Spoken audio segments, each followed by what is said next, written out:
We made a choice, go fight against your fate. Pain will come with the pain. Pain will wake up the despondent crowd in this storming world somehow. Unsheath the sword not to kill. Unsheath the sword to end those clouds above the ground. Wake up, it's time to gather now.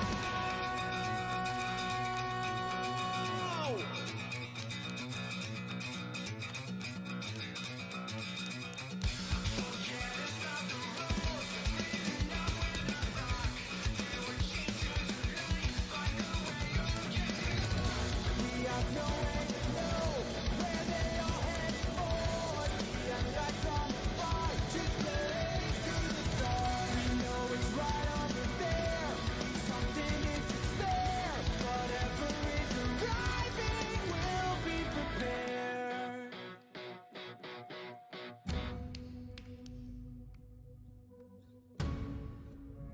We made a choice, go fight against your fate.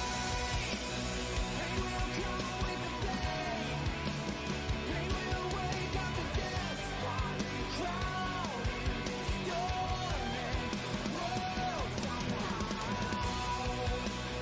Unsheath the sword not to kill. Unsheath the sword to end those clouds above the ground. Wake up to hear the shivering sound.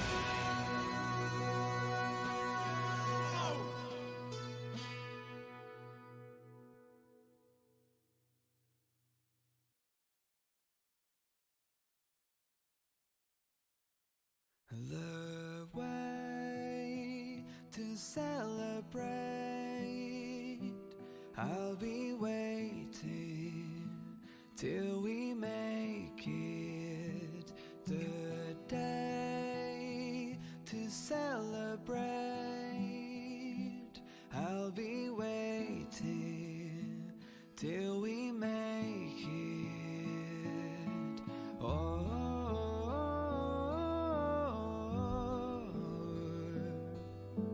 we will see. Come with me, take the journey.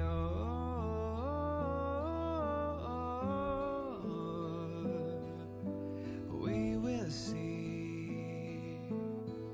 Come with me, take the journey.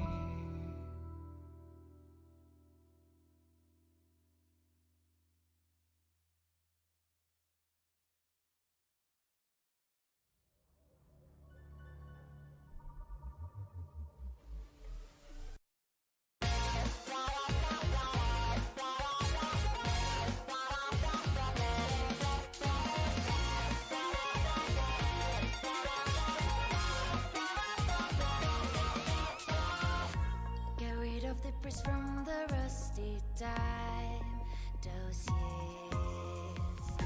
Don't stay in a daze looking for a sign. Slide and try. Run across fields of ice, but hidden in starlight. Be well aware of roads we've gone by. Put yesterday's aside, meet the future head on. Now trailblazers keep credos in mind. One, stop staying within the lines. Two, we always align. Three, even if we don't get the upper hand, we'll fight for right. Four, never care a rip for hindsight. Five, let us light the night. Six, even when there are wills within, we'll go ahead. Get it pulverized.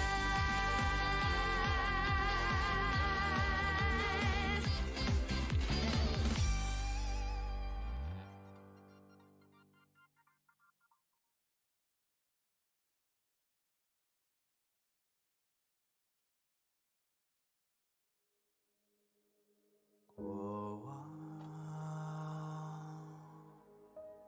潮汐将我的伤痕刻蚀成龙鳞，突袭中酝酿着风云。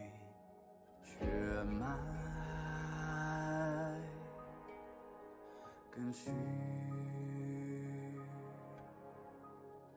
在我皮肉下交织成命运，扎根于烈火烧灼的龙心，茉莉竟是做我的骨骼，放任飓风从口中挣脱，用传说重塑我，用疼痛重铸我。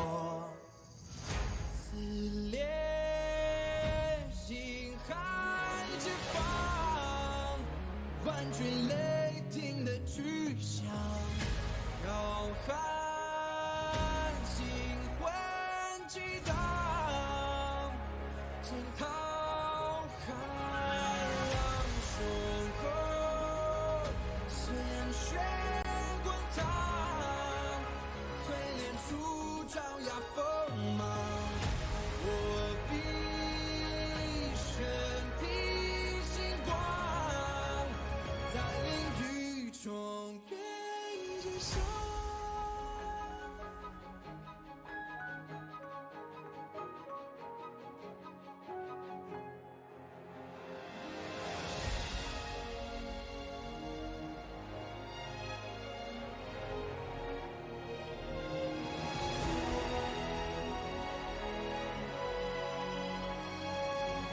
撕裂心海之方，万军雷霆的巨响，摇撼星魂激荡，惊涛骇浪胸口，鲜血滚烫，淬炼出爪牙锋芒。我必身披星光，在领域中原之上。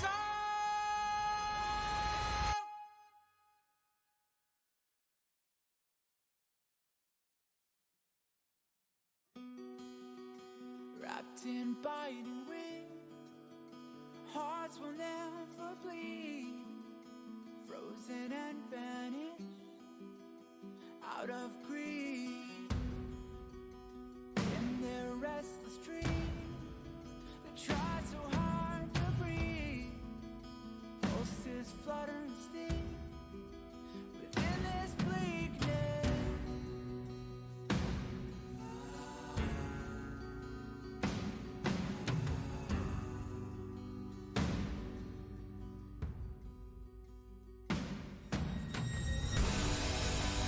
Pain will come with the blade.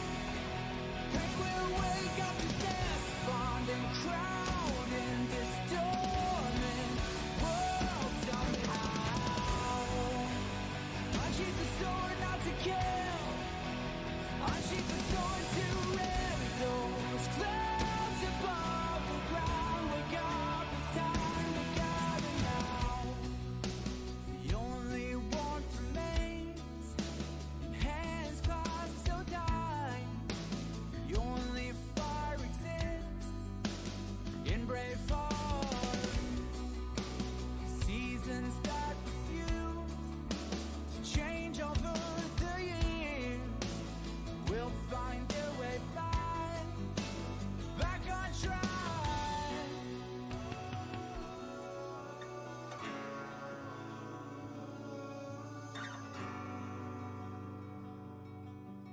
We made a choice, go fight against your fate. Pain will come with the blade. Pain will wake up the despondent crowd in this dormant world somehow. Unsheath the sword not to kill. Unsheath the sword to rend those clouds above the ground. Wake up, it's time to gather now.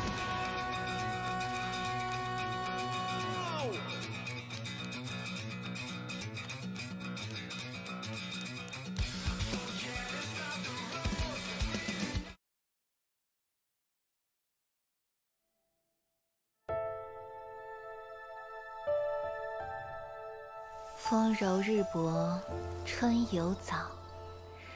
夹山乍着，心情好。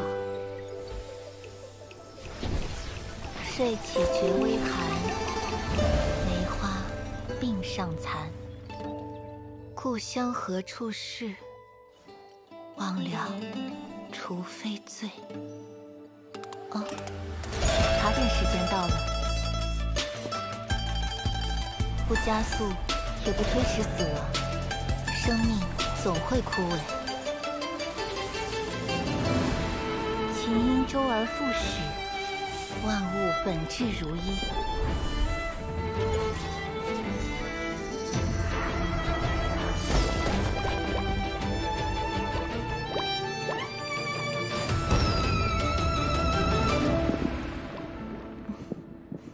有的时候，等待亦是变化。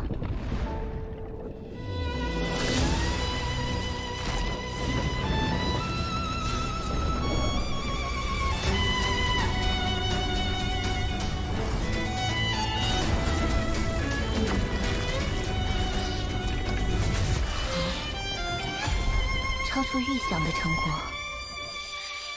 生命里的每一片花瓣，无论何时盛放，都会有被风吹落的那一天。别害怕，至少你们仍有研究的价值。别害怕。biu biu 是我运营的产品，我想通过它和更多不懂分寸的人一起探索世界的边界。正是这些不懂分寸的人，也许他们不被理解，任性、固执，甚至疯狂。就是我。但如果没人去打破边界，谁又能玩透世界呢？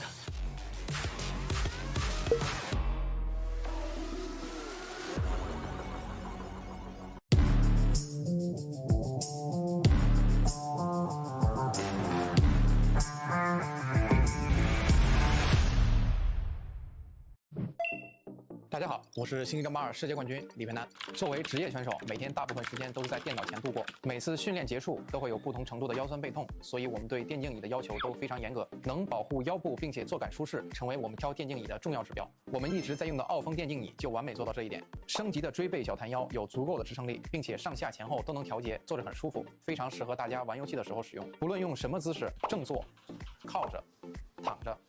腰托都可以支撑我的腰部，非常舒服。再来坐感，这款还配置了空调坐垫，夏天凉爽，冬天温暖，真的是跟空调一样精准控温。训练久了总觉得闷热，坐垫有3档风度调节，游戏再也不闷屁股了。现在天气转凉了，坐垫同样配置了3档加热功能，让身体一直保持温暖，游戏手感一直火热。训练之余刷刷手机休息一下，玩玩手游。6D 机械手臂可以自调节高度，手臂不会感觉累，同时扶手面很大，即使有大动作也不会落空。相信我，跟我一起选择傲风机械大师电竞椅，你也可以逆袭成为冠军。打开微信，搜索公众号“星际老男孩 SC Boy”， 这里有每日的直播预告、重要的赛事报道、精彩的视频剪辑、有趣的主播八卦、定期的抽奖福利以及爆笑的节奏和评论。关注 SC Boy 官方公众号，365天每天更新，让你与20万猛男一起更便捷的享受我和黄哥给大家带来的快乐。不要告诉别人哟。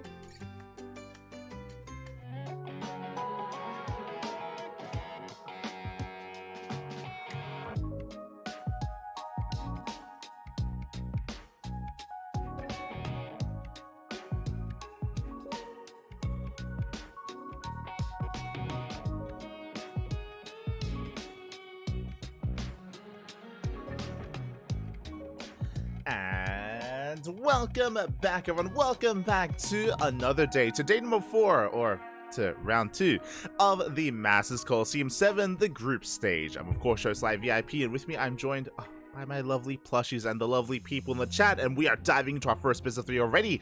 We have 4 best of 3s ready for us here in round 2 of the Masters Coliseum. We have a winner's match between 2 winners, 2 champions, between Maru and Cyril. Oh my god. They're not holding back, Poppy. They're not saving it for later on in the day. No, just bam. First thing here. First match of the broadcast. Terran versus Zerg. If you're in the chat, predictions are open. Good luck. In the top left, we have Maru for onside. And in the bottom right-hand corner, we have the Finnish Zerg player for Team Basilisk. It is Cyril. Predictions open. There you go. So if you're in the chat for the next minutes or so, predictions are going to be open. Best of luck predicting for these two titans to clash against each other. Big shout out to the sponsors, of course. Shout out to Doyu, Honkai Star, Taido, and Autofool as well. Big shout. There we go. Big shout out to the sponsors. Without them, this event could not be possible. And we have Maru going for the low ground. Rax is here. I imagine going to be going for a 2-Rax Reaper opener, as the second SCV is being sent towards the low ground. Serral on the flip side is going for a Hatch Gas Pooler. Standard opener out of Serral. We have a more aggressive opener out of Maru.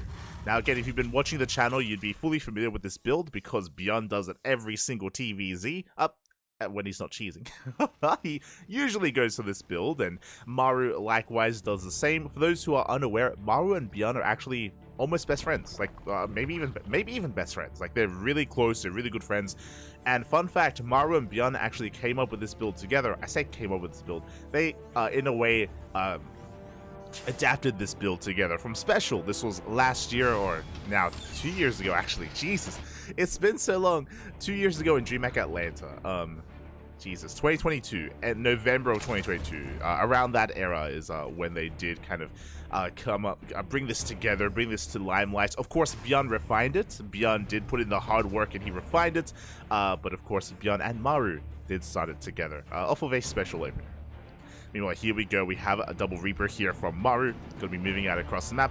The goal of these Reapers is to contain. It's to contain Serral on 2 bases. It's to delay the 3rd base for as long as we can. To contain our opponents. From here, this is not all in. Maru is going to be transitioning, is going to be expanding. There it is, CC's already on the way. Now, this can go a couple of different ways. This could be 3CC 2-1-1, where we throw down a 3rd CC right afterwards. This could be a 4-Rax. This could even be a 3-Rax follow-up. There's a lot available here for Maru, as well, we deny the drone, we deny the gas, and 1 worker goes down. Good pick-off already here by Maru. More than we really should have seen, to be honest. Serral, he is delaying his 3rd base. Already lost 1 drone. We are going to be dancing here with the Queen. So far, 2nd Reaper does arrive. Oh, we get a Ling. We get a 2nd drone. You could see Serral make a face there. Not happy about the situation. 2 drones is too much damage. Bearing in mind that we already delayed the 3rd base. There is no 3rd in sight. And to get 2 more workers on top of that, that is a bit much. From here, Maru can cut Reapers. He can cut Reapers from this point. We have a 3rd CC on the way in the main base, so it is going to be a macro opener, or it's going to be an economic follow-up. It's going to be 3CC 2-1-1. Meanwhile, the Reapers, they go back into the main. Have we overextended as we take a lot of damage? And no, we have not. So the Reapers, they do zone away the Queens, and we get the hell out of there. So far, a very good start here by Maru, bearing in mind that Serral is still contained to 2 bases. Ling speed just now finished, and now Maru has to respect this, has to get the hell out of here. Does get the tumor, but will get surrounded. Should get surrounded. Good movement so far out of Maru, but 1 Reaper goes down, and the speed Ling should be able to shut down the rest of these Reapers as well. So Maru will lose map control, he will lose every single Reaper at this point, but back at home he has a full wall, he has Marines on the way, Stim, 3rd CC. Maru, he's okay losing those Reapers. It would have been ideal if he saved them, would have been ideal if he had raced back home, but he lost them in favor of getting 1 extra creep tumor, which we'll see if that comes into play. I know that Reapers, they do fall off as the game does progress, but they can do surprisingly well with the first double medevac drop. Like, KDA charges, don't underestimate them. They can impact the game quite a bit, impact the fight quite a bit. For now though, Reaper count was reset. We spoke about it. 3rd CC is already done. We have the factory on the way. We're going to see the starport thereafter. Going to be going for an add-on swap into medevac production. Basically, we're going to be moving across the map in around a minute's time with 16 Marines. 16 Marines and 2 medevacs. It's going to be the goal here for Maru, and we'll see how Serral can prepare in time. Oh, never mind. Oh my god. Never mind. Okay. This is not 3CC 2-1-1. This is a 3CC 3-1-1. That is a 3rd Rax before the starport. This is very aggressive out of Maru. So there's a bit of a give and take. I say aggressive. This means that obviously the drop is late. The drop is going to be delayed here. The medevac drop is going to hit later than usual. but we will have even more Marines to work with here.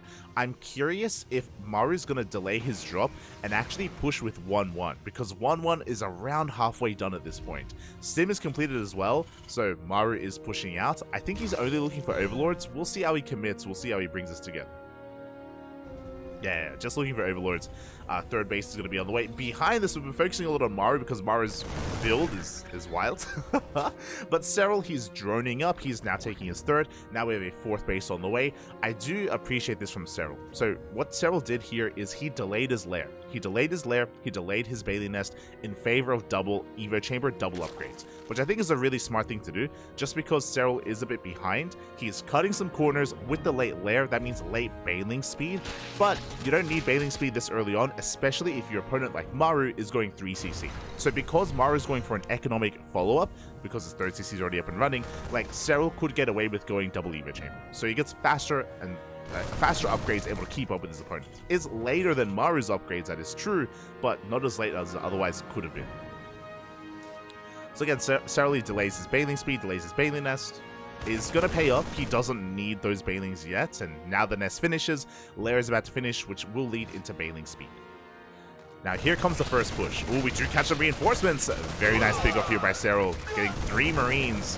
Meanwhile, here comes that double medevac push, but we catch even more reinforcements here. Not a bad trade out of Serral, but ooh, he will be cleaned up. 1-1 finishes up just in time for Maru. If 1-1 wasn't done, then Serral would have cleaned all of those Marines up. Meanwhile, Maru pushes out, but Serral, he's in position with his queens. He has Ling Bane. Remember, he doesn't have bailing speed with this, but he has plenty to defend, and he should be safe and sound. Serral, he deflects the double drop. He deflects the drop, but again, Maru, he was working towards his third CC. It's already up and running. It's already saturated. We have a secondary double drop moving out. Again, remember, Maru does have more Marines than normal, so he is able to get into drop play or into multi-pronged aggression that much faster. As a fourth CC is going to be delayed. That's a big scout though. A big scout from Serral. He sees the fourth, so he knows it's not going to be 3-base all-in out of Maru. It's not going to be an 8 racks. So, crucial scout out of Serral. He knows he can be greedy. He knows he can drone up to 80. At this point, he cuts workers at 72. Ooh, he's trying to catch some reinforcements once again. Good juggling out of Maru here, trading very efficiently. Oh my god. Preserving those Marines. Around half of the Marines are saved there, and Maru, he does trade well against the Lings. But again, Serral, he saw what he needed to drone up. And there we go. Now we're droning up to 80. We're also taking up into an infestation, into a hydrogen. We should be seeing an infestation bit soon as well. Like, we have the room for it. We have the space for it, as Maru is now going for a dedicated push on the left-hand side. We have not just Marines, also Widow Mines. Here we go. The mines are going to be sieging up here right outside the base. Marines going to be pushing on forward here, trying to bait out a mine shot if possible. We will get a gas geyser. It's going to be a kill, not a cancel. We do pull back. Oh! Ooh, massive mine. Oh my god. Massive mine shot there on the Ling Bane. Maru taking a beautiful trade there. He doesn't break through the base, but he does trade very efficiently against the army. And he isn't done. He pulls back. He's regrouping. He's regrouping. He has a secondary army on the right-hand side. He's going for a split push. Likewise, creep is being denied. Aliens, they try to roll in. So far, Maru does avoid those bailing connections. Does avoid the army. Planetary on the way. Mines being set up. Now Maru focusing on the right-hand side. Here come the Banes. Well, the best connections there from Serral. Likewise, Lings, they slip in just in time. The Planetary just finishes up after 5 SCVs go down. So a good pickup by Serral, getting 5 workers.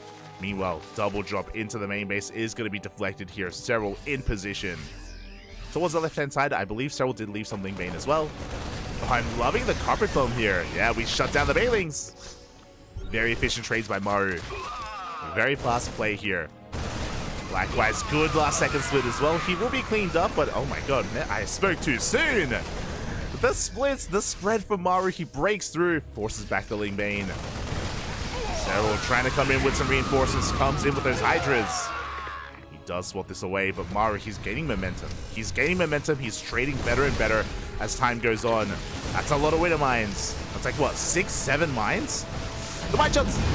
Ooh, once again, big connections. Every single Bailing goes down. Only Lings remain. A couple of Bailings going to be waddling on in, but alas, we have too much Marine Marauder. Too much bio here, as, yeah, Maru, he can trade, he can force us back. A very efficient trade. You can see Cyril plummet in supply. Did drop 20 supply there. He's trying to rebuild. He's trying to keep up. Does catch some of the Marauders. Good pickups. Marauders get surrounded. Ooh, a lot of Ling Bane is wasted there. Maru, he is not slowing down. He's going to be reinforcing. Black Quest on the left-hand side. Ooh, doesn't lose any Marines. Maru not quite ready for this, though. He was a little bit late to siege up those Widow Mines. Was late to burrow. Cyril is keeping up. Yeah, collapsing on this position. This time with a hefty amount of Hydras. Which means he can threaten those medevacs. He can threaten the drops. Okay, Cyril, he's stabilizing. From this point, he's still sub 80 workers. He's joining up a little bit further. The hive is a little bit late. The infestation was delayed, remember that. So, because of that, 3-3 is going to be later here for Cyril. There's going to be a window. There's going to be a window where Maru has 3-3 and Cyril is stuck on 2-2. And that's going to be a scary window. A scary timing. Able to shut down some of the bio on the left-hand side at least. Maru continuing to commit here to the double-pronged attack. This time with tanks. Oh my god. We have a transition to Ghosts and Liberators. Maru is getting ready for Hive Tech. For whether it's Ultra, whether it's Broodlord, whether it's Lurker, Maru is getting ready for it. Things they trickle on in. The Banelings, they're held back for now. Maru trying to force them to engage. That's a lot of Marauders. A lot of Marauders going to be so difficult to engage with the Ling Bane. The Queens, they come forward. Liberators, they have arrived. This position getting more and more fortified for Maru. At the same time, double jump on the left-hand side being cleaned up. Meanwhile, the Baileys, they connect. A good fight for Cyril. For the first time, big connections with the Banelings. Maru trying to micro on two fronts. He does falter here. And finally, a fight goes Cyril's way. And now Cyril gets breathing room. Finally, Maru, he backs the hell off. Cyril, he can get his bases up and running. He can focus on 3-3. We have Vipers in production as well to help deal with the Liberators and the tanks and even the medevacs. So for the first time in like a good 8 minutes, Cyril, he can breathe. He's calming things down, spreading his creep, settling things on his side of the map, and Maru, his aggression has subsided. Like, after that fight went Cyril's way, Maru, he had to completely back off. And now we're entering the late game here. We're entering, again, Ghost Tank Mine. Ghost Tank Lib, sorry, that's what I meant to say. Mine Jump's going to be going off. Decent connections. This is where Cyril, this Mass Ling Bane Hydra style, can falter. We need to mix in some spell caches. We already have a couple of Vipers, we have a couple of Infestors on the way. It may be wise to tech up even further from here. Like, this army from Cyril, not the most efficient. It needs to trade. It needs to be fighting here, and yeah, that's why he's going for a big counterattack. Takes down the Sensor Tower, rolling in towards that middle line. At the same time, double jump across the map does catch Cyril off guard. Cyril, he kills 12 SCVs across the map, does get into the middle line. At the same time, though, Maru, he snipes a base. Both players going to be hurting. Thankfully for Cyril, he does have another base that he can main-art his drones over to, so his workers can still mine efficiently. But Maru's not done. He is finding more economic damage. This hive is low, by the way. We could try to snipe it later on. We get 7 drone kills. At the same time, pushing on the right-hand side, Cyril is lying in wait. He's going to be able to collapse on this army. The Banelings! Yeah, he does catch up. Big connections. A big overextension from Maru. As I say that, though, Cyril, he still needs time to rebuild. There we go. 30 Lings on the way. He needs a little bit more time. But yeah, the Baneling connections were good enough. Maru backs off. Maru does back off. Cyril, he's still in a healthy worker count of 83. Getting ready for a counterattack. Ready for a run by, as the main armies are going to be clashing on the right-hand side once again. The Widow Mines, oh! They will not go off. Oh, and the fungles even. Good fungal on the Ghost. Liberator gets yoinked. Ling run by here on the left-hand side. And Cyril, he shuts down the main army. He also cripples the economy. It's going to be 11 SCVs going to be going down. Good counterattack from Cyril. And again, there have been two major fights now where Cyril's been able to catch the army, or even 3 major fights where he's been able to catch the army with his Ling Bane. Liberators are sieging, and essentially Maru has to slow down. He doesn't want to, but he has to. So the way this works is that Maru's going to be working towards a more siege-heavy composition with more Liberators. Should be transitioning into tanks momentarily as well, but he still has a pretty maneuverable army, a flexible army with Marines and Marauders, so he can be active for a bit. As he's just fortifying his 5th base. Meanwhile, Cyril, he takes bottom left. Economy's still looking healthy. Cyril's still not really diversifying his army. It's still just Ling Main Hydra with a couple of Infestors. I do like this for now. So basically, the moments when Maru starts making tanks instead of mines is the moments where Cyril has to transition, but that's not here yet. Like, Maru, he's still making Marine Marauder. If you remember, if you were here for Beyond's games, for example, Beyond yesterday against Shin, for the past couple of days against Shin, you would have seen that Beyond was so quick to transition to Mech Ghost, right? And against Mech Ghost, that's when you need Brood Lords and Ultras, all this higher form of tech. Against Marine Marauder, because Maru's staying on it, like, Cyril at least fine with Ling Main Hydra. He's okay.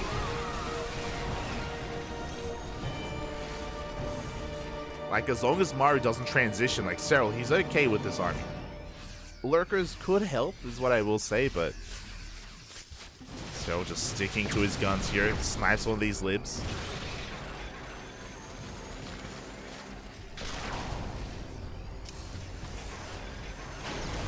They'll snipe a lib. More libs going to be sieging up there. Maru gaining ground, and yeah, we have to give up this space. Cyril out of position. I just realized that Cyril, he didn't knock down those rocks in the center of the map, so the rotation for Cyril was very awkward. The rocks are still there. So he just could not rotate over. A base goes down. At the same time, a massive link counterattack. Another mineral line goes down. The wall was just never remade here. Without the wall, without Sim City, 19 SCVs go down. That is impactful. That's not an insignificant amount of SCVs. But again, Maru, he just hasn't rebuilt that wall, and Cyril even trying to take one of Maru's bases. Trying to be a little bit cheeky here. Yeah, +1 ship weapons on the way. The space is going to fall.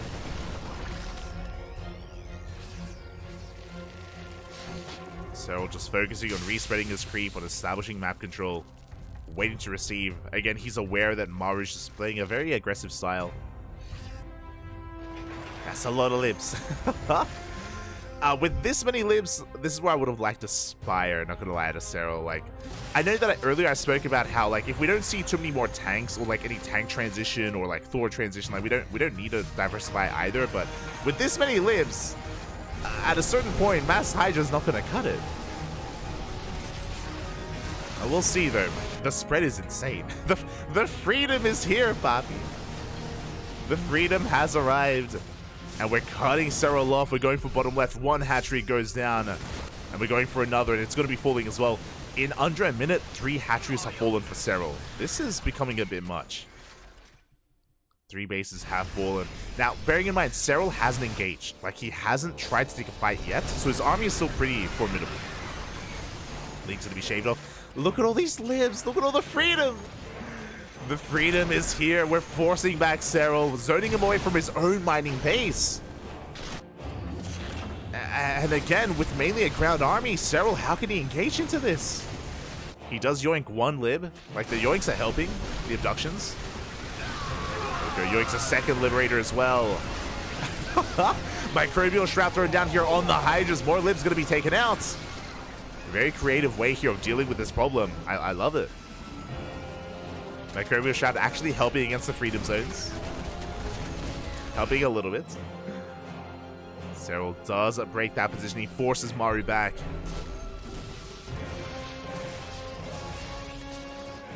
He's like, mate, I will make this composition work, okay? You got Mass Lib? Yo, I got Microbial Shroud. Maru's like, what the hell's that?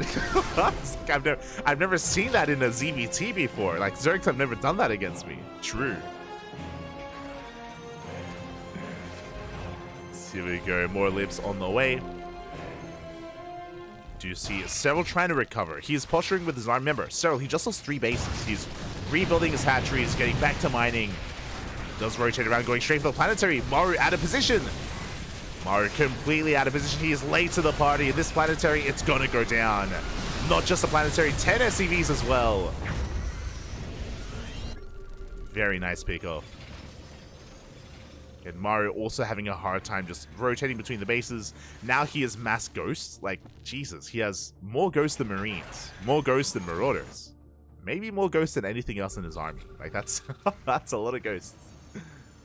There it is, 24. Yep, 24 ghosts, 14 Marines, 8 Liberators. 24 ghosts. Aye, aye, aye. I mean, they're good. They're efficient. Don't get me wrong. But unlike Marine Marauder, it is less maneuverable. 100%. They are a little bit slower to rotate between the bases. You can't stim around as you otherwise would. You know, once again pushing towards that center base. Good abduction. Take down one of those Zibs. Going to be able to take down another just barely. 12 SCVs go down. We do see Cyril pulling back, and Cyril, he still has a bank to work with. Bear that in mind. Even though Cyril's been losing bases. Oh, Defessor. Even though Cyril's been losing bases, Cyril hasn't been losing many drones. Like, his worker count is still relatively healthy.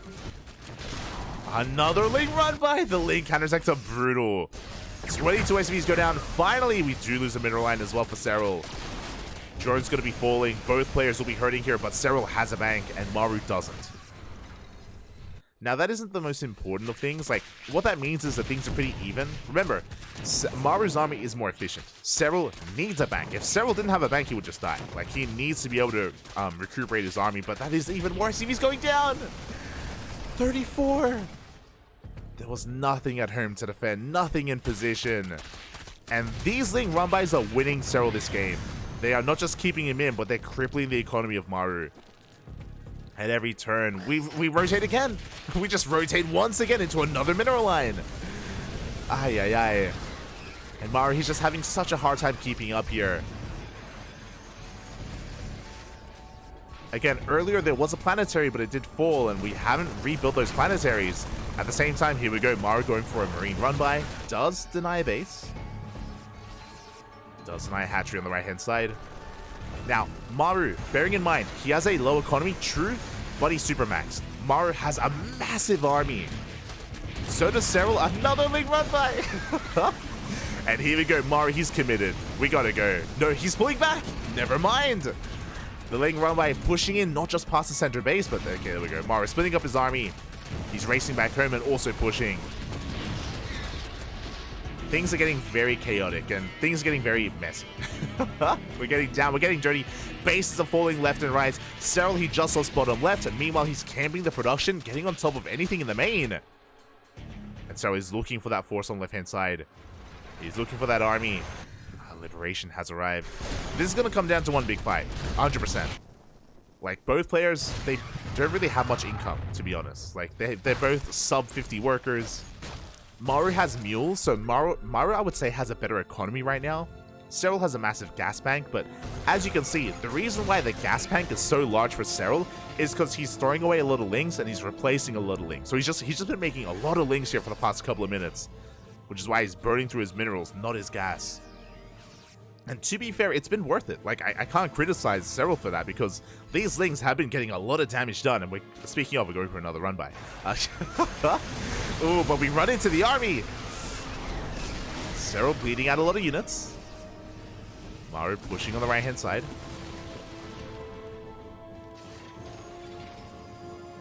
We see Cyril trying to sneak out across now, trying to mine from top right.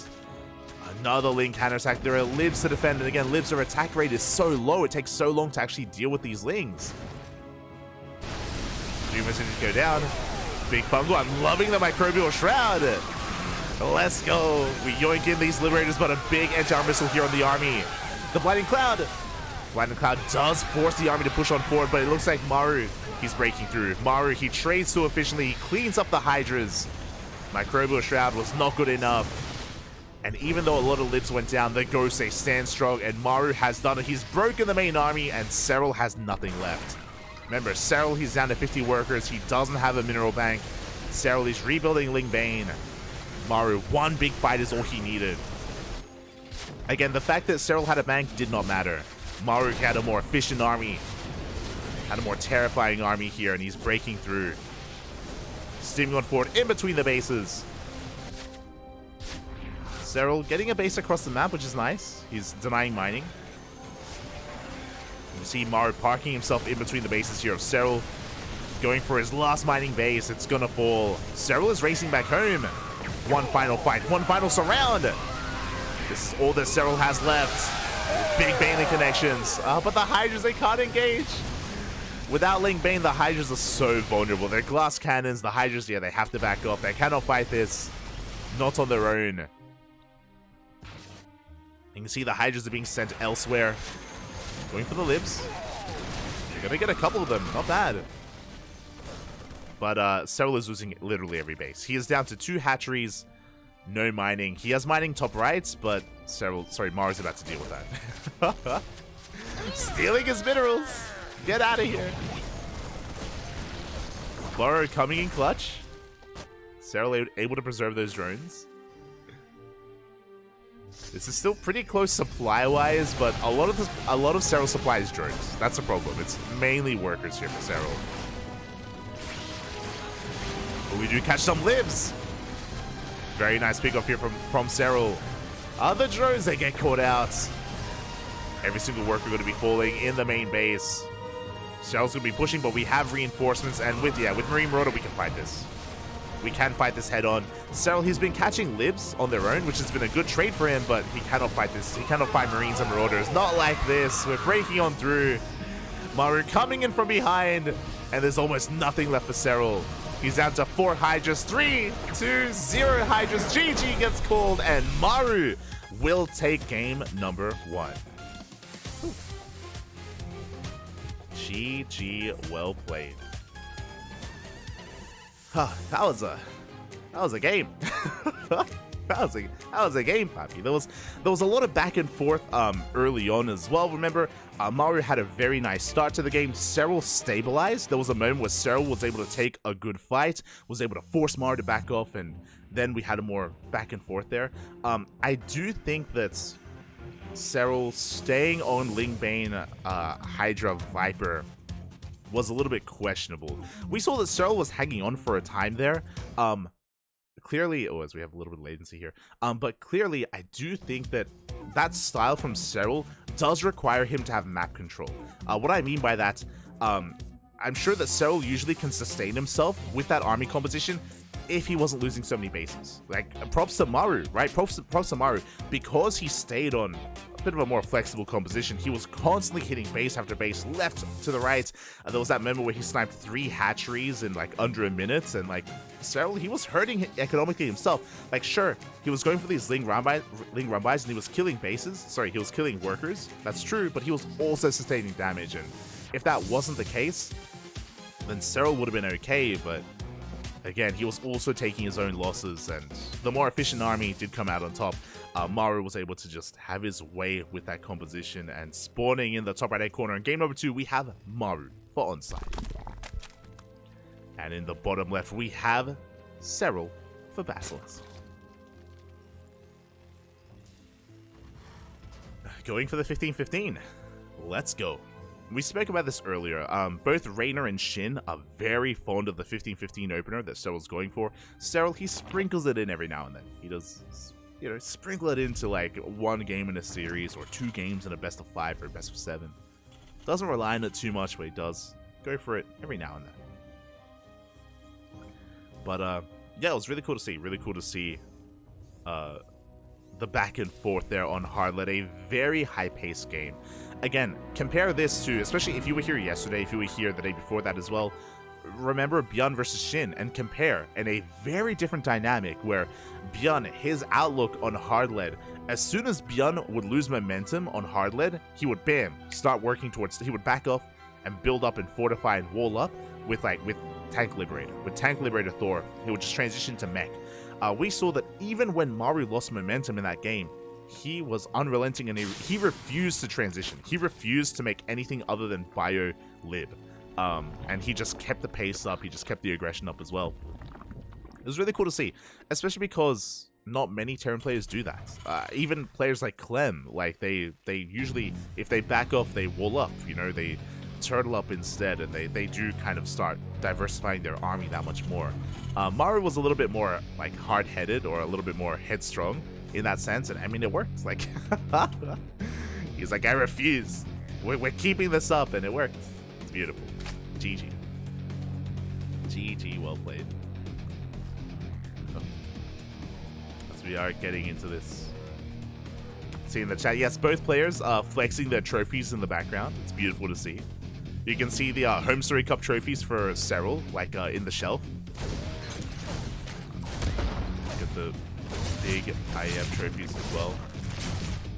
So we have our Reaper slipping into the mineral line and does get forced back. To talk about the openers, remember, Serral did go for a 15-15 and Maru went for a Rax expand. So, quickly talking about this, Serral is going for delayed gas. His gases are delayed, which means link speed is delayed. So Serral, he's just heavily reliant here on queens and droning in the early game. He only made 2 links and he harasses a little bit. But Serral is basically being a little bit greedier here. Now from here, Serral could go into Roach play. We have seen Serral go Roach quite often in the mid game of TVZ. But we can see that Serral did invest into link speed, so he shouldn't be rushing to Roaches. It's still an option, but not as committed as we've seen other players do.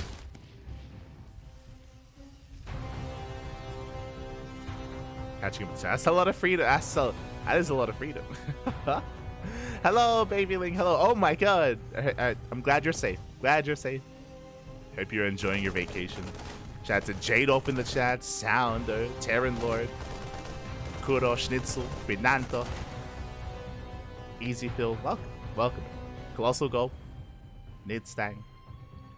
Oh, again, a great day of StarCraft here today. Here we go.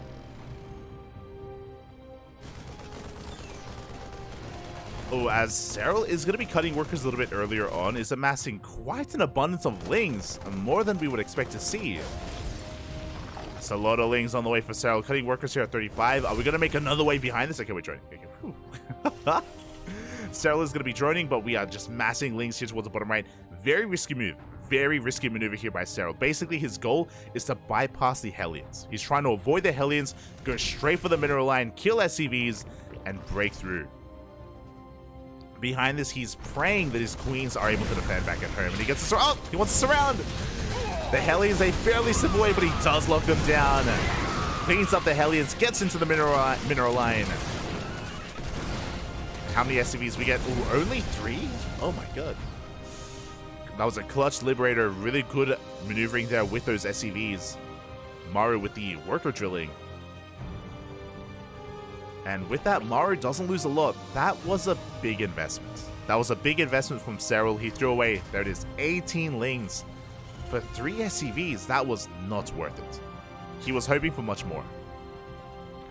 Behind this, now he's going into his lair, into his Baneling nest. I believe Serral's 1-1 is delayed this time because of the abundance of lings. So Serral is going to be a little bit more behind this game. Remember, last game he was able to rush and able to get into faster 1-1 upgrades into 2-2. This game, he can't really afford that luxury because he just threw away a lot of lings. So his 1-1 is going to be that much more delayed here in game 2. So a shakier start this time out of Serral.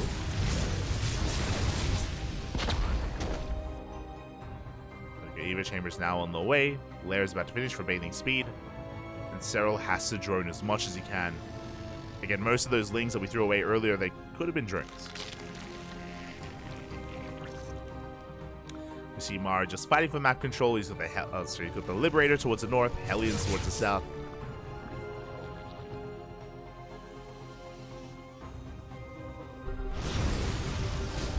You rotate around. Having dinner with mom and dad. Let's go. That's so wholesome. With a capital H as a as Liberator is gonna be forced back. We have Hellions continuing to just fight and trade, dance with these queens, unable to really gain too much ground here as Serral is going to be joining up to 77. So a solid worker count here for Serral. Thankfully for Serral, Maru, he was only harassing with Liberators and Hellions after the cleanup of all those lings. He was holding back, but now he's pushing out with his drop play. Stim is done. Combat Shield's on the way. 1-1 is on the horizon for this push. It should finish up in time. So a pretty crisp 1-1 timing here from Maru. There are queens in position. And can we transfuse in time? If Hellion's going to be distracting here towards the left. keeping the Ling Bane busy, while the Marines look to dive on top of this. The Queens! They move out of position! Oh my god. The Queens, they do move towards the north just at the wrong time. Maru pushing in. And the boys, they have to be pulled away. Hatchery's under fire. The Ling Bane's going to be rotating around. Maru, he pulls back. Cell, he's ready for a surround. He's ready to collapse on this army. Means they push on forward. Maru has a decent spread here, but is it going to be enough? Here comes the Ling Bane. Banes, they crash in, and they do clean up the Marines. They clean up the army. The tank goes down. As I say that, we still have plenty of Marines. The tank count was reset, but we dive on top of the Queens. 1, 2 of them, 3 of them go down. Good target firing as well. Every single Baneling, and Maru, he's breaking through. And this could be it. If he denies the Banelings, and he does. He denies the Banelings. We start a step backwards here, and Maru has broken this hatchery. And Maru has a lot of momentum. He can keep pushing.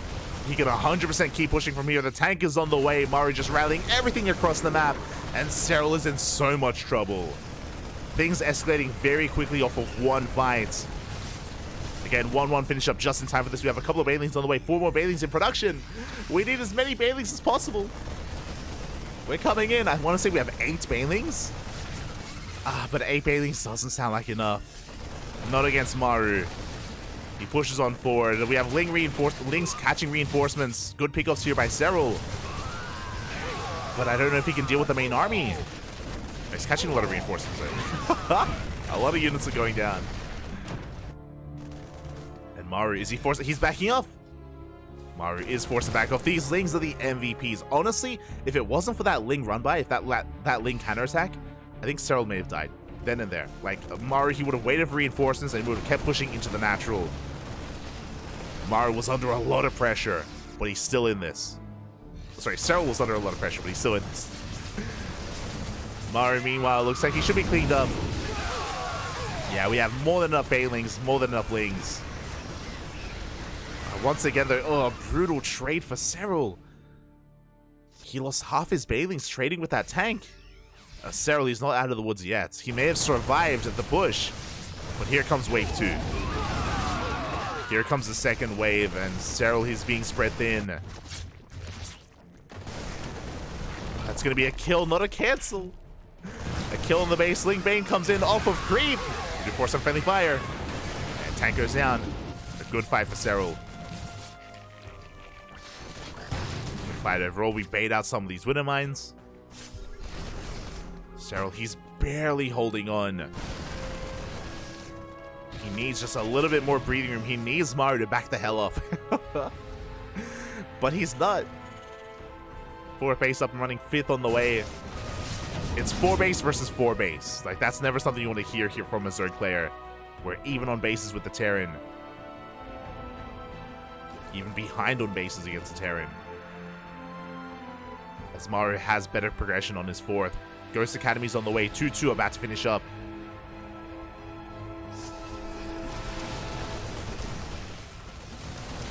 Maru coming with a split push. Is going to get surrounded.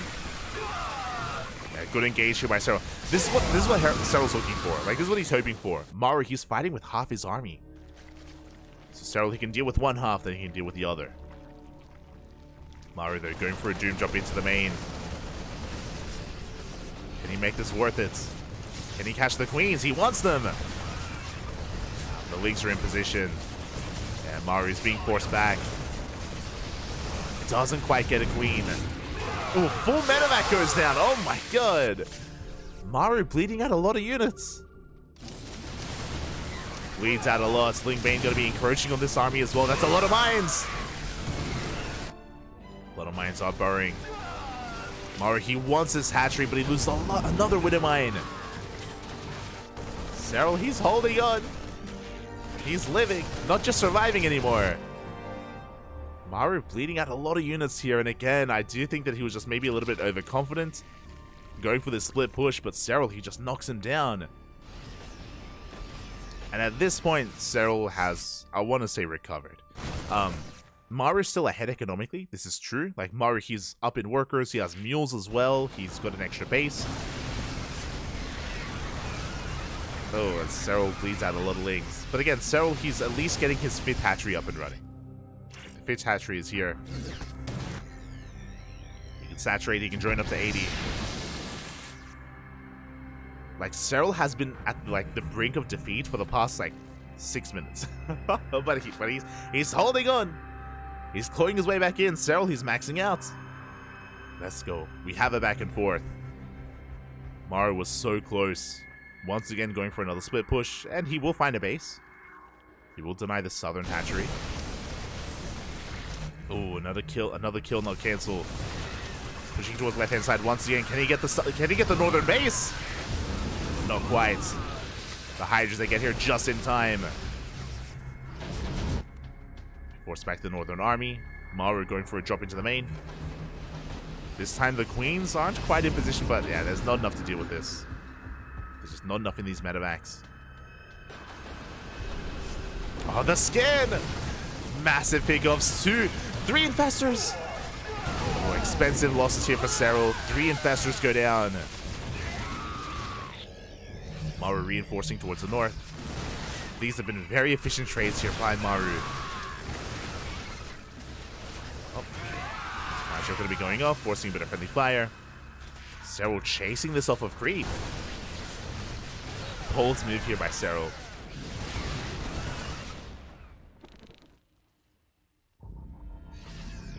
Maru is going to be retreating, regrouping with the rest of his army.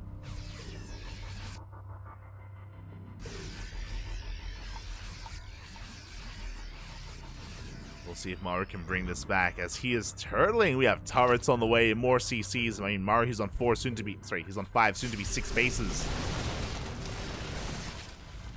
We see Cyril taking his own 6th as well. Oh, no sensor tower, which means Cyril, he's going by undetected. Maru doesn't know. Yeah, he's not in position. Maru gets caught out. And now Cyril, he can collapse on this army from both ends. Maru's trying to work his way through. Big snipes going off. We run out of Ling Bane. This was not the fight that Cyril was hoping for. Oh, he's bleeding out a lot of Hydras. Snipes go off. Hydras go down. Maru, he does hold on. There we go. 6 CC going to be up and running. Meanwhile, we can see Maru once again going for the same style. Even though he's throwing down turrets, even though he's throwing down some sensor towers, it's bio-lib. Like, he's not going into tanks, he's not going into mech. Just like the last game, it's going to be Marine, Marauder, Ghosts with Liberators as well. So a much more mobile composition in the late game. It is very risky though. Like, honestly, if you had like control any worse than Maru, and you would just crumble. It's just such a delicate dance here, just because Maru's army is so fragile. I mean, both armies are, right? Like that's what's great about this. Like Ling Bane versus Bio, you love to see it. Fights can very quickly swing in one way or the other. You see Maru slowly pushing forward. The Liberators, they have a right. We have freedom. The freedom is here. Oh, the infestors once again. We get 1, we get 2 infestors. Ay, ay, ay. I think Cyril was hoping they were buried. Once again, setting up a surround. Once again, coming in from behind. Catches the Marauders. The Ghosts too managed to escape. Good kiting with the Ghosts, but we cleaned up the Marauders. We cleaned up the Liberators as well. This was a good fight for Cyril. He may not have caught these Ghosts, but he got everything else. Again, this position has been brutal for Maru. Every single time he tries to push in, Cyril gets us around. And Cyril now not just establishing his 6th base, now working on a 7th hatchery as well. Cyril looking good. Oh, does lose one of those Vipers. Forces some friendly fire, catches some Ghosts. 3 Ghosts, not bad. Pretty good catch. Catch 3 of those Ghosts, pushing on in, moving towards that planetary. Yeah, Ling Bane rolls on forward, and Maru, he's out of position. This planetary is going to be going down. Big Baneling connections. Planetary does fall. We got some nice snipes here, but that's going to be the base falling and 19 SCVs. Now, at this stage of the game, workers aren't too important for Maru just because he's so reliant on mules. Like we saw in the previous game, you can go for a super maxed army. That's once we start mining out some of these bases. Maru has to be careful. Does deny at southern base. At the same time, big lane counterattack. Goes towards the third. Getting into the mineral line. More SCVs going to be going down. I'm getting deja vu from game 1. These Ling Runby is getting a lot of damage. 10 more SCVs fall. 11 more SCVs. A keen eyes at Amaru. He does scan. He does scan in time. This northern hatchery, it's going to be going down. Cyril, though, looking to engage with his Ling Bane, but off of creep. Yeah, we can't. we cannot push in. Cyril backs off. At the same time, a big Ling counterattack again. Whatever Maru pushes, we have Lings to counterattack. Deny mining at that center 5th.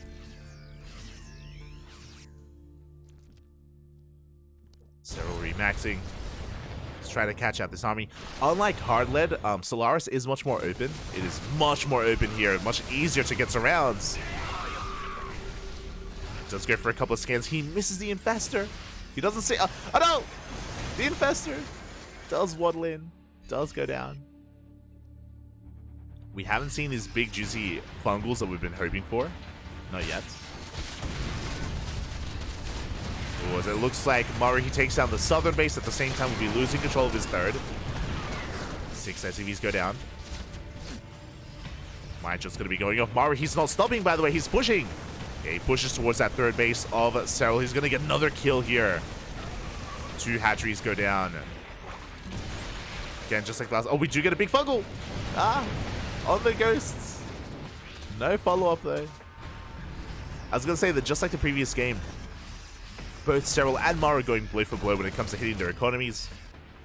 Both players losing bases. Cyril does retain his drone count though. Cyril, he saves his workers, does lose the hatcheries. Liberators are sieging. Cyril pushing in. But yeah, the Liberators are in position and Cyril, he cannot commit. Not into so much freedom. That's a lot of liberation, Saints. The northern hatchery going to be going down. The drones, they could be falling as well. And Cyril is trying to go for a Hydra run by here. He's trying to catch whatever he can. Gets a Liberator, but not quite worth it. At the same time, Maru, he snipes another base. Does manage to evacuate. Oh, and Cyril's bleeding out a lot. Cyril, he just lost 2 bases. Sorry, he just lost 3 bases. And he didn't really do much to the economy of Maru. Killed a couple of workers. Tries to catch these libs.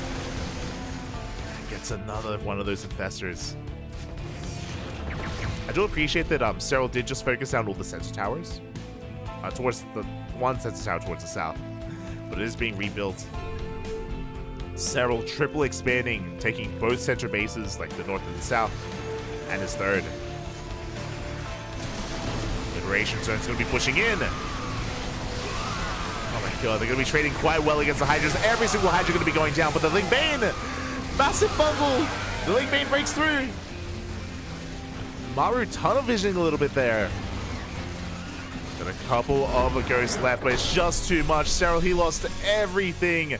He lost his entire Hydra army. GG gets called, and Maru will take the series 2-0. GG. Whew, GG, well played. That final fight was crazy. I don't know if you saw. That's what I was hyper fixated on. In that final fight, Liberation Zones, they all sieged up. We had some massive snipes, and Cyril lost every single Hydra. Every single Hydra died in that fight. And of course, the Ling Bane traded against the Bio Army. And he had nothing left. He had nothing left. The Ghost survived. We saw that Cyril, he was losing base after base towards the north, towards the south. He didn't really have much of a bank to rely on, and Cyril, he ran out of steam. GG. Maru looking terrifying here against Cyril, both in game 1 and in game 2. It was back and forth. It was great. It was very dynamic. That is true. But for a lot of game 1 and game 2, Maru, it did feel like he was in control. It did feel like Maru for the majority of these two games was kind of in the driver's seat, and Cyril was responding. Like even this game, for example, Solaris. Cyril almost died like at the 7-minute mark. Like Cyril, he was fighting for his life from the first bio push, from the 1-1 timing. That 1-1 timing from Maru was brutal, and it almost ended the game then and there. And it took quite a lot for Cyril to recover, and then we had our back and forth, and GG. GG, it was a great game, it was a great series. Congratulations to Maru as he takes the 2-0, and we are going to be going on a short break here. When we return, we have MaxPax versus Shin. Cool. See you guys soon. Also, a big shout out to Asheri. Thank you so much for resubscribing for 16 months. Thank you, Asheri. Thank you. Much love, much love. Again, 2 minutes, we'll be back with MaxPax versus Shin.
And welcome back. Oh, I have to do predictions.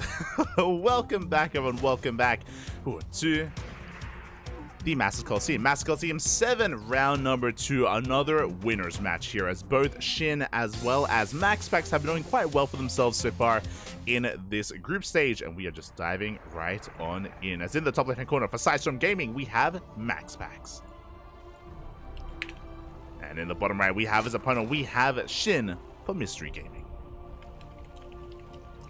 And if you're in the chat, predictions will soon be paid out, so you can place your bets on who you think wins the series. As a reminder, it's a best of 3. It is a best of 3, so you have 2 minutes to place your bets on who you think will come out on top. Will it be our Danish Protoss or our Korean Zerg? Best of luck. Predictions.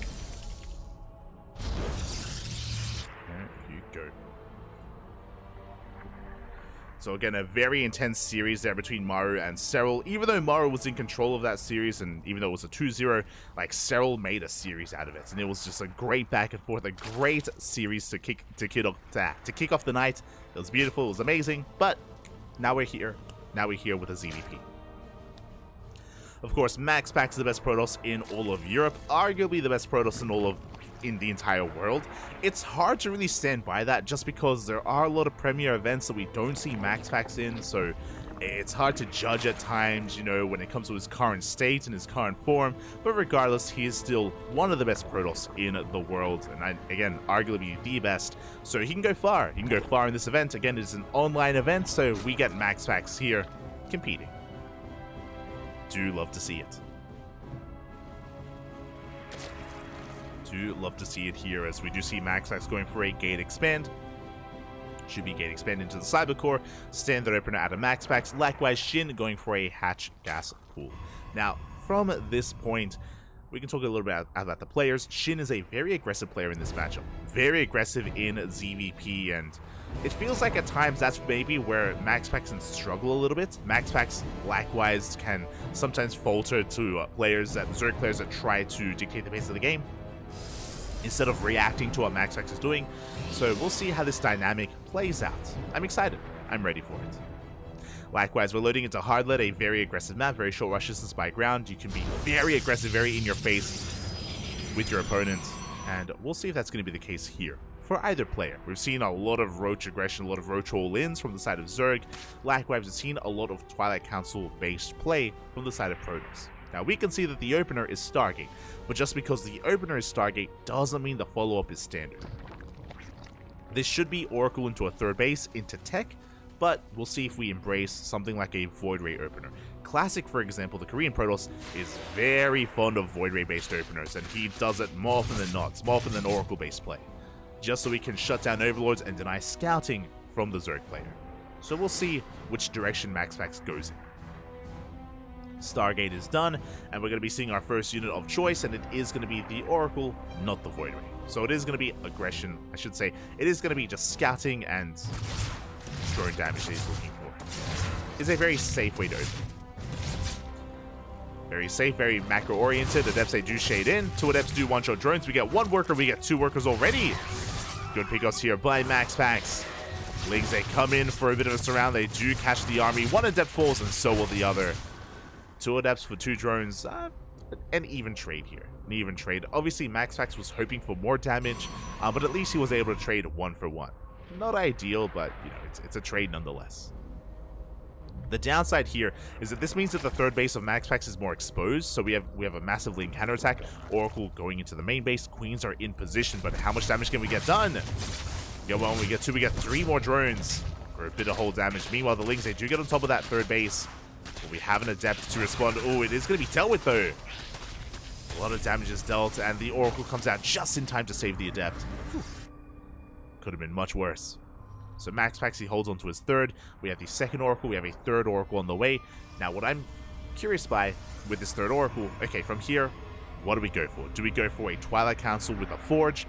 Do we go for a Robo Forge instead? Do we go Twilight Council without any other tech structure? We'll see. There it is. It's going to be Twilight Council Forge. Okay, so a standard follow-up out of Max Packs.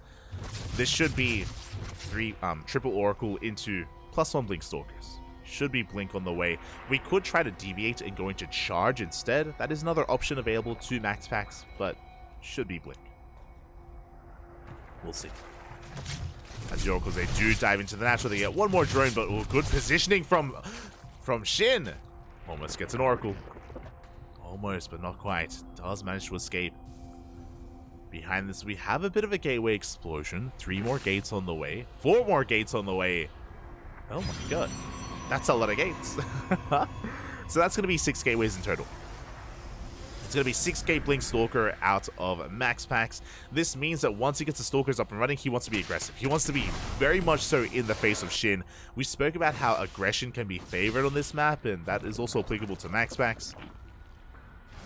He's going to be vying for map control with those Stalkers, and his Oracles will be up to support it. Everyone's going to be shut down. Fourth base has been taken by Shin. Oh, we're looking for a cancel, though. Where's the Spore? No Spore. We get 3 more drone kills, and Shin, he's losing a little bit too much. They're losing far too much. 5 drones go down, and we force a cancel on that hatchery. I'm hoping that was a cancel, not a kill. Hoping. So Shin's in, quite a rough place here. He's also a lot of workers, and here we go. How do we come back? We have a Spire. Spire is on the way. Now, I assumed that we would be warping in a wave of Stalkers, but we do not, which means we're vulnerable. Ladies, they come in for a surround. Stalkers coming into reinforcement. 2 Stalkers get picked up. A good trade for Shin, trading minerals for gas. But the fourth base hasn't been scattered, and that tells us something as well. That tells us that MaxPax isn't really going to be too aggressive. With this 4th base, he can take up into a second robo and into a bay. Stalkers are now moving out, but with this better economy, with these gases as well, he should be taking up behind this. There it is. There's the bay. The bay is on the way. This should be for Colossus, eventually Disruptors. Stalkers are getting ready for their push now that Blink is done. And the question becomes, how much damage can MaxPax deal before the mutas come out? And can he scout the mutas as well? Again, the Spire has not been seen so far by MaxPax. There we go, pushes on forward, gets an Overlord. 9 mutas in production. MaxPax going to be backing up from there. He pokes onto creep, doesn't commit, rotates around. Again, MaxPax doesn't want to get surrounded. His army is spotted. They're pushing towards the fresh mining base, the 4th base of Shin. Another Overlord falls. We take down some tumors. We get on top of the hatchery as well. Again, we invest into mutas, which means we have that much less to defend. This hatchery is going to go down. At the same time, a big warp in into the main base. Mutas are going across the map, but that means that we have lost control of the 4th. A big pickoff. MaxPax snowballing out of control. Shuts down the 4th. Distracts the army in the main. The mutas, they have a lot of work to do. The mutas, they have a lot to do in the main base of MaxPax. We force a recall. We get 1 probe in the main. We get a couple in the natural. But there are so many Blink Stalkers. At the same time, Shin pushing towards the 4th base of MaxPax. He needs to get damage done. He's getting some SCVs. He's getting some probes. It's a good start, but he needs more. Bearing in mind, MaxPax just lost 10 probes. He's still up in workers. MaxPax, he still has a better economy, still has a higher probe count. Shin is in trouble. He's down to 3 hatcheries. He's trying to tech up and transition into Hydra Lurker. Ooh. I mean, it's a good composition, to get me wrong. Like, Hydra Lurker Viper is ideal. But can we get there is the question. Like, these mutas, their job, their role is to buy time. It's to force MaxPax to stay at home, keep him in between the bases. If that doesn't happen, then Shin won't be ready for the main push. Like, the Lurker Den is still on the way, and even when we have the Lurker Den, it's going to be Lair Tech Lurkers, not Hive Tech. So Hive is still on the way. Just now finishing up Viper in production. Mutas, they are buying time. MaxPax rotates around. He finds the 5th. He's going to deny it. His base is going to be cancelled.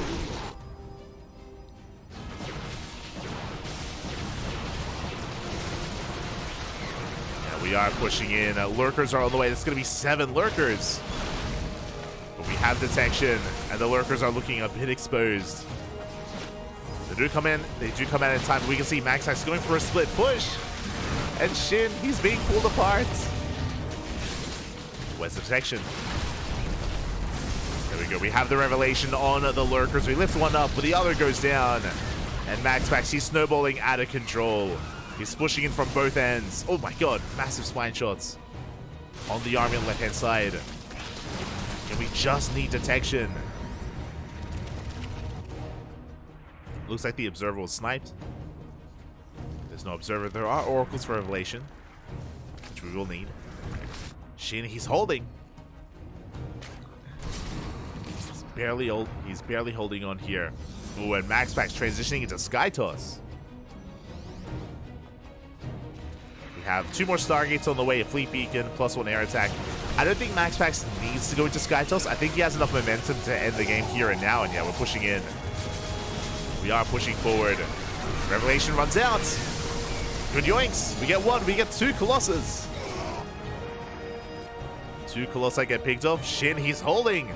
At the same time, a big warp into the main base, but we have Roaches in position as well. So yeah, MaxPax, he does need to transition out of it. A Sky Toss would be a wise move at this point. MaxPax wasn't able to break in. He's working towards carriers, disruptors on the way. He's refining his army.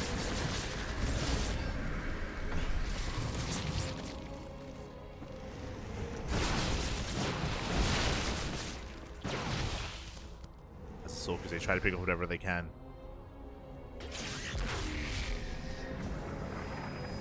Disruptors coming out. We have the mothership in production as well. Let's go.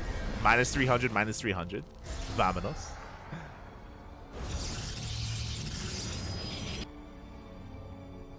It's MaxPax. He's building himself up here on his bases. Big state. Oh my god!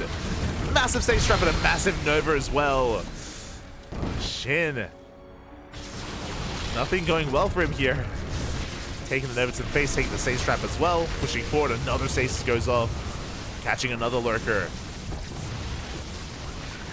Templar pushing forward, threatening the feedback. Threatening feedbacks on Shin. He is not stopping, he's not slowing down. Do we have enough anti-air though? The carriers, they have arrived. Big feedback there on the Viper. And without feedbacks, how can Shin push in? I mean, he is within range of the Nexus. Nexus is going to go down. But what about the carriers? Can we get one? Looks like we may just barely get one carrier. Bit of an overextension by MaxPax. The Nexus does fall. At the same time, though, MaxPax losing, or does lose 8 workers, gets 10 drones across the map. Shin trying to force his way in. It's all or nothing for Shin at this point. Nova does whiff, doesn't connect. Big spine shots going up on the army.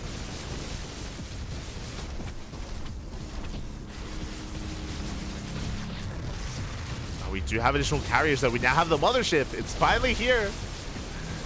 We get the mothership. We pop the cloak. Where is the detection? It's a little bit late to the party. We clean up so many of these lurkers. There we go. MaxPax, he's just mowing his way through this. Massive Nova goes off. GG gets called, and MaxPax will take the fight. Will take game number 1. GG. GG, well played. Shin completely all in with that attack. It was all or nothing. He had no longevity in that game. He had no additional bases. His economy was stifled. He had 62 drones. Again, it was all or nothing for Shin, and barely just did not have enough. Again, it was just a rocky road there for Shin overall. Having a really hard time establishing his 4th, establishing his 5th, taking up into lurkers. He was on the back foot for the majority of that game, but we'll see if he can fight back. We'll see if he can bring it back here in game 2. As MaxPax does take a lead.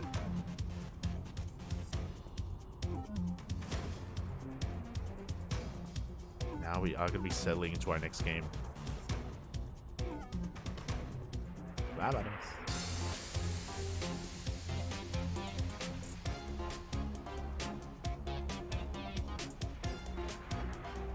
As game 2 is going to be on Side Delta. Let's go. Side Delta is going to be coming up next. Looks like we have our vetoes, of course, as well. Vetoing Radisson Station, Equilibrium, Golden Aura, Solaris. I mean, your standard vetoes, to be honest. Does make plenty of sense. Side Delta, of course, is much more open. It's a very open map in the center of the map itself, which can lead to some better engagements for Zerg. Potentially, as we're getting into this, in the bottom right-hand corner, we have MaxPax for Sizerm Game. And in the top left, we have Shin for Mystery Game. Here we go. Get MaxPax. He needs one more uno mas to close it out. Let's go the distance. Meanwhile, Shin going for a proxy hatch. Let's go. He sends out a drone towards the southern half of the map.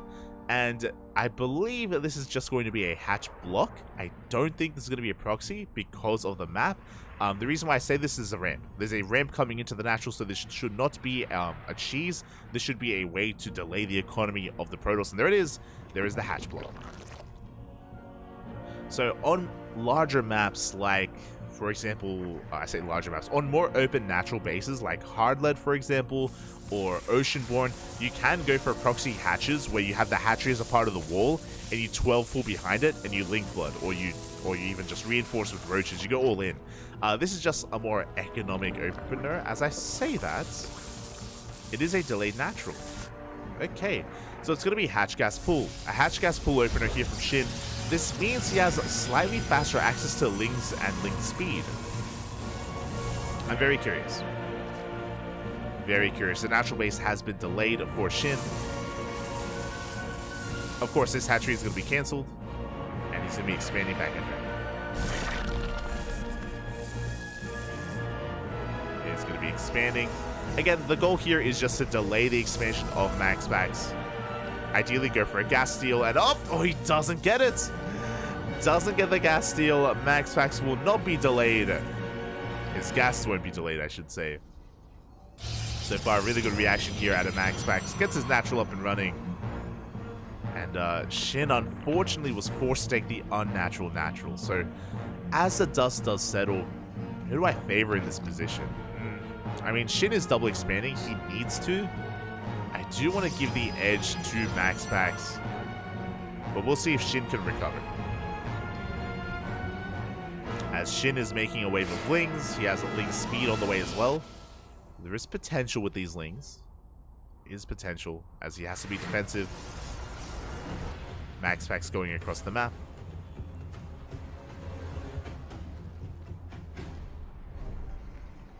He is going to be rolling on over. We have our tech of choice. Yeah, this is really smart. I like this. Twilight Council. Big scat out of Shin. He does confirm the Twilight Council. This should be Glaive Adepts. This could be Dark Templar as well. Either one would work in this position. Either one would be ideal. Yeah, 2 more gateways on the way. This does look like Glaives, but we'll see how Max Packs pieces this all together. Yeah, he's pulled out of gas. He has pulled out of gas. It's going to be Glaive Adepts. This may be the variation without any Robo. As Adepts, they're going to be shading in between the bases. Going to be pulling back, and there it is. Glaives is on the way. So if I'm not mistaken, this is 3-gate Glaive Adepts. Yeah, 3-gate Glaive Adepts. So this is a little bit more macro-oriented. It's not as committed as 4-gate Glaives. So... oh, never mind. I mean, it isn't as committed as 4-gate Glaive Adepts, but the Robo is on the way. That's for the Warp Prism, so we can reinforce across the map. Now, because we're down a gateway, Max Packs can afford a faster third base, so we can transition faster out of this. And we'll see. Shin responding with a Roach Warren. He needs that Roach Warren. Adepts are moving out.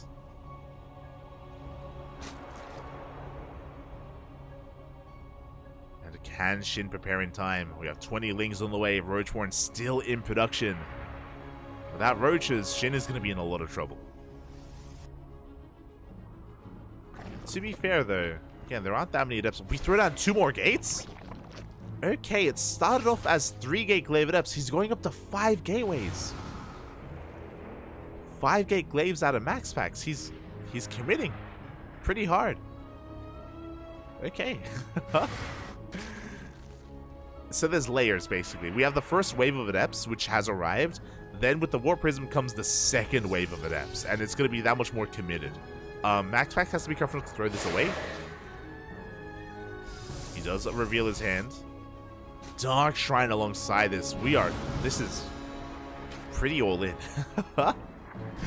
From Max Pack. So instead of expanding behind this, he's just doubling down. 5-gate Glaive Adepts with Dark Templar behind this. Let's go. Here we go. The Adepts, they have arrived. They have arrived. Meanwhile, looks like our clean... stay with us, Clean Feed. There we go. We're good. We are good as Adepts, they do shade in towards the third base. And with only Links to defend, yeah, we can fight back. We can trade with these Lings.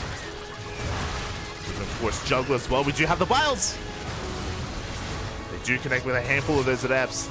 2 shade into the natural base. We have others dropped into the main. Still no economic damage. Like, we need more than this. And the Adepts, they're being cleaned up. So far, a good defense out of Shin.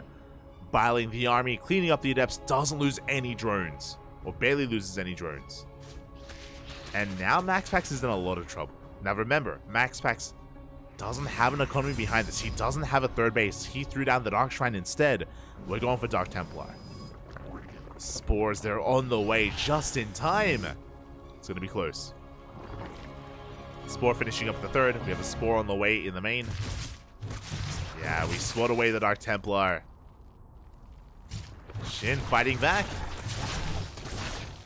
We get 1 drone.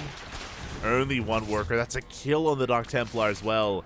And Max actually throws down another gateway, going up to 6 gates, going for charge, and now he expands. Now he takes a third. But this third, it's so late for MaxPax. Oh shit, he's going for the Nexus. He's gonna get it. Oh, force the cancel. A big cancel there from Shin. Behind this, did I say 6 gates? We're going up to 8 gate charge. So 8 gateways in total.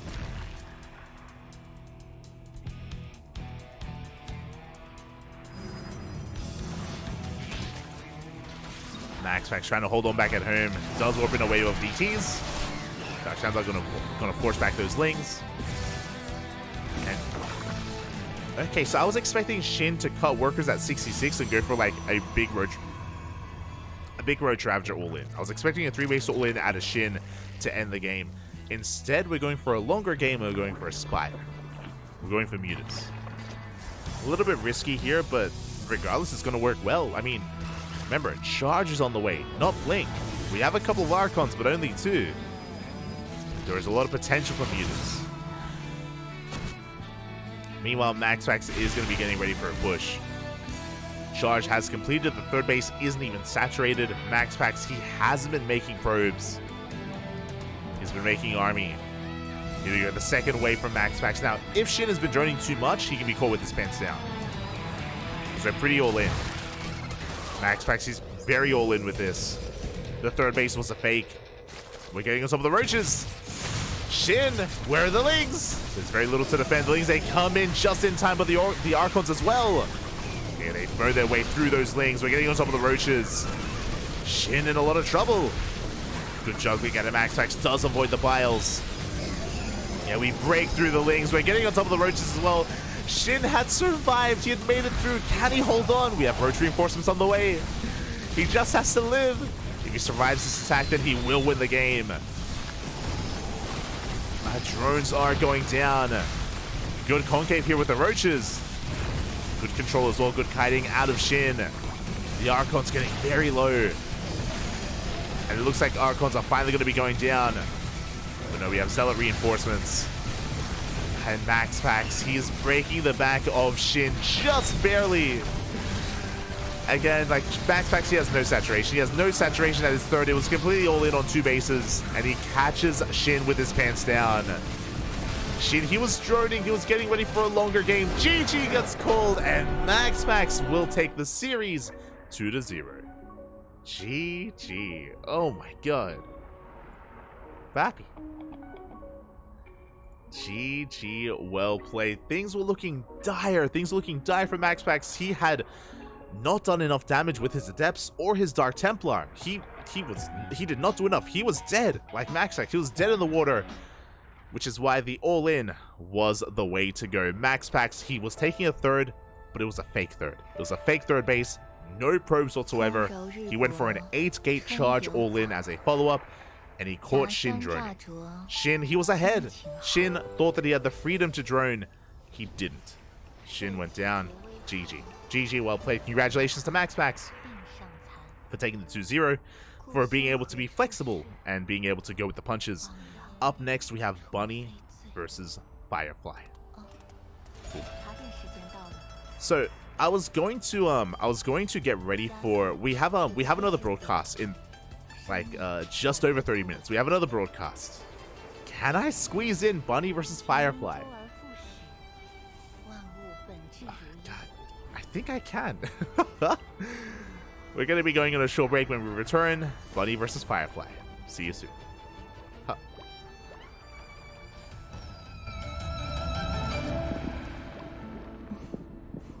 有的时候，等待亦是变化。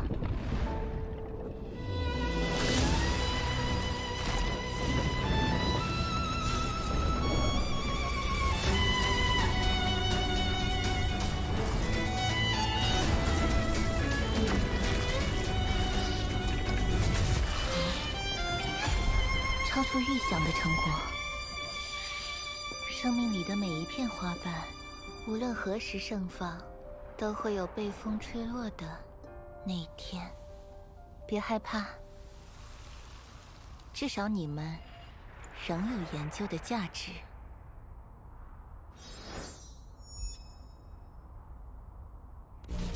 biu 是我运营的产品，我想通过它和更多不懂分寸的人一起探索世界的边界。正是这些不懂分寸的人，也许他们不被理解，任性、固执，甚至疯狂。就是我。但如果没人去打破边界，谁又能玩透世界呢？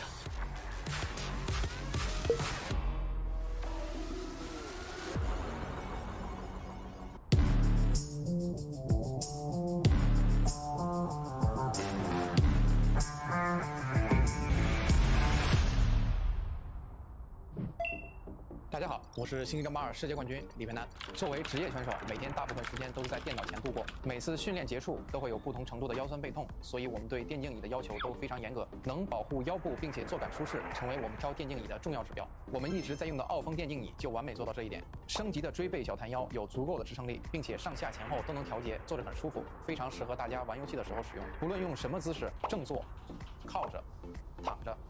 腰托都可以支撑我的腰部，非常舒服。再来坐感，这款还配置了空调坐垫，夏天凉爽，冬天温暖，真的是跟空调一样精准控温。训练久了总觉得闷热，坐垫有3档风度调节，游戏再也不闷屁股了。现在天气转凉了，坐垫同样配置了3档加热功能，让身体一直保持温暖，游戏手感一直火热。训练之余刷刷手机休息一下，玩玩手游。6D 机械手臂可以自调节高度，手臂不会感觉累。同时扶手面很大，即使有大动作也不会落空。相信我，跟我一起选择傲风机械大师电竞椅，你也可以逆袭成为冠军。打开微信，搜索公众号“星际老男孩 SC Boy”， 这里有每日的直播预告、重要的赛事报道、精彩的视频剪辑、有趣的主播八卦、定期的抽奖福利以及爆笑的节奏和评论。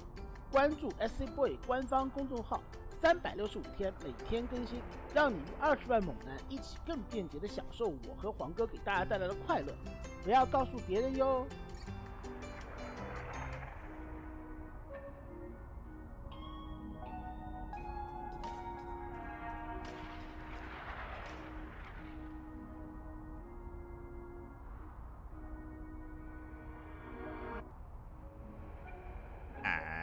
And welcome back, everyone. Welcome back to our third match of the night of round 2 of the Master Coliseum 7 group stage. Now we enter some of the lower bracket, or the lower matches, as both Bunny and Firefly have had a bit of a harder time so far in the group stage. Bunny did end up losing 2-0 to Hero, and Firefly lost 2-0 to Max Pax a couple of days ago in round 1. So both players have lost their initial matches, but we are here to fight back. We are here to get a win on the board for one of these players. Who's it gonna be? We're here to find out. Here we go. We have our best of 3 before us here. Bunny versus Firefly in a best of 3. And we have our vetoes. We also have predictions. If you're in the chat, predictions are open. Place your bets on how you think this series will unfold. How you think this series will turn out. Who will come out victorious, the Terran or the Protoss? Up to you to decide. Up to you. As again, we have Game 1 on Hardlet, Game 2 on Oceanborn, Game 3 on Hecate. Let's go. Some pretty standard vetoes once again between our players, and we are loading on in the top left-hand corner of Hardlet. We have Bunny for Mystery Gaming. And in the bottom right-hand corner, we have Firefly for the Platinum Heroes. Here we go. Again, as we mentioned before, we won't be able to cast the final best of 3 immediately. It's going to be Solar versus Trigger after this, and we will delay that match until after... Oh, till after our broadcast, as it looks like we have a bit of a pause. It looks like we may have to remake the game, so to apologize. Just some technical issues. It looks like, yeah, it looks like we do have to remake and get things ready to go. So one moment as we get ready for Bunny versus Firefly. But as we were saying, after this, Solar versus Trigger is slotted, and we will be postponing that broadcast or that match on our stream because we are going to be casting another event in half an hour. In half an hour, we are going to be jumping into the Club NV X Duckling Showdown number 2. It is our weekly show match series, and we have some really hefty matches lined up. And of course, that is our event, so that's going to be what we're prioritizing.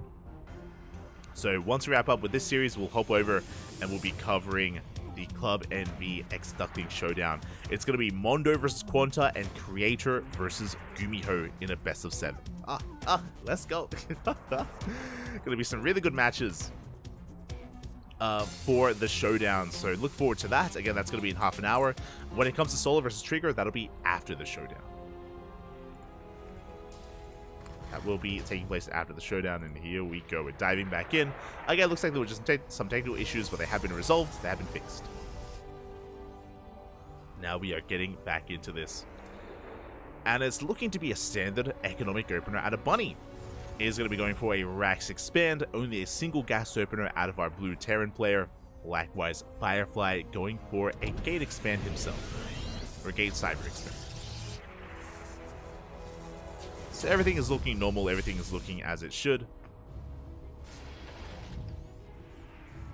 You see the Probe being a bit of an annoyance, and oh, hello.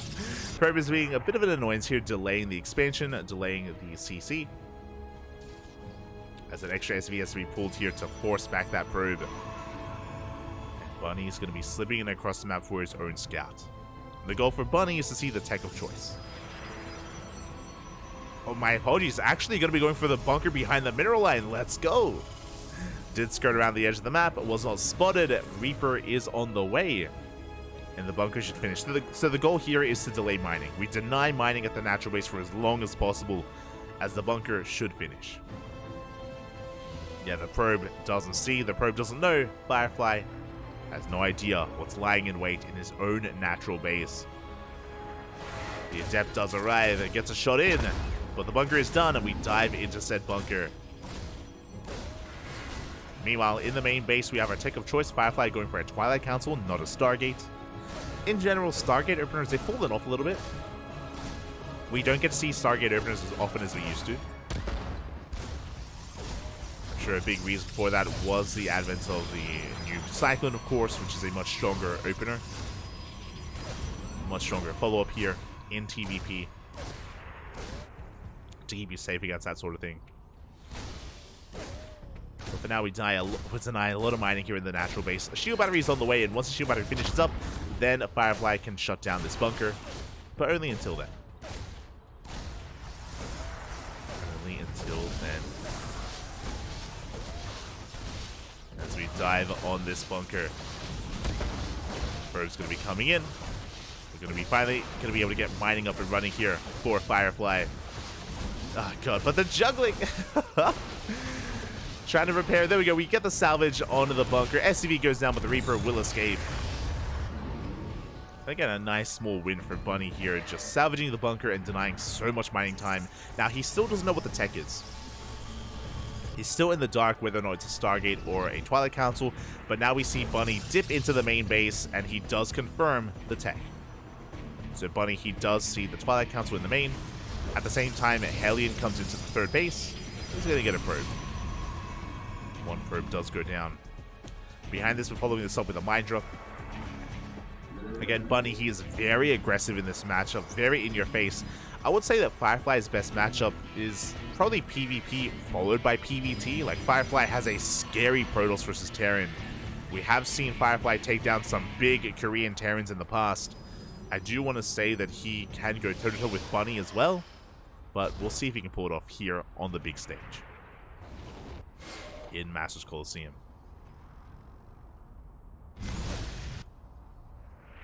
You see Firefly rotating over, keeping up with the movement here of Bunny.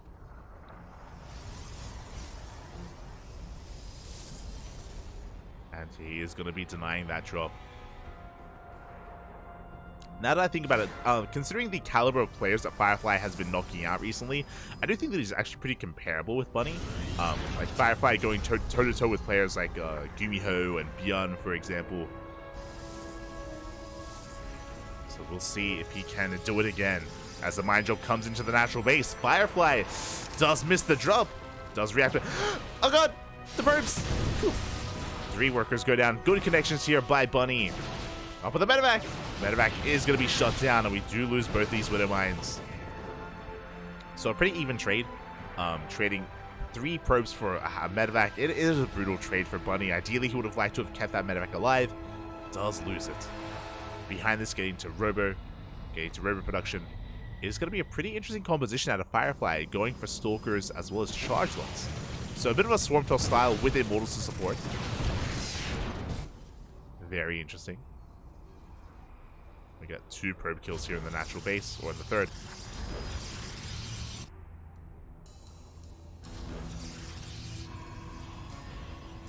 Two worker kills, and from here we see a Firefly going for quite a gateway explosion. I want to say going up to 6 gates. Jesus. 6 gateways here for Firefly. Again, it was a 2-gate blink opener into a third, so economics to begin with, followed by more aggression.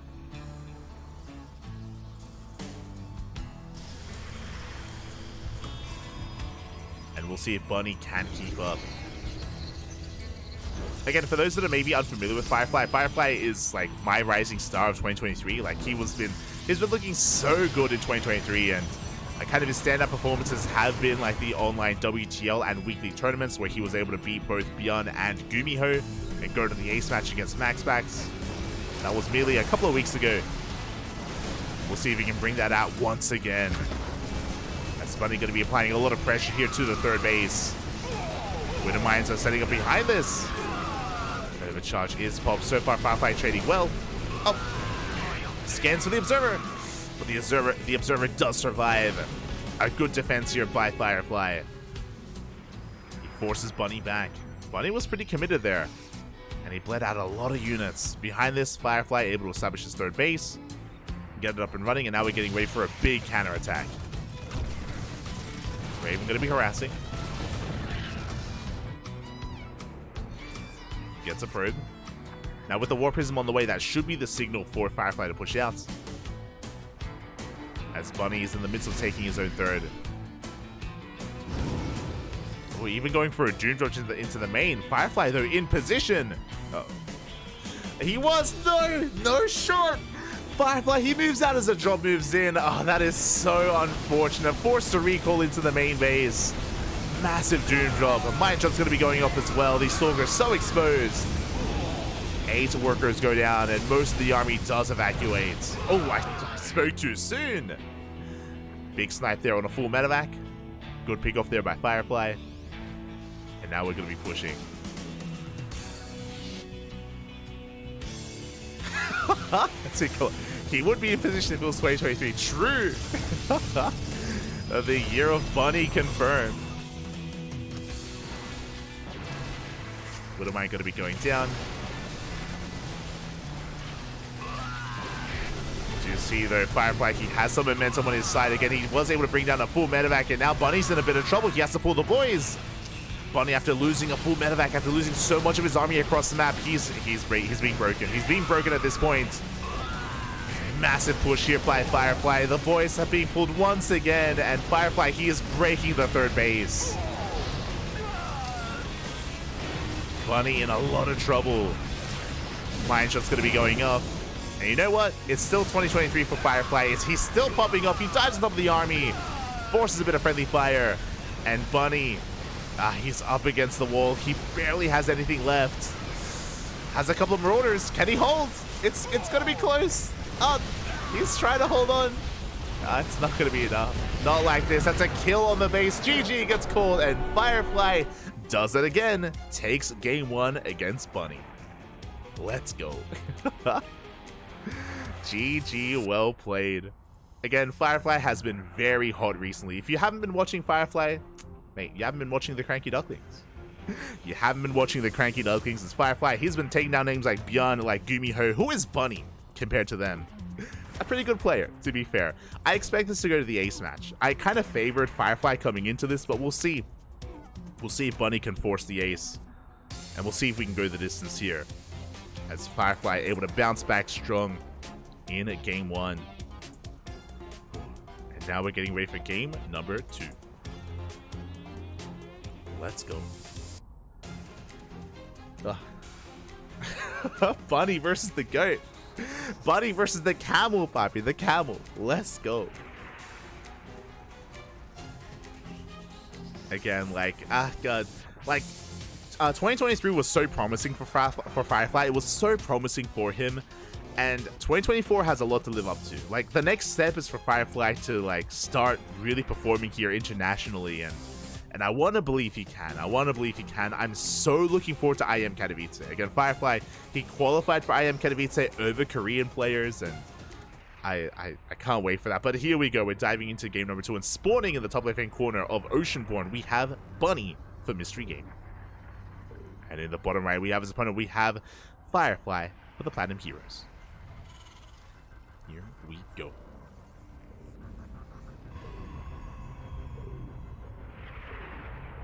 Again, Firefly does have a nice lead so far, but can he close it out, or will we go to the ace match? Again, Bunny is very aggressive by nature. This can sometimes work against him. Like we saw, he was very much so in the face of Firefly in that last game, and the aggression did fall on its face in the end. It was absorbed, it was dealt with, and then he was so vulnerable to a counterattack. I do think that against Firefly, you have to take a more methodical approach. Calm things down. We'll see if that's the case. See if that's going to be the case here for Bunny. So Probe Scout going to be coming in. Does get eyes on the opener. Bunny is going to be going for, once again, a racked expand economic opener out of our blue Terran player.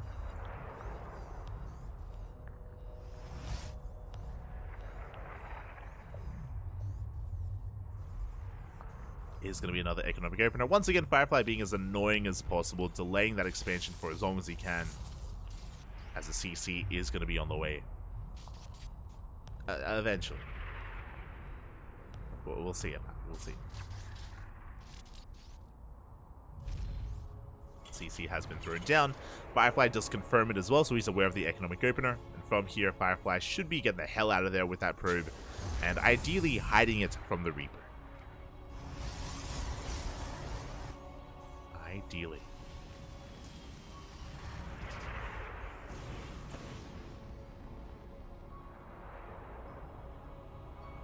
And this Bunny does end up finding that probe. Does catch it. Oh, just barely. Comes across the worker, shuts down the probe. From here, getting into his follow-up. Likewise, Firefly is soon to be going for his tech of choice. I imagine on a map like Oceanborn, we're going to be seeing another Twilight Council. But we'll see. Stargate is always an option. It's always available. There it is. Twilight Council has been thrown down. In general, Firefly does thrive a lot more with those Blink Stalkers, as we saw in the previous game. Adept gets across the map, and we'll get a kill on the Marine, just barely. Forces the boys to be pulled, gets an SCV, delays the expansion. And it barely delays the bunker as well. So much damage done here by one Adept. Ay, ay, ay. Again, the Reaper was out of position, and we get 2 SCVs. Good pickoffs here by Firefly. Not just the workers, got the Marine, delayed the CC. 2 Adepts can threaten the mineral line. And we do shade in. Bunny stuck in his main base. Behind this, going for a Cyclone. The Cyclone will shut this down, will clean this up. As we try desperately to scout, we do get eyes on the starport, I believe. Good scout out of Firefly.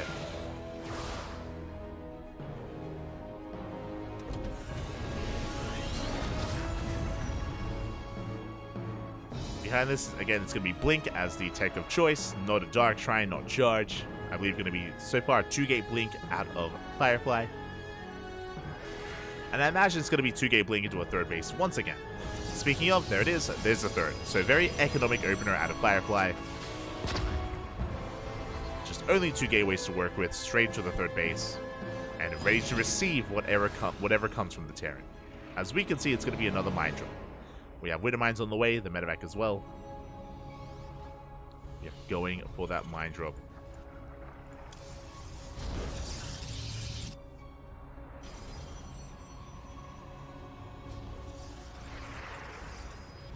And we'll see if Bunny can make some magic happen as he gets scouted. He does get spotted as he moves out. A big catch from Firefly. Does spot the army, getting in position. Drop maneuvering towards that natural base. Firefly, he is ready for it. Drop comes in. Up. Boost into the natural base. Good you go for the drop. The boys are going to be reacting in time. We do pull away. And only 2 probes go down. This time, a pretty clean reaction out of Firefly, but the medevac will escape.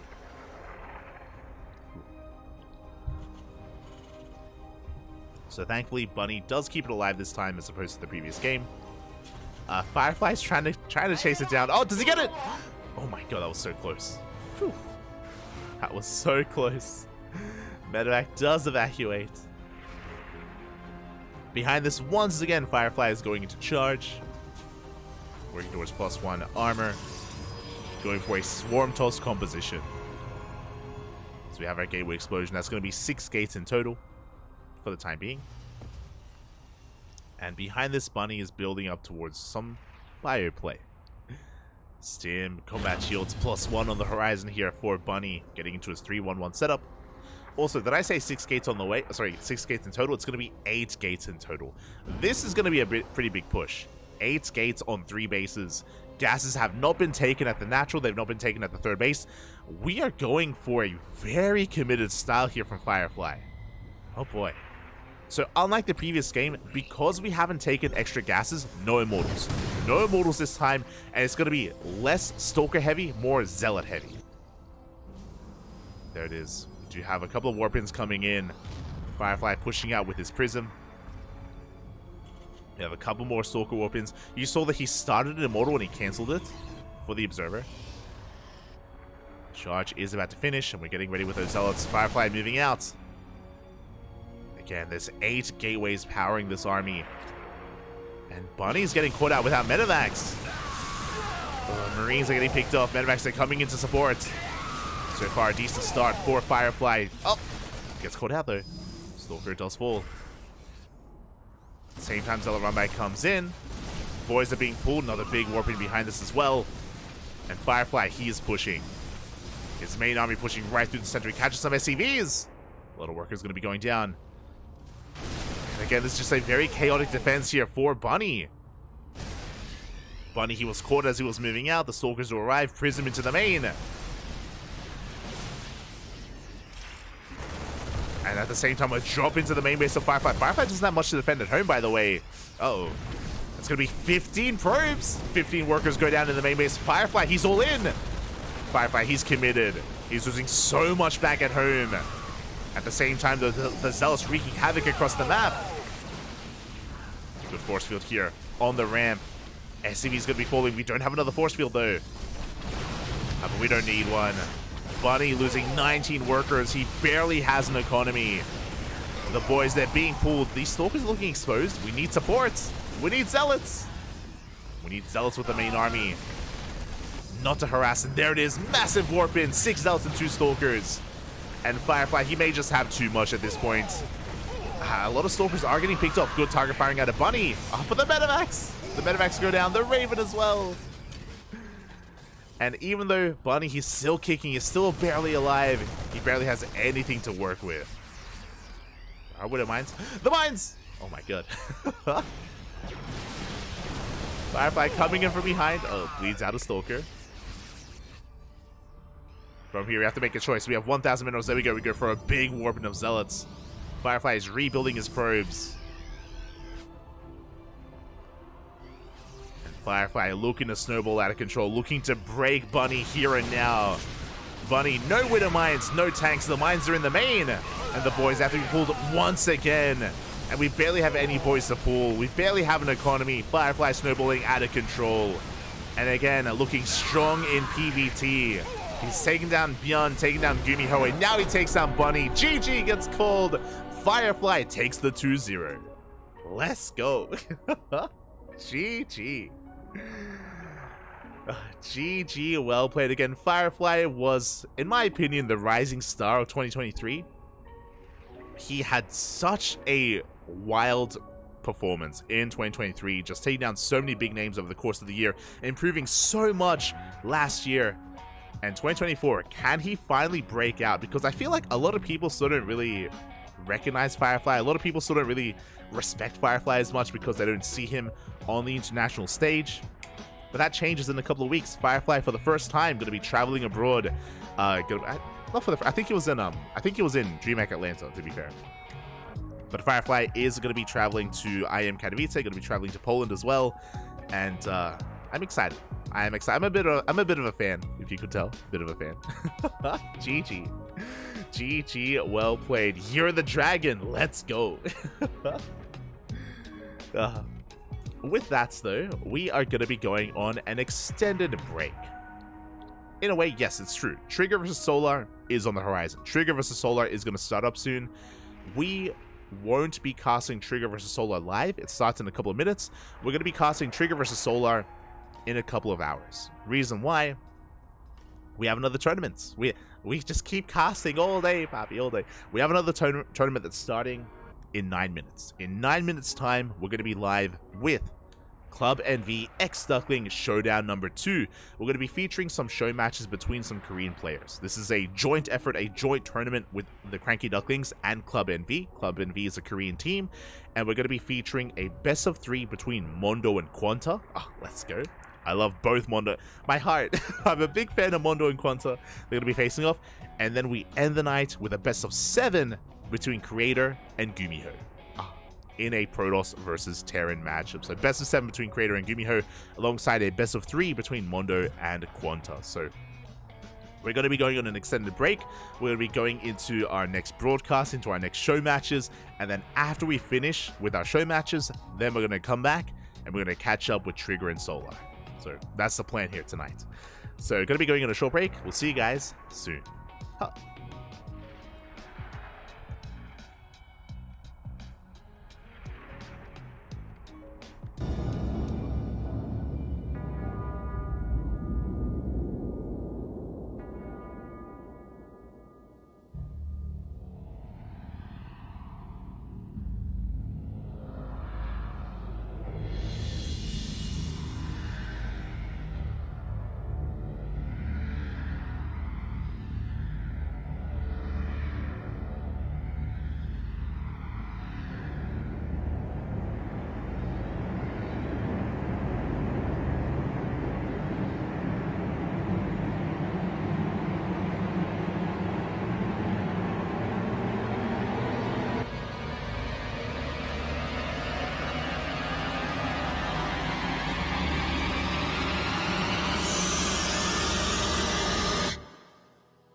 back, everyone. Welcome back to something very special. Welcome back to our weekly show match series, to the Club NV X Duckling Showdown number 2. This is a joint effort, a joint event here where both the Ducklings and Club NV have come together to bring you some lovely and beautiful show matches. Oh my god, here we go. Exclamation mark B in the chat if you guys want to have a look at the show matches that are going to be lying before us here today, as we start with a best of 3 to kind of ramp us in, to kind of ease our way into the following best of 7 down the line.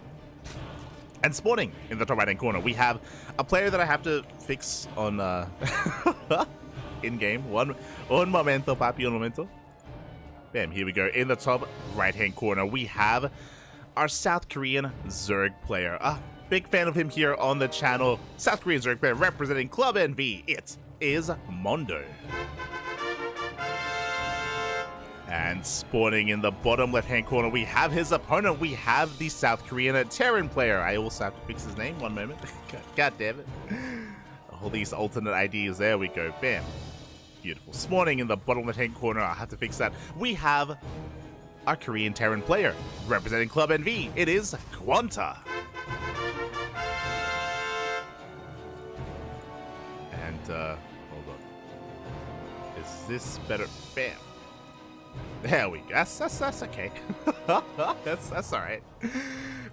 Here we go. We have our ZVT to kick things off, and again, it's great to see these two players again. For those who are unfamiliar with Mondo and Quanta, they are up-and-coming players in the Korean scene. Mondo, again, he was kind of like one of the players that I was keeping my eye on in 2023, kind of rising through the ranks amongst the Korean Zerg players. Amongst Korean players in general, so was Quanta. If you're maybe a little bit more familiar with some of these other players, I would say that players like Quanta, Mondo, 3 Point, Percival, Hon Mono, Genio, Curry, Stephen Curry, another is slipping my mind, Lunacy. There's quite a lot, actually. There's quite a lot of up-and-coming Korean players, all kind of Code A players, is maybe the better way to put it. Can't quite make it into Code S, but they're all like Code A level players. They have all been, they all kind of rose up together in the COVID era of StarCraft. So I'm talking 2020, 2021, 2022, into 2023 as well. A lot of those players, Gyelzing is another big one there. A lot of those players have kind of fallen by the wayside, unfortunately. A lot of those players have since retired. Mondo was one of them. Mondo straight up retired. I think we casted his last event. I think it was in a Sparkling Tuna Cup a couple of months ago. And he did end up stepping away, which was a little bit sad to see. But recently, Mondo has returned. He's like, yeah, you can't keep me back for much longer. He has returned. I will say that I believe that Quanta is more informed. Oh, I did forget the... I would say that coming into this, Quanta is more informed, but we'll see if Mondo has been able to recover his skills and is able to keep up with someone of the likes of Quanta. In their prime, they were both pretty comparable. I would even say that Mondo was maybe slightly ahead of Quanta in their skill when they were both active. But again, Mondo has been inactive for quite a number of months. Here we go. Is going to be going for that third hatch. It was delayed for a moment there. It was a hatch gas pull into a third base from Mondo. Meanwhile, across the map, we have Quanta getting into his 1-1-1. Now, I know I was talking a little about Mondo, but Quanta, he is one of my favorite Terran players in Korea, I'll be honest. I love him so much. He is known for a specific build, for a very specific build. It is the Quad Thor drop. If you've heard of it, if you've seen it, then you know what I'm talking about. And mech is what he's known for. Mech is really what Quanta's known for, but a very stylistic form of mech. Very unique form that you don't see amongst many other players. I remember casting Quanta for Solar, and Quanta was making some magic happen against Solar Map. It was beautiful. This was like a year ago. I can't believe it's been so long. I also remember Quanta versus the Zerg Lord. That was another big match. That was another big series that Quanta was able to flex and really showcase his skill. But we'll see how this all does unfold as we are opening up Cyclone. Again, I haven't actually casted Quanta this patch. Like, he has been a little bit more inactive, and I haven't casted him in the new patch, so I wonder how he embraces the new Cyclone as we are going Bio. We are not going for the add-on swap, we are going into Stim. Alright, no mech. Not yet. Let's go. So we open up Hellion Cyclone. This is a Cure opener, by the way. Again, Cure and Quanta, they were on the same team for quite some time. I wouldn't be surprised if they're friends, if they talk about the game and even practice together. Ooh, as Mondo going for a lair first. Okay, so a very safe standard opener out of Mondo. Will lose an Overlord, but is going to be going lair first into a Baleen nest, so a very safe play here. Should be prioritizing Baleen speed as a result. As soon as that lair is done, meanwhile, Quanta just getting into his third CC. Now, it was a 1-1-1 opener, so very aggressive out of Quanta. The third base has been delayed from our Terran player, and we'll see if our Terran player can make it worth it. Remember, the third is late, which means he has to get economic damage done, ideally. So with the late third, we have an abundance of Hellions and Cyclones. Quanta going to be threatening a dive, threatening a push. See if he can push in as we do get on top of one of the queens. Oh, good positioning here at this ramp. A solid choke point. The Lings cannot engage. At the same time, Liberator into the main. Liberator does siege up. Good reaction so far. Adamondo does minimize his losses. At the same time, is keeping up with the Hellion movement as well. At the same time, we have a Viking on the left-hand side. We've already got 2 Overlord kills, and we're going to get a third. Big damage here with the Viking. Liberator in the main base gets a kill on a queen, and Quanta is getting damage done here. He's pulling Mondo apart. Pulling him left and right, getting another couple of drone kills here. 3 workers go down. At the same time, we catch a queen. Transfuse 1 second too late. The queen falls as well. Quanta gaining a lot of ground here. And remember, behind this is working on a third CC and building up a bio-based army. Getting into mass marine, into marine tank. This isn't game-ending damage, but these are good trades nonetheless for Quanta. Good trades overall. Meanwhile, we'll have to... Hold on. I got a color code. Got it. God damn it. I have to put it in manually. God damn it. Hold on. Just trying to fix up the color for Quanta's name. And it looks like... Bam. Beautiful. It blends in. Does blend in now. Between our 2 lovely players. Hopefully they don't switch sides in the next games. Hopefully. As the dust does settle, Quanta backs off. The hatchery does get up and running. Mondo, he's on a decent worker count here at 3 base saturation. He's getting ready for a big counterattack. At the same time, Quanta pushing on the right-hand side. Reinforcing here with a lot of Marines. 2 tanks with this army as well. His third base is very exposed. So he is vulnerable to a run-by, but at the same time, he's focusing on that push. Hellbats are being morphed in. The army's been spotted. Mondo, he goes for the run-by.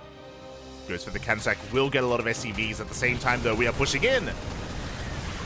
Bailey's will roll on forward. Big connections on the Marine. Oh my god. Half the Marines do go down. A little bit late to split, late to react there by Quanta. Will lose 12 SCVs across the map, but he has to push in. But does Quanta have enough? Again, the Bailey connections may have just been too good. Good target firing here on those Bailings. But the tank does fall, and Mondo holds. Mondo holds. He shuts down the Medivacs. Does lose 2 drones in the process, but he shut down the economy of Quanta. And that's what matters. That is what matters here. Marines and Simeon once again. They get a queen. Oh, they get 1, they get 2. 2 queens, but we take Bailings to the face. Another drop here. A desperation move here out of Quanta. Trying desperately to pull Mondo back home to buy time. But Mondo, we have Infestation all the way. Our upgrades are lacking here. 1-1 just finished. We can start working towards 2-2. 2-2 now on the way. Quanta desperately pushing out here on the left-hand side as well. It was a good start from Quanta, don't get me wrong, but the fight was brutal. The fight was very much so in favor of Mondo. Was able to shut him down. Likewise, they do clean up some of these Marines. Drop into the main. Trying to deal with this queen, but will be cleaned up as well. Oh! Even getting on top of that medevac. And Quanta just bleeding out too much here. Still trying to get this third base back up and running. 4th is on the way. Mondo already on 85 drones. We have the ideal worker counts. Mondo looking strong here in his economy. Oh, we have a Viking harass. I'm just up 3 Overlord kills. Okay. The MVP. Oh no! Goes down. The Viking falls. working on +2 vehicle? Wait, what? Again, Quanta, very stylistic player. He does things his own way at times. Yeah, he's been sneaking in a couple of vehicle upgrades. Oh, the Baileys! They connect. They shut down the drop. And Mondo has map control. Mondo, he is maxed out at this point, snowballing out of control. One fight is sometimes all it takes, and Quanta is struggling. And it wasn't just one fight, it was also the Bailing run by, or the Ling run by. As we have Ling swarming from the right-hand side, getting on top of the tanks as well. +1 vehicle armor is just not going to be enough. As we shut down the tanks, we shut down the army as well, swallowing up what Quanta has left. And Mondo will take game number 1. GG. GG, well played. Mondo was struggling early on. I will say that. I will say that Quanta had a bit of a better early game, but it all came down to that one fight where Quanta did overextend and was caught off guard by the Ling Bane on the right-hand side, but that's because he was distracted by the Ling run-by that was happening back at home at the third base. And Mondo was able to snowball out of control on both ends. He was able to get damage done with the Ling run-by. He was also able to break the main army as well. Mondo getting out of control there, and with that, takes game 1. And now we're getting ready for game number 2. If you're curious about the map order, we have it here. Game 1 is on Hecate, Game 2 is on Alcyone, and Game 3 is going to be on Golden Aura. Here we go. Best of 3 between these two players. Remember, it's going to be a best of 7 afterwards between Creator and Gumiho. This is merely the appetizer, the entree, the Code A match leading into the Code S match, if you will. Just featuring more of the Korean scene. Here we go, spawning in the... God damn, they switched places. God damn it. Spawning in the bottom left-hand corner. Oh, hold on. That's it. That's it. We're getting there. We're getting there. In the bottom left-hand corner, we have our South Korean Zerg player representing Club NV, leading the series 1-0. In this best of 3 show match, it is Mondo. And spawning in the top right-hand corner, we have his opponent. We have his opponent. We have the South Korean Terran player, also representing Club NV as well. It is Quanta. Looking to fight back, looking to claw his way back into this and force the ace match. We'll see if he can pull it off. We'll see if he can bring it back. Also, as we get ready here for our second game, a big shout out to MM50 in the chat. Thank you so much for subscribing for 2 months in a row. Mondo. Oh, let's go. Oh, sorry. Meme. My apologies. It just blew over my head. Meme50. I think that's how you would say it. Thank you so much. Thank you so much for subscribing. We appreciate the support. Always, papi, always. And thanks to the support in the chat that we're able to host a lot of our events and run our tournaments. Thank you. Thank you. Of course, here it's not just us. A big shout out to Club NV. Club NV, who supports not just these players, but also these show matches as well. They do whatever they can for the Korean scene. Much love. Much love to Club NV. Much love. So we are getting into this. So far, Rax Expand, standard opener here from Quanta. Likewise, at Mondo, going for a hatch gas pool. Here we go.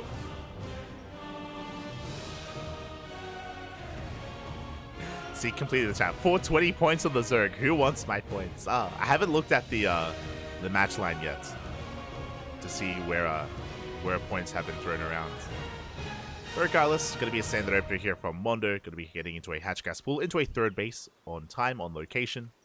It's going to be on Quanta. So you got to read on this and to try to punish this, or at least confirm what Mondo is up to. Dips in, going to be dancing with these Lings, dancing with those drones.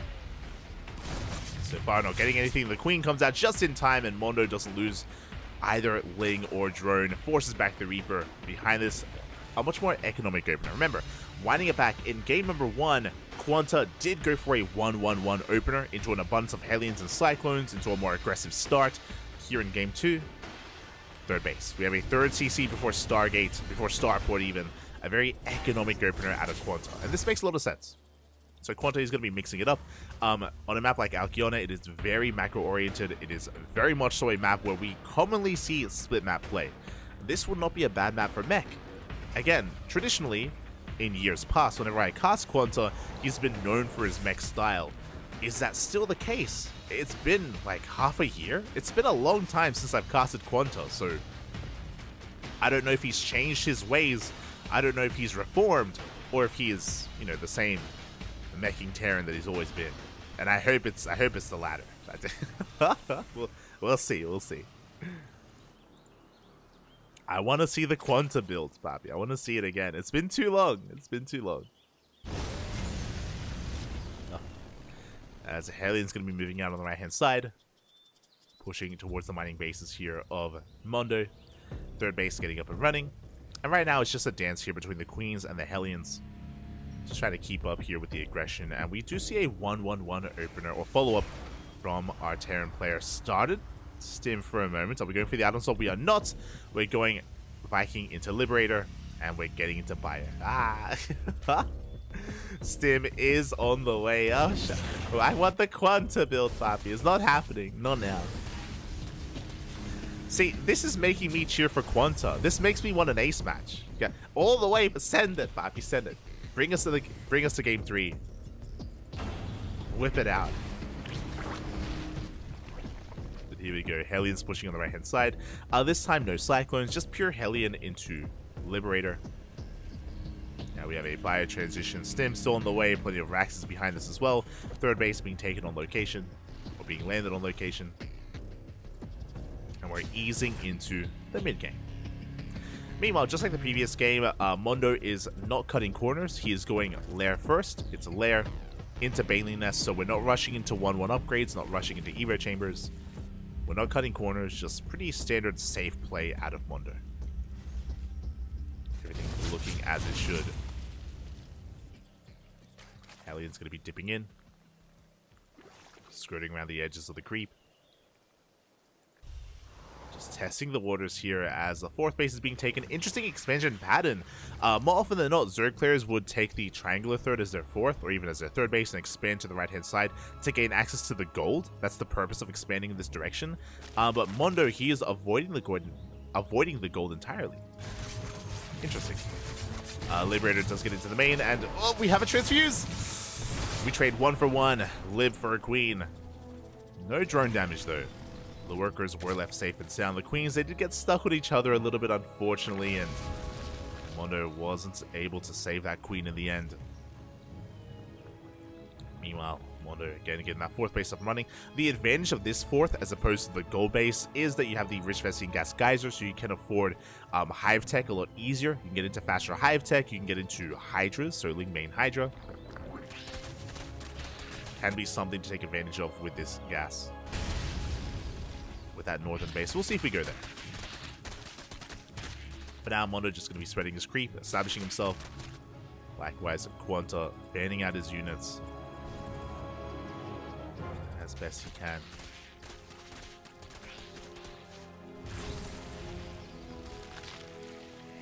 Aliens do threaten a dive. Don't quite commit. Again, plenty of Ling Bane in position. Now we get into 1-1. Likewise, behind this, we're also building up this Bio Force. Like, we've only been harassing with these Hellions and Cyclones, and behind this, Quanta is just building up his Marines, his Widow Mines. Second factory is on the way, which means we should soon be seeing 2 more gases and a 4 CC. Quanta is not going all in. Quanta is going to be transitioning and expanding into a 4th. Longer game. Meanwhile, here comes the Hellbats. Pretty dedicated push here out of Quanta. This time, no tanks. It's going to be Widow Mines instead. It's going to be a mine push. 1-1 finishing up in 10 seconds. A very crisp timing here from Quanta. 4th CC is on the way. And we do shut down the 5th of Mondo. We force a cancel, not a kill. It's going to be cancelled. Queens are coming in. We do have a wraparound. The mines. How good are the mines just going to be as they crash into the Marines and the... Oh my god, and the Hellbats. A big cleanup. 1 medevac full of Marines evacuates. Barely anything survives. Sure, we did force a cancel, but that was a solid cleanup there from Mondo. A solid cleanup. Now again, Quanta wasn't all in, but that was a brutal trade. I'm almost afraid to look. Oh. Again, he was only pushing with 16 Marines, thankfully, but did lose quite a big chunk of them. Lost all the Hellbats as well. You know, behind this, Quanta going for a split push across the map towards the 4th base here of Mondo. Mondo not quite in position. Up! That's a kill! It's going to be a kill on the hatchery. Marines, they push on forward. Good target firing here on the Bailings. There's a handful of Bailings on the way, but this may just be too much. Quanta, he just barely cuts off these Bailings, and it looks like he breaks through into the 4th base. Mondo getting caught out a little bit here. Mine shots go off. We do force back the army here towards the south. Oh my god, massive mine shot on the Bailings. And we have it back and forth. Initially, Mondo had a good fight here towards the south, but now Quanta is fighting back. Threatening a dive into this mineral line.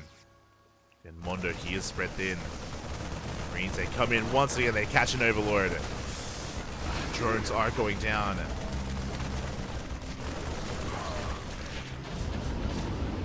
They try to engage. Looks like we will eventually clean this up. At the same time, we're pushing towards the south. Once again, hoping to cancel this hatchery, and it's going to be canceled again for a 3rd time. Mono just can't take a 5th. And this is getting dangerous. The mines. This is getting dangerous here as we have one more mine shot to go off, but Quanta about to establish his 4th as Mondo is still only on 4 bases. He has an 82 work count. He has a high drone count, that is true, but Mondo is not mining efficiently here. He needs a 5th. Desperately so, and it's not going to happen. Marines, they sim forward once again. They force another, the 4th cancel? Is that the 5th cancel? Ah, so many cancels. We just want a 5th. Oh, a big mine shot on the lanes. A good trade here out of Quanta. At the same time, we did threaten to drop into the main. Looks like the drop was dealt with. Quanta just keeping the pressure up. Gets a couple of workers. Gets all the gas mining drones as well. Mondo trying to remax here on Ling Bane Hydra. Working on 2-2. On the mines. Decent shot on Lings. Likewise, we do see Quanta just amassing his army, pushing once again. His 4th fully operational, and he can work on a 5th. He can work on his own 5th base at this point. Oh, the drop is going to be shut down, though. Mondo gaining a bit of momentum. Shuts down the drop, but he still needs another base. Desperately. Quanta up in upgrades. He's got 2-2, 3-3 on the horizon. 2-2 about to finish up here for Mondo. Now the mines. Oh. And good trade here from Quanta. Cleans up a lot of those Bailings. There's one Widowmine behind this, and doesn't go off. Clutch move there out of Mondo, does pull back in time. Double drop into the main base. At the same time, the main army here pushing towards the north. We have tanks, we have Widowmines. We're pushing in. The drop here at the 3rd base is going to be denied. Good defense out of Mondo. At the same time, though, can he collapse on this army? There may just be too much. Not enough Bailings. Hydras are exposed, and Quanta, he is breaking through. Quanta, he is pushing through. Can he pull this off? Reinforcements are on the way. Here come the Lings. Mine shot's going to be going off. We have friendly fire, and Quanta, he barely gets on top of these tanks. The tanks will fall. At the same time, Mondo going for his own run by, his own counterattack. He's had enough defending. Busts through the depots, gets into the mineral line. Ooh, 7 SCVs go down. And at the same time, he denies the 5th. How does it feel? 5th CC is cancelled. Oh my god, we're going to be throwing down 2 more CCs behind this. We got a lot of minerals to work with. 3 CCs on the way. Ghost Academy as well. But it does look like Quanta has been falling a little bit behind macro-wise. Whether it's lack of Raxes or missing some production cycles. As Quanta has got 1k in the bank, we need to make something. So Quanta tunnel visioning a little bit too much here.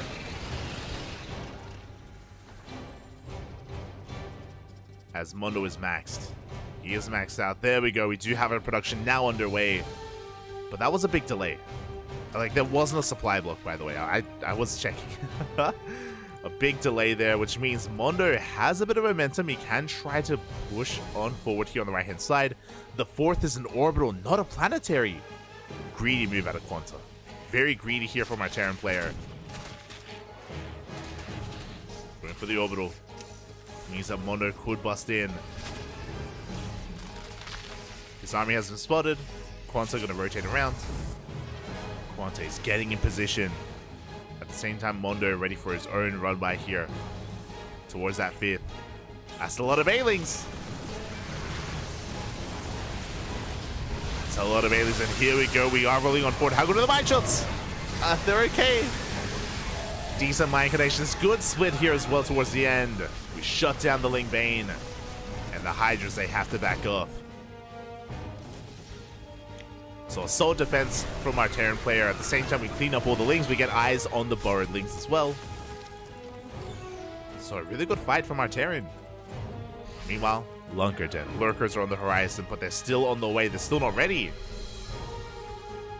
Quanta pushing forward, and tanks are sieging.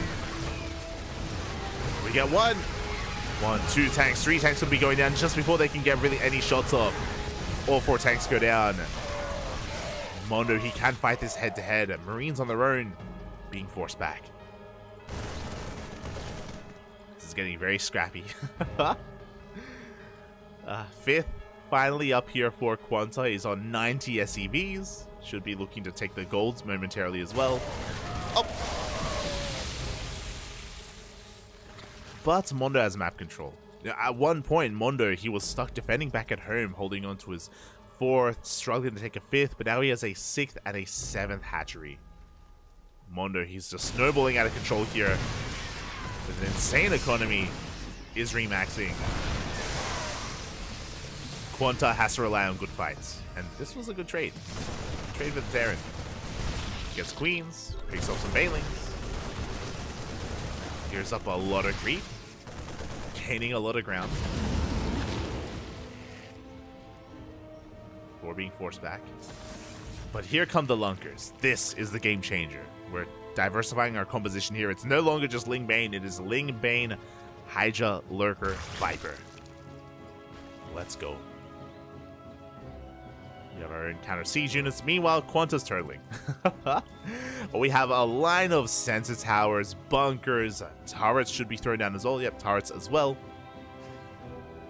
This is the power of Alcyone, is that you can stabilize and you can fortify yourself on these 4 bases. Sorry, on these 5 bases. The 6th, which would be this goal base, is pretty well fortified as well because you have the high ground. You have these ramps here, these points of elevation. That is why very often we have late game here on Alcyone. Very often we have split map scenarios. We go the distance here in game 2.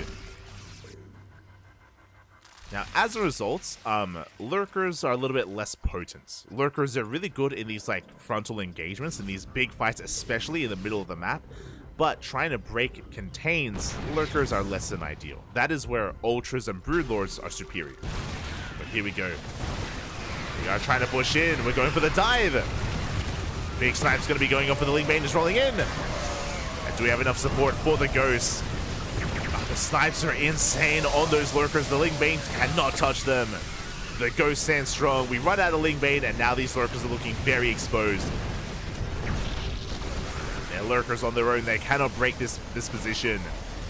And Quanta, he cleans everything up. We're down to 3 Lurkers. 4 Lurkers. And Mondo, can he hold? Can he hold on? But up, do we have a scan? For now, could be forcing back Quanta. Again, no tanks with this army. Goes to the scan. Ooh, Snipes a little bit late. A lot of Marines go down. That was not a good fight. Not the best fight from Quanta. But he does save his Ghost. He does pull back. At the same time, a massive Ling counter attack. Going for the gold. Going for the planetary. Oh, sorry, going for the orbital. Right, there is no planetary. Going for the orbital. Gets a tank, gets the bunkers as well. Massive Ling run by, and again, this is the danger you take here for not getting a planetary. As the army has to rotate over, 14 SCVs go down. A massive Ling run by cripples the economy here of Quanta, denies the goal base as well. Mondo is still in this. Didn't have a good fight pushing in, but is able to achieve a lot here with this run by. And now he's remaxing on Ling Bane. Do we have any Vipers? No. No Vipers, we have one Lurker. That was an expensive army that Mondo lost. And Quanta has a better bank. Again, Quanta, he wants to fight back at home. That's the thing. He wants to take these fights defensively back at home, ideally for the Terran. With these choke points, with these siege lines. And Mondo should be recognizing this, and his goal should be to deny the gold and to tech. Like, we should be seeing, like, Double Spire, Greater Spire, Ultra Cavern. Instead, we're committing. No tanks. Uh-oh. Quanta's out of position, by the way, this base. It's gonna go down. Mondo, he breaks through at the same time. We're going for a base trade. We're going for a big counterattack. So many SCVs going down. 34, 35. Sorry, 45. 45 SCVs, and the CCs are on fire. We're rolling in. We're not done. The Baileys are rolling into the main base as well. At the same time, Quanta not turning around. Gets one hatchery, going for another. It's full-on base trade mode at this point. Mondo is turning back around, though.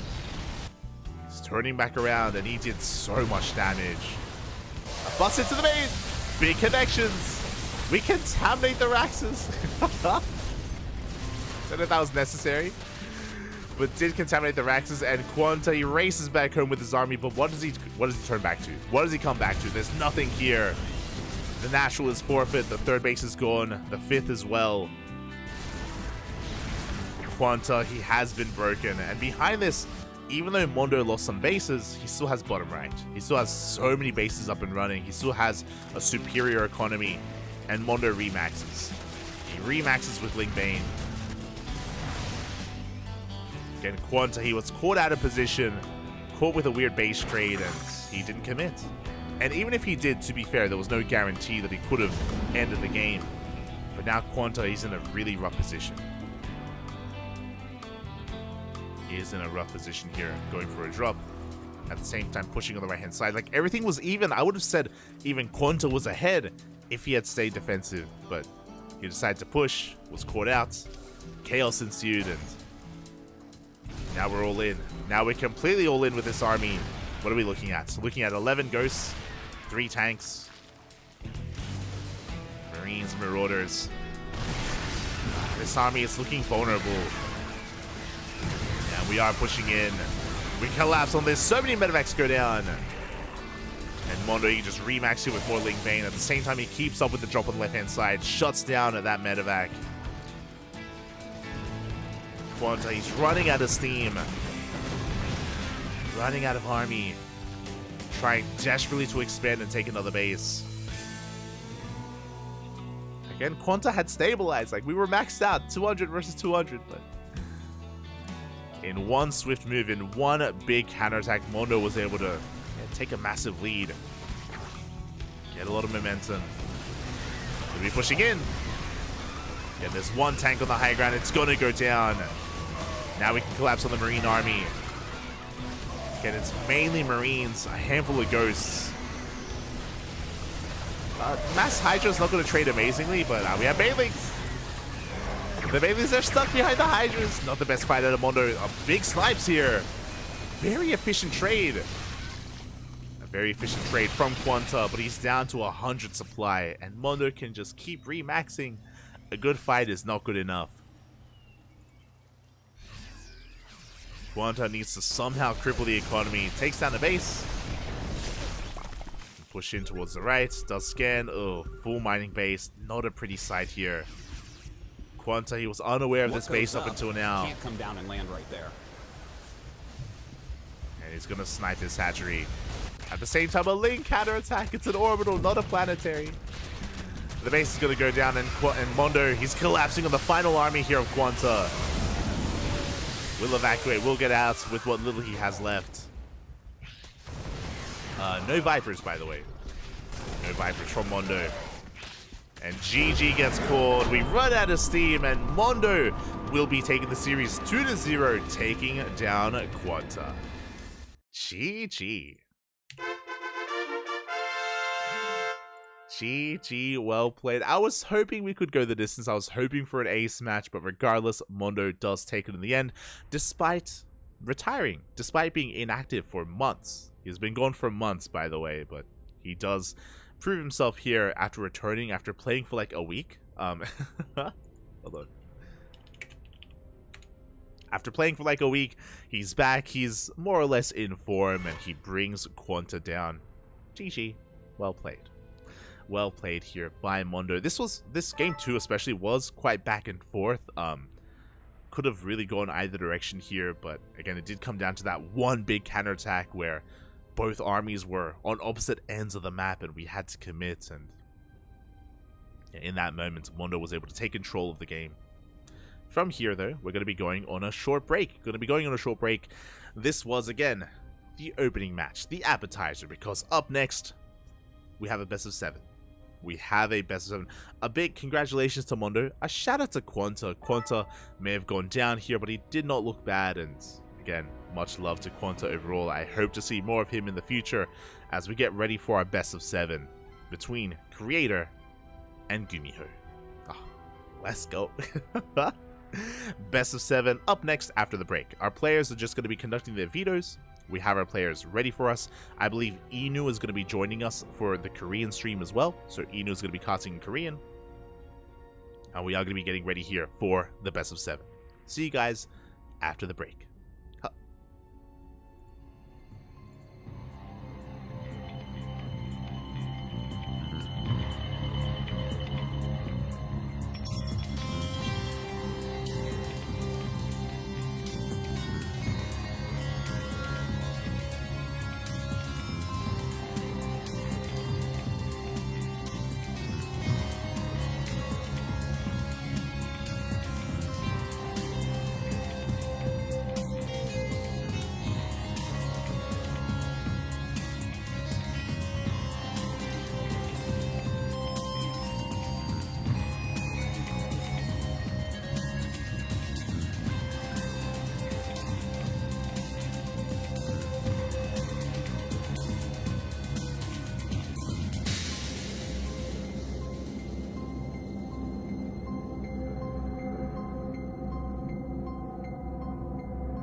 Welcome back, everyone. Welcome back. Hope you enjoyed that brutal OSC, because we have returned with the highlight, with the main course here of tonight's show matches. Welcome back, of course, to the Club NV X Duckling Showdown number 2, your weekly dose of Korean show matches. We just wrapped up with Mondo versus Quanta in a more up-and-coming amateur show match, but here we have our heavy hitters. We have the heavy lineup here, as spawning in the top right-hand corner of Equilibrium, we have our South Korean Terran player, the Red Terran, representing his new team, Cloud9. It is Gumiho. And spawning in the top left-hand corner, we have its opponent. We have the South Korean Protoss player, the Blue Protoss, representing Club NV. It is Creator. And if you are in the chat, predictions are open. So place your bets on how you think this series will unfold. Will it go the way of the Protoss or the way of the Terran? It is up to you to decide. As a reminder, this is a best of 7 show match. A lot of games to be had, a lot of games to be played. I'm here for it. I'm ready for it. Let's go. If you weren't here last week, we casted DRG, Dongre-gu, versus Kyor in a ZVT. That was last week's show match, so I recommend checking out the VODs. It went the distance. It was a very back and forth show match, very back and forth best of 7. Do recommend it. And if you're maybe tuning in for the first time, or maybe hearing this event for the first time, this is a weekly show match series. We have joined forces with Club NV, and we also commissioned a new mascot, or I should say we commissioned a new pair of threads for our Duckling, and he is now rocking the Club NV jersey, as you can see. Hold on, as you can see over there. but bottom left. He looks beautiful, baby. He looks beautiful. Rocking that jersey, just a cute way to kind of combine the two logos. We kind of threw it to Shuda. Shuda, of course, we commissioned quite a lot of our stuff to Shuda. He's a graphic designer, great guy. And I was like, we need a mascot. We need a new logo for a tournament series that we're hosting. He's like, oh, like another animal. It's like, yeah. I mean, sure, why not? Okay, I have an idea. What about your Duckling, but in a jersey? I'm like, oh, okay. It's very cute. It's very cute. I love it. Do love it, do appreciate it. Again, if you're a subscriber and if you're in our Discord server, you would have seen the process. I did post the sketches. I posted the original sketches of the logo, as well as the finalized version in our Discord as well. So if you're interested in that sort of thing, then you can join our Discord if you are interested. Otherwise, we are just settling into our best of 7 into game 1. Going to be on Equilibrium.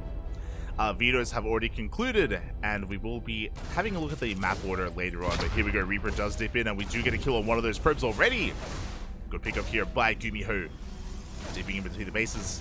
Meanwhile, we have soon our tech of choice. There it is. It's not a Twilight Council. It's going to be a Stargate opener out of Creator, but we want to get another probe. Oh, and we do get it. Big pick up here by Gumiho. He wants a third. Urabas.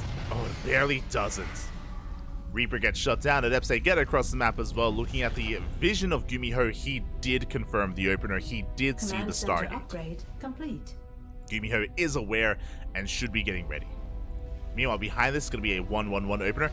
Interesting, we're going to be reactoring out Hellions, not Widow Mine. So it's not going to be a mine drop, it's going to be Hellion into Cyclone. A very aggressive follow-up. The reason why I say this, Cyclones are amazing defensively against Stargate openers, against Oracles or Phoenixes. The Hellions can threaten the mineral line. Because it's a Stargate opener, that means less gateways. That means less of a ground army. So Hellions can threaten that mineral line. Now, the scouting adepts did see the Hellions, so Creator knows, and Creator, he's getting ready. You can see here, he's walling off, and he has his adepts on hold position. So a solid wall here with his units, with his buildings. Meanwhile, Hellions, they take control of the Zolnaga.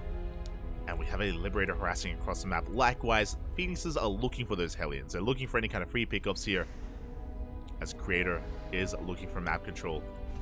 Behind this, we're going to be transitioning. I mean, it's Gumiho, so we have to make sure that there's no mech. he is one of those players that is willing to mech it up against Protoss. Not the most common of things to do, but it's in his wheelhouse. As he throws down 2 more Raxes. So it's going to be a 3-1-1 setup. Very standard setup here by Gumiho. Ooh, the Hellions are going to get caught out. One Hellion does fall. And behind this, the Cyclones are staying back at home to defend. To defend against those Phoenixes. Meanwhile, behind this, it's going to be Phoenix into Colossus. The Bay is on the way. A very traditional, very standard way of playing out Protoss versus Terran. For many years at this point, Phoenix Colossus is the go-to. Third base is also on the way. So a very defensive, very passive style out of Creator. Creator, he's only working off of 2 gateways. He's only working off of 3 Phoenixes as well. Very greedy. A lot of Protoss players, they build up towards 5, even 6 Phoenixes. But we cut early on here. I want to say 4 Phoenixes in total for Creator before teching and getting into his third. So this is greedy, yes, but Gumiho isn't punishing him. And he can't really punish him too hard. The reason for this, of course, is the map. We are on Equilibrium, very long rush distance by ground. Very long rush distance, so it's so difficult to actually be aggressive on this map. Likewise, because of the Phoenixes, it's difficult to go for a drop play. Overseer comes in, Observer comes in. We confirm the production, we confirm the add-ons. We are aware of the stim timing and the medevacs that are on the way. So Creator, he's fully aware of what's going on, and now he's going to be getting ready back at home. And now we can focus on army production. There we go. Additional gateways on the way. +1. First Colossus is in production. We have shield batteries here at the natural. We have a shield battery in the way, or on the way, here at the third. Beasts, they catch the medevacs. Oh! Don't quite get them. Clutch boost there out of Gumiho. Does evacuate, does escape, keeping those medevacs alive. Meanwhile, Gumiho, bold move. He gets his third base not just on location at the gold. A very greedy third base here from Gumiho. We'll see if he can get away with it. Now what's important is that he's expanding behind his push. So the Phoenixes are forced to stay at home. Creator, he is forced to stay at home. He doesn't know what's going on. Doesn't know how greedy Gumiho is being. So he gets some extra hits in. Mine jump towards the main base. A very weakened medevac, so a bold move once again out of Gumiho. Does try to dive. Good force field. Ooh, we shut down the Cyclones. Cyclone's going to be going down at the same time, though. We drop into the main, and Creator, is he looking? He is. He's paying attention, and the mine shots are going to be going up. Oh! Ooh, gets a Stalker, and 5 probes. 5 workers do go down at the same time. We dive into the natural. Shield battery goes down. We can maybe get some more workers. Again, a crazy guy dive here from Gumiho. He gets 9 probes in total. He will lose everything, though. Bear that in mind. Gumiho will throw everything away for this damage. Gets 9 workers in total, but he loses his medevacs, his marauders, his marines, his liberators. Is it going to be worth it? I mean, he has the gold. He has a gold base behind this. He has a booming economy. He just has to make use of it. Ghost Academy on the way. He is rebuilding his army with winter mines, with marauders. Creator is going for his counterattack, as he should. Like, again, Creator, he has momentum. Creator is up in army supply. Gumiho right now is at his weakest. After losing so much of his army, Gumiho is vulnerable. Gumiho, he needs time for this gold base to pay for itself. He needs time for this gold base to really kick in. Well, we catch the marauders. We catch the winter mines. Gumiho, he's in a lot of trouble. He's trying to buy time. You can see he's kiting back across the map. He wants Creator to chase him. And he will. Creator, he chases the army, which means his third base is left safe. Like, this third is so exposed. Like, there's nothing here. But Gumiho, he forces the army all the way back home across the map. It's a one-way trip. Like, these Marines and Marauders, they give their lives here to buy time.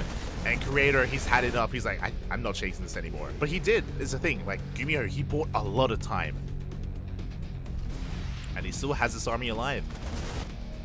Back at home, he's rebuilding more Marines, Marauders, Widow Mines. So this third base is still very exposed. And Creator, does he check? He doesn't know. Creator, if he did, he would send some units over.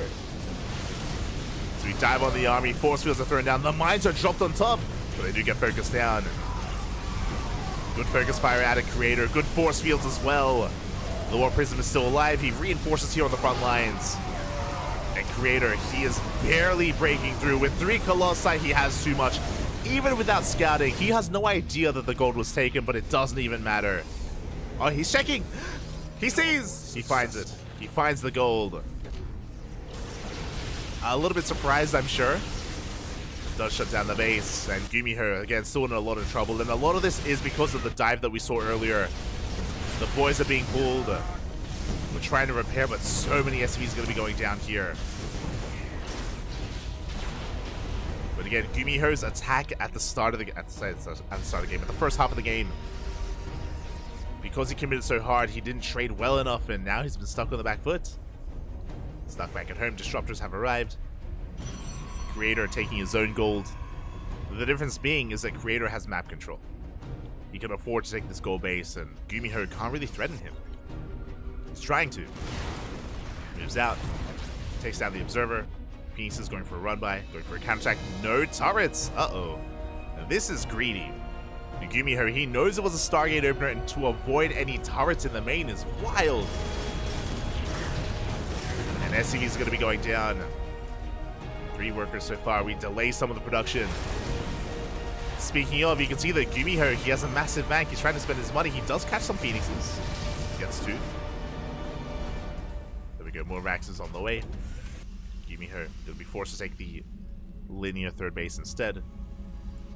But Creator, he's almost maxed. Again, Creator, he's been in control. Ever since he cleaned up the first army, he has been very much so in control of this game. Gumiho did a great job buying time and forcing back the army, but it just was not enough. Phoenix is getting ready for another run-by, or flyby. Main army going to be checking the gold once again. What do we have? We have 3 Colossi, 3 Disruptors, 5 Phoenixes. Does catch the mine. Now, we do have a lot of ghosts for EMPs and a decent Viking count, but we're out of position. Gumiho out of position. SCVs are going to be going down. Massive Nova! Massive connection. Nova goes off on the main army. Vikings are doing what they can. They want the Colossi, they don't get them. Both Colossi barely survive. Well, 3 Colossi barely survive. And Gumiho, he gets stuck down to 2 bases. He's now taking his 4th, I guess now technically a 3rd. It is a planetary. It is up and running.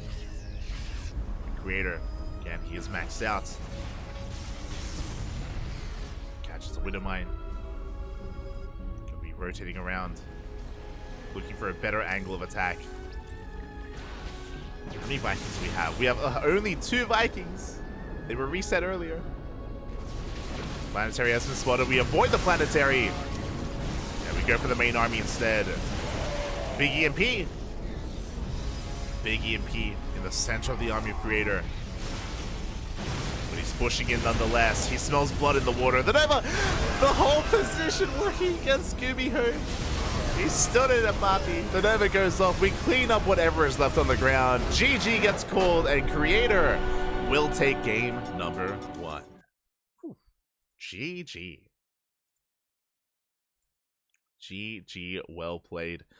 Oh, as Creator does take the first game here, and quite a solid one at that. I mean, to be fair, a lot of the onus here was on Gumiho. Remember, like, the way that he fought, the way that he dove at the start of the game, all the way into the natural, all the way into the 3rd, like, Gumiho was just so aggressive, and it's such a risky way to play, and it fell on its face. You know, the aggression of Gumiho amounted to not much.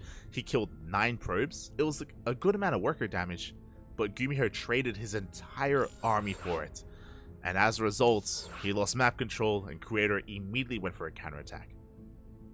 He had momentum, he ran with it, and with that, Creator takes game 1, but it's a best of 7. Best of 7, plenty more games ahead of us, plenty more maps ahead of us as well. Let's go. Let us go.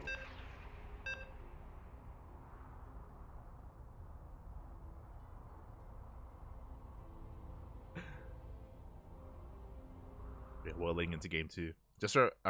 I just remembered that our mascot duck is called Alan. It's true. It's Alan the duck. It's true. It is a reference to, I think it was a reference to All Inspiration, right?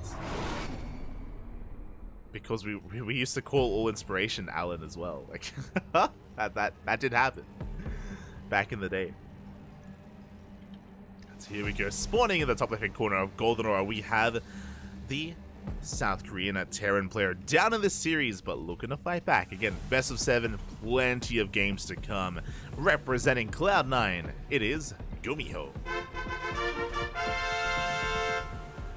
And spawning in the bottom right-hand corner, we have his opponents. We have the South Korean Protoss player, the Red Protoss representing Club NV. It is Creator. It's a reference to Yakuno being able to pronounce all in. Yeah. For those wondering, back in the day, we used to cast amateur tournaments, or we used to host our own amateur tournaments, like Bronze to Diamond and Bronze to Masters players, quite a lot of them. And there was a team called All Inspiration, and back then Yaku and Steelmold used to cast most of the amateur tournaments. And yeah, that's the origin. Literally SDO1, yeah.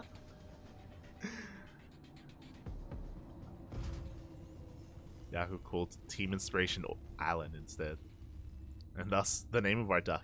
Not like this. It's been a long time. Yeah, it's been a long journey here for the CranKy Ducklings. It's great to see that we're able to help provide and help host events like this for the Korean scene as well. After many years. No, Sea Duckling Open #1 was what, 2016? End of 2017? End of 2017, right? Yeah, it's been a long time. Been many, many years. Still started from SU2, yeah. As we have a much more aggressive opener. Okay, getting into our game here. Gumiho going for a double gas opener this time. Remember, game 1 was a Rax expand. Here in game 2, double gas. What does this mean? It means faster factory. It means a delayed command center. So far more aggressive here out of Gumiho. It makes sense. Golden Aura has a shorter rush distance by ground compared to Equilibrium. Equilibrium is a very large map. Golden Aura, very short map, very small map. So with that, Gumiho is going to try to take advantage of that map as well. Meanwhile, Creator, he comes in and he gets a full scout. He does confirm the opener, does confirm the delayed CC. Creator knows. And a bold move. I don't know how I feel about this. So, I'm very fond of Stargate openers on larger maps. Maps like Equilibrium, Alkyone, Radizet Station, even Site Delta. Well, Site Delta, a little bit, I'm on the fence on that. But for the most part, Stargate openers with Phoenixes can do very well on large maps because these ground pushes and something like a 3-ax is not very viable on larger maps because you have a lot more breathing room, which means you can gain map control and you can get up to your Phoenixes without too much issue. On smaller maps, you have a lot more pressure on you, and these Phoenixes, they have a finite amount of energy available to them. You know, they have a finite amount of usefulness when it comes to defending against ground pushes early on. We'll see. We'll see if we can hold, because Gumiho's pushing. he's already coming in. We have 3 Reapers and 2 Hellions. The goal here, get into a mineral line. Kill some probes. So far, good positioning at a Creator. Shield battery is done. Adepts are in position. At the same time, Reapers, they avoid the Adepts. They go straight for the mineral line in the main base. We do have a Phoenix. Probes are going to be going down. Boys are being pulled. And we do get 2 workers. We clean everything up at the same time. The Hellions are once again deflected. Good positioning, good defense here from Creator. Things got very chaotic, but he was able to keep his Adepts in position. He had the shield battery done in time. And Creator, he shuts us down. He shuts this down completely. Very impressive. Very impressive here by Creator, as he is going to be going for a big counterattack. Now suddenly, momentum swings in favor of Creator. He shuts down the aggression, and now he does move out. Behind this, we're getting into a drop, actually. Marines are amassing. Cyclone is on the way. Viking as well. Gumiho getting into some drop play. Now remember, these are vanilla Marines. No stim. No stim, no combat shields. They're mainly here to provide support for the Cyclone, support for the Viking. Creator does back off. You can see him here. He's ready for the drop. We have Phoenixes fanned out in the main. We have Adepts fanned out here at the natural. Expansion is being taken. Before the expansion, a faster bait. Robotics Bay has been thrown down 2 games in a row. Creator, he's embracing Phoenix Colossus. Phoenix Opener into Colossi. And honestly, Creator, he's gotten past the worst of it. Like, that initial Hellion defense was beautiful, and from there, Gumiho lost map control, and now Creator, he's rushing into Colossus. We'll see if he can get there. Once he does, he's going to be safe to establish his third. There's going to be a window. There's going to be a window available where Gumiho can push up, but he takes a fast third base of his own. Very fast third CC, which is scouted. Big scout here from Creator. He gets 3 SCVs, delays the production. Ooh, takes a mine to the face. 5 workers for 1 Phoenix. Not a bad trade for Creator. More importantly, he saw the fast third base. So he knows he is safe to saturate this third. He knows that the second and third racks was delayed from Gumiho in favor of this third CC, which means the Bio Army has been delayed. It means Stim has been delayed, more importantly, tank production as well. This army is designed to defend. It's not really designed to move out. So Creator, he should be feeling pretty comfortable. He throws down a Forge for +1, a couple of gateways as well. He's happily establishing himself with 3 places. He can even take a 4th, to be honest.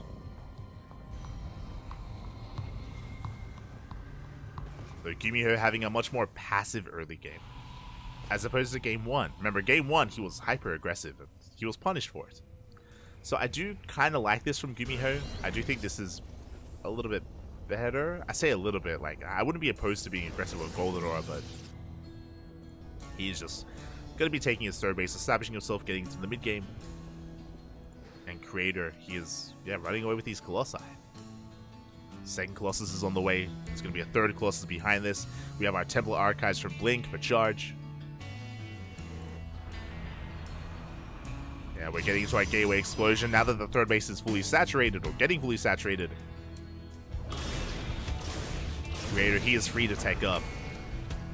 Again, Stim is still not done. So Gumiho is still stuck at home, trying to keep up with the movements of Creator. And again, Creator, he never intended to commit. He just picks up a couple units here and there, gets a Widow Mine, and backs up. But Creator, he's just still getting into the mid-game.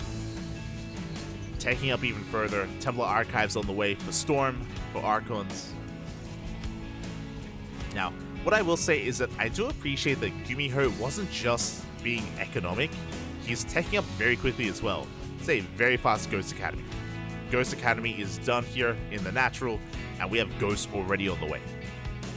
So both players are being greedy in their own way. Both players are being greedy, both players are rushing into the mid-game with a 3-base economy. I do still favor Creator a little bit with his own army composition, but we'll see. Maybe I'm putting too much stock in Colossus.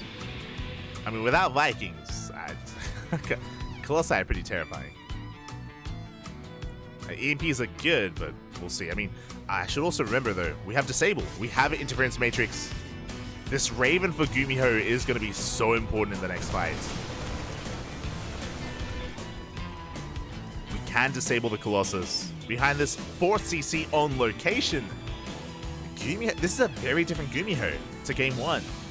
Again, Game 1 was hyper aggression. Here in Game 2, hyper just defensive play. We're just being greedy. We're taking up. 4th base on location. Gumiho is only vying for map control. This 4th base tells us that he doesn't want to dive in unless he sees like a really juicy opportunity, like an exposed base. But for the most part, Gumiho's chilling. Just wandering around, taking those Elnagas, chasing the probes. So it's almost like a no rush 10-minute game. Almost like Gumiho was aggressive to begin with, but like after he got shut down with his Hellions and Reapers, like we've been calming things down quite a lot.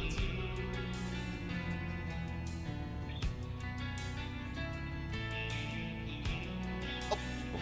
Phoenix is moving out. We do have Widow Mines thrown around the map, and big mine shots.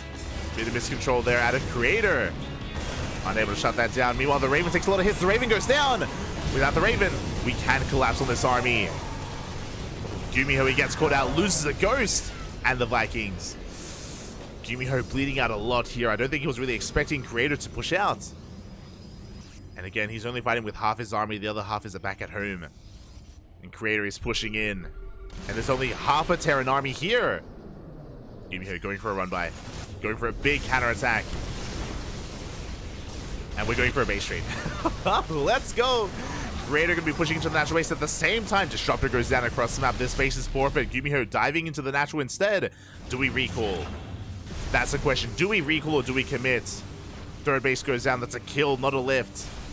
That was the fourth base even. At the same time, we dive into the natural. Robo gets depowered. Disruptor is not going to come out. Boys are being pulled. Vikings on top of the ramp. The Colossi doing a lot of damage. Oh my god, swiping away at the army. But this choke point is so brutal to push into. Colossus goes down. Yeah, this prism was late.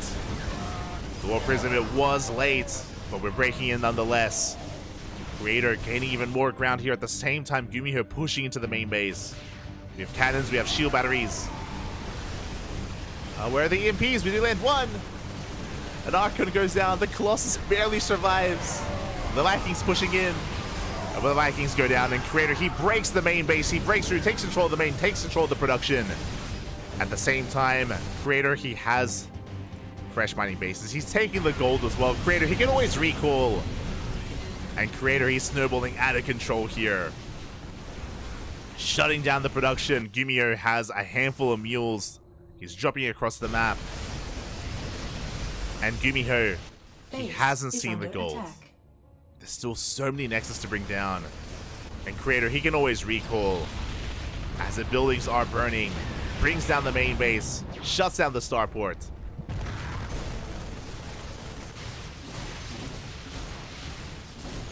I mean, Gumiho, he is killing buildings, that is true. But Creator is happily mining. He's throwing down a Dark Shrine. Let's go. Going for the DTs. A Dark Shrine would end the game because we are down to a single orbital. Two orbitals, I should say. Soon to be one, as this one is going to fall. At the same time, Gumiho, he does come across another Nexus. He's going to bring it down as well. Creator is going to be knocked down to one base. But all he wants is this final orbital. He's chasing it down, and then he can recall. And the orbital, it's going to fall. There's no saving it. There's no dead space. Nowhere near. The base goes down. And we still have a fully fresh mining base here. Dark Shrine does finish. And there is no detection for Gumiho. He does have EMPs. EMPs can reveal Dark Templar.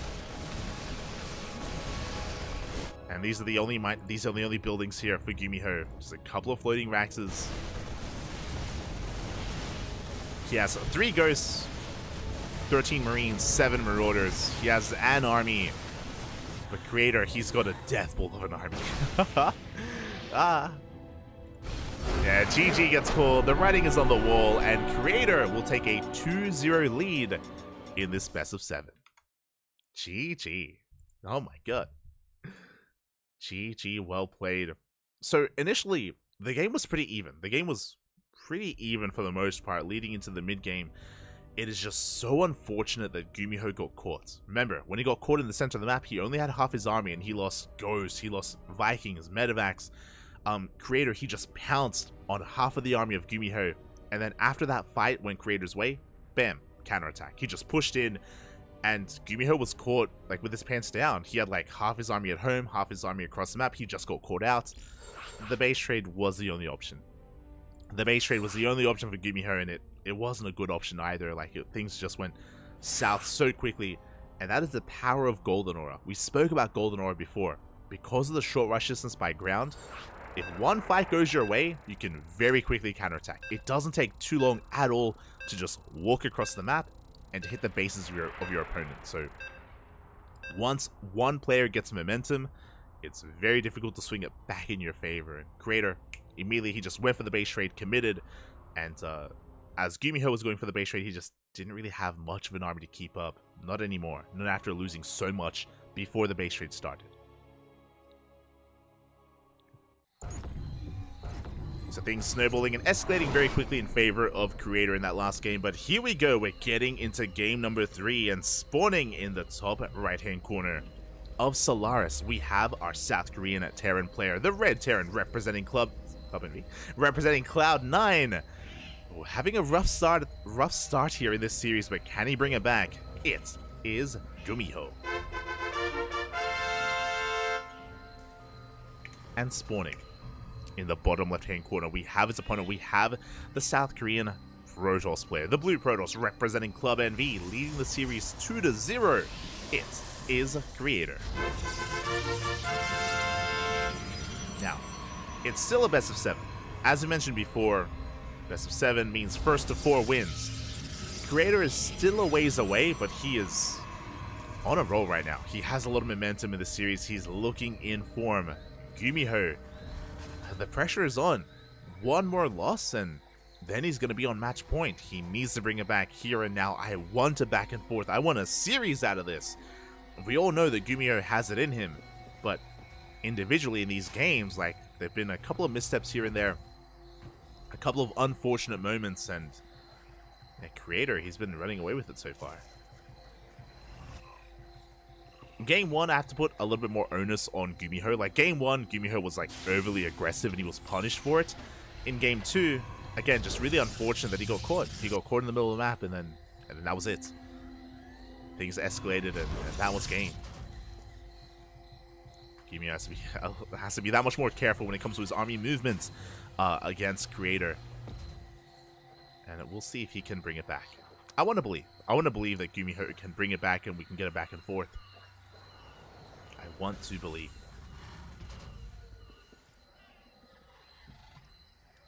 As Creator, he's going for a Gate, Cyber, Expand. Standard opener out of Creator. Double gas out of Gumiho. Okay. 2 games in a row. Gonna be double gas from our Terran player. CC is gonna be delayed. Probe comes in, and Creator, he does confirm the faster factory. Now, last game, this led into, it was 3 Reapers and 2 Hellions. And we saw that Gumiho was trying to bust in, was trying to break into the natural, but Creator, he shut it down well ahead of time. This time, I don't see any Hellions. It's going to be Reaper into Cyclone. Okay. So a different unit composition in the early game for Gumiho. A very different unit composition as he dances with the Adept. Oh my god! Creator, calm down! Creator out-controlling Gumiho there. Bearing in mind, Reapers do outrange Adepts, by the way. That should not have happened, but Creator using the speed zone to really just like catch Gumiho off tempo and pick off a Reaper. A very good start. That's crazy. That's insane. A good start for Creator. Reaper comes in, gets behind the mineral line. Gonna disrupt some of the mining there, but Creator is gonna force him back.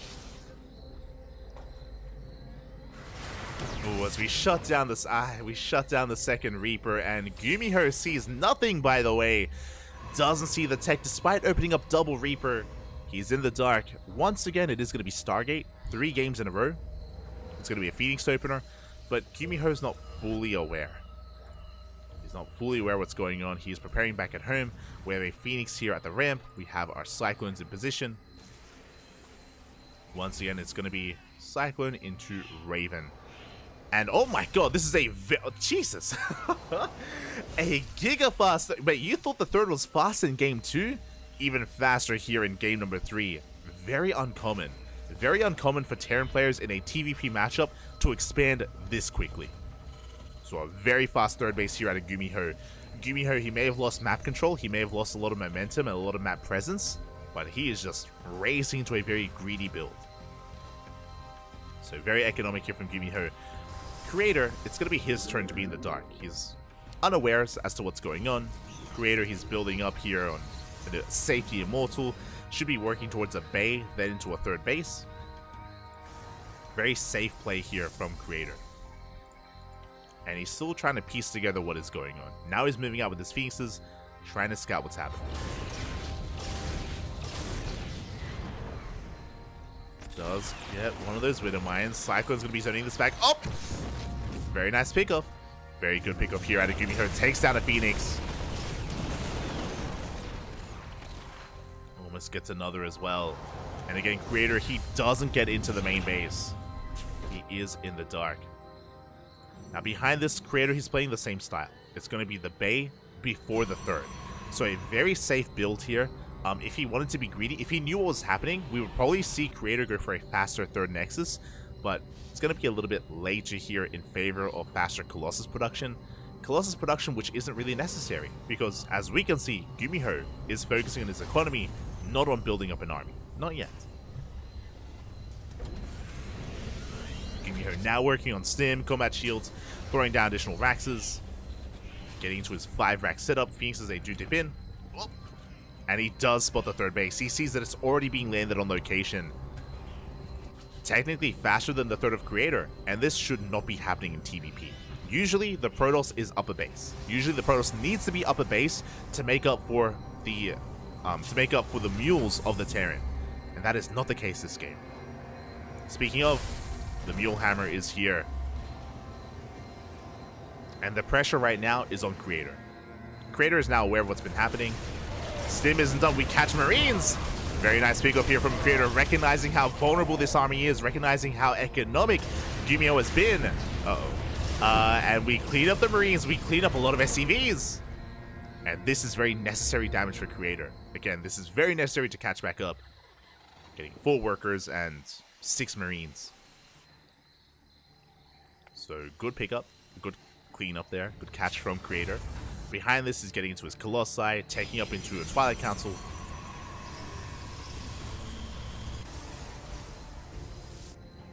I like the idea of taking a faster 4th, as we throw down some spotter pylons to keep up with drop play. But here we go, Gumiho, now his 3rd is up and running, and now we can focus on pushing. Now we can focus on army production. Stim is done, combat shields, we cache an observer in the center of the map. And now it's time for Gumiho to kind of flex his army and reap his rewards. We have disables, we have 2 Ravens. These Colossi, what are they gonna do? Mass disable the Colossi. Good force fields. Good force fields to kick things off, but we dive on top of the Colossus. 1 goes down, overcharge, barely keeping the other alive. We have another disable. The chain disables here on the Colossi. Despite that, the overcharge putting in a lot of work. Yo, the shield battery is the MVP, and Creator, he still cleans this up. Who needs Colossi? Creator, he literally fought this without any of his Colossi fighting. They did nothing in this fight, and Creator holds. That shield battery, that overcharge. It put in so much work keeping the Stalkers alive. And I'm a little bit shocked. We take down a medevac. Like, that was supposed to kill, by the way. That was a move that was meant to kill, and it killed 1 Colossus and traded with gateway units. That's all it did. It killed an Immortal as well, but that was not good enough. Now we throw down a 4th base here for Gumiho. 4th base also on the way for Creator. We're building on Vikings. We have a game. Like, that was the scariest moment. Like, we were building up towards that push. Creator survives. Creator, he's looking decent right now. I say decent. How many Colossi? Okay, 3. Okay, wait, nah, yeah, we're good. For a moment, I was like, did we stop Colossus production? Nah, we got 3 Colossi. We got shield batteries, cannons. Now, Creator, he doesn't see the move out because he lost his Observer. The Observer went down earlier. Trying to get in position. Big disable on the Colossus. We go for the dive. A Colossus goes down. Big pick off there from Gumiho. Overcharge once again, keeping this army alive. A lot of mine shots. Oh, where's the Observer? Observer just now on the way. Once again, we do hold. We do survive. Secondary army pushing in towards the right-hand side. And Creator, he's having a hard time keeping up. And Creator is being pulled apart. Wouldn't mind Zoo Burrow. Connecting on a Zealot. These Woodmines here, they're looking to reset as well. 2 Woodmines go down. These 2 here will reset. Gumiho rotating everything towards the south. And again, Creator has no map vision. The Prism! No! Oh, that's a big pick off. Prism goes down. No harass, no juggling with the army. Ay, ay, ay. Gumiho, he's pushing on in. Creator not ready for this. Good hold position micro there out of Creator. Doesn't overextend. The rest of his army does rotate over. Creator, he is barely holding on. Now, the Raven count was reset. The Ravens were reset for Gumiho. Disruptors are on the way. Second robot for double disruptor production. Gumiho getting his 4th base up and running. But this is still anyone's game. Both players have a booming economy. Both players are about to max out. Now, when it comes to the maxed out armies, we have a handful of Vikings. We're working on our 5th and 6th Viking. Ghosts are more important here. EMPs, Ghosts are on the way. No Liberator transition yet, but there it is. Second starport. Second starport is in production. We should be seeing soon a fusion core and libs as well. +1 ship weapons to help out those Vikings.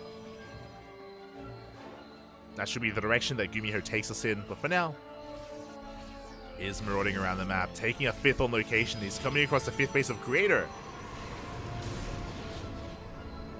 Creator rotating over.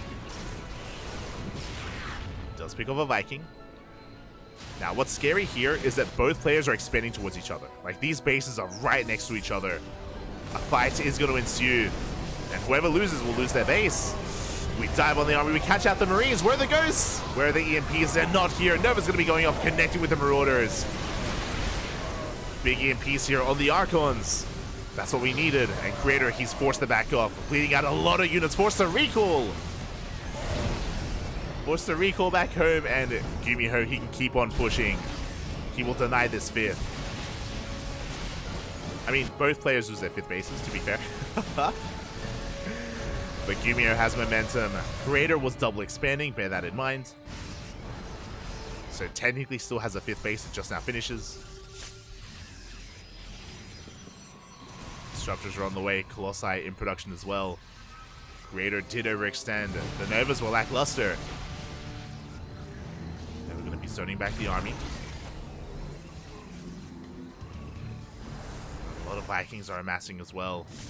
There's the Lips. Up! Catch a Disruptor. Big pickup. Second Nova will not connect either. Good control out of Gumiho. Creator, a bit of friendly fire. Takes down some of his own Stalkers. Trying to catch this army at the same time. Gumiho amassing another army here to reinforce, to counterattack even. Gumiho losing a lot of Ghosts. Oh! He did bleed out a lot of Ghosts here. Yeah, we dive on forward. Creator going to be committing at the same time. Gumiho going for his own counterattack, and we're ending up in another weird base trade, but Creator, he's turning back around. Base goes down, the mineral line as well. Creator's going to rotate instead. The Colossus goes down. Big pickoff.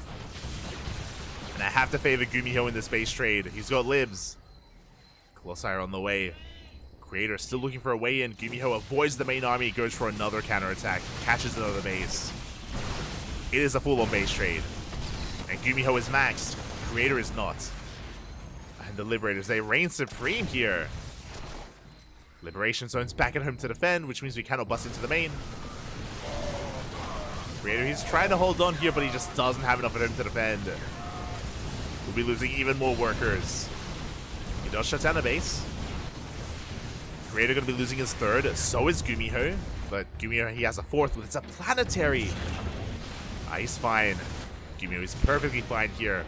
I mean, he's going to lose the base, but he's going to trade. That's what's important. He is over... Oh, he's over Sim. Wait. No Medivacs? Uh-oh. Gumiho has 0 Medivacs, by the way. This army is getting weaker and weaker. Like, one swipe of Colossus, one Archon shot, and this army will die. We're coming back home. We're coming back home. The Nova goes off. Big connection. Big connection on the Marauders. We dive on top of everything here. Liberators go down. Marauders as well. Gumiho will lose his army. He does have more bases. Does have mining. Again, he had 0 medevacs. Now he's making medevacs, but okay, he has a secondary army back, and that's a lot.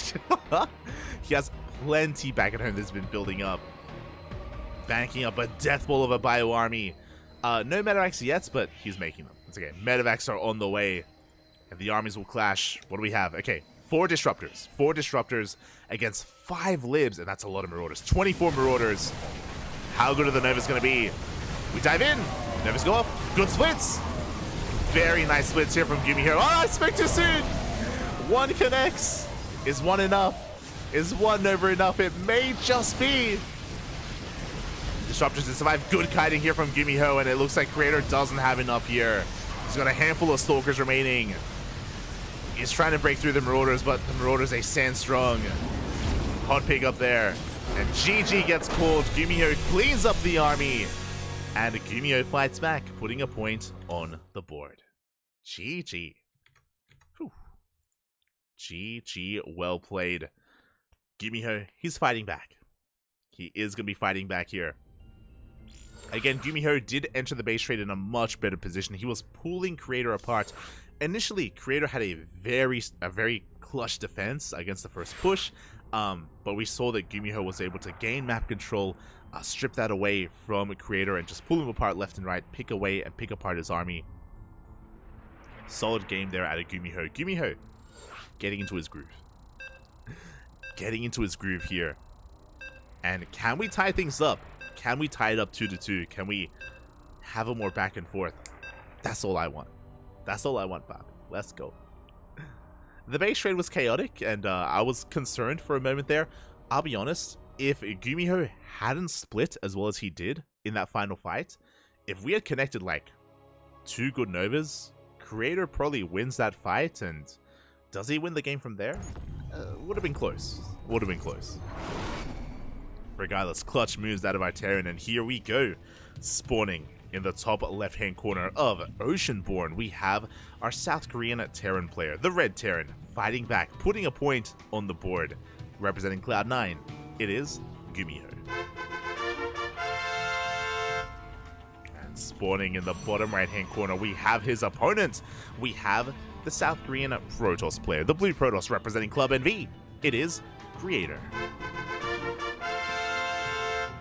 We have a series. We do have a series. It's beautiful. Oh, let's go. Gumiho. What are we doing here, Papi? Where are we going? Now, there's a lot of potential here. There's a lot of potential with this Rax. Are we bold enough to lift the Rax into the main base and Proxy Marauder in the main of Creator? This is a good position for Proxy Reaper, but we have seen Gumiho Proxy Marauder before. Like, we could spice it up even further. We'll see. We shall see. As the Rax has been thrown down. Do we float in?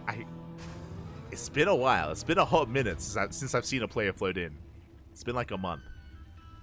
We'll see. We shall see. We go for a scout across map. We confirm the Rax is missing. Gonna be fully walling off here at the Reaper Cliff and show us the lift. No!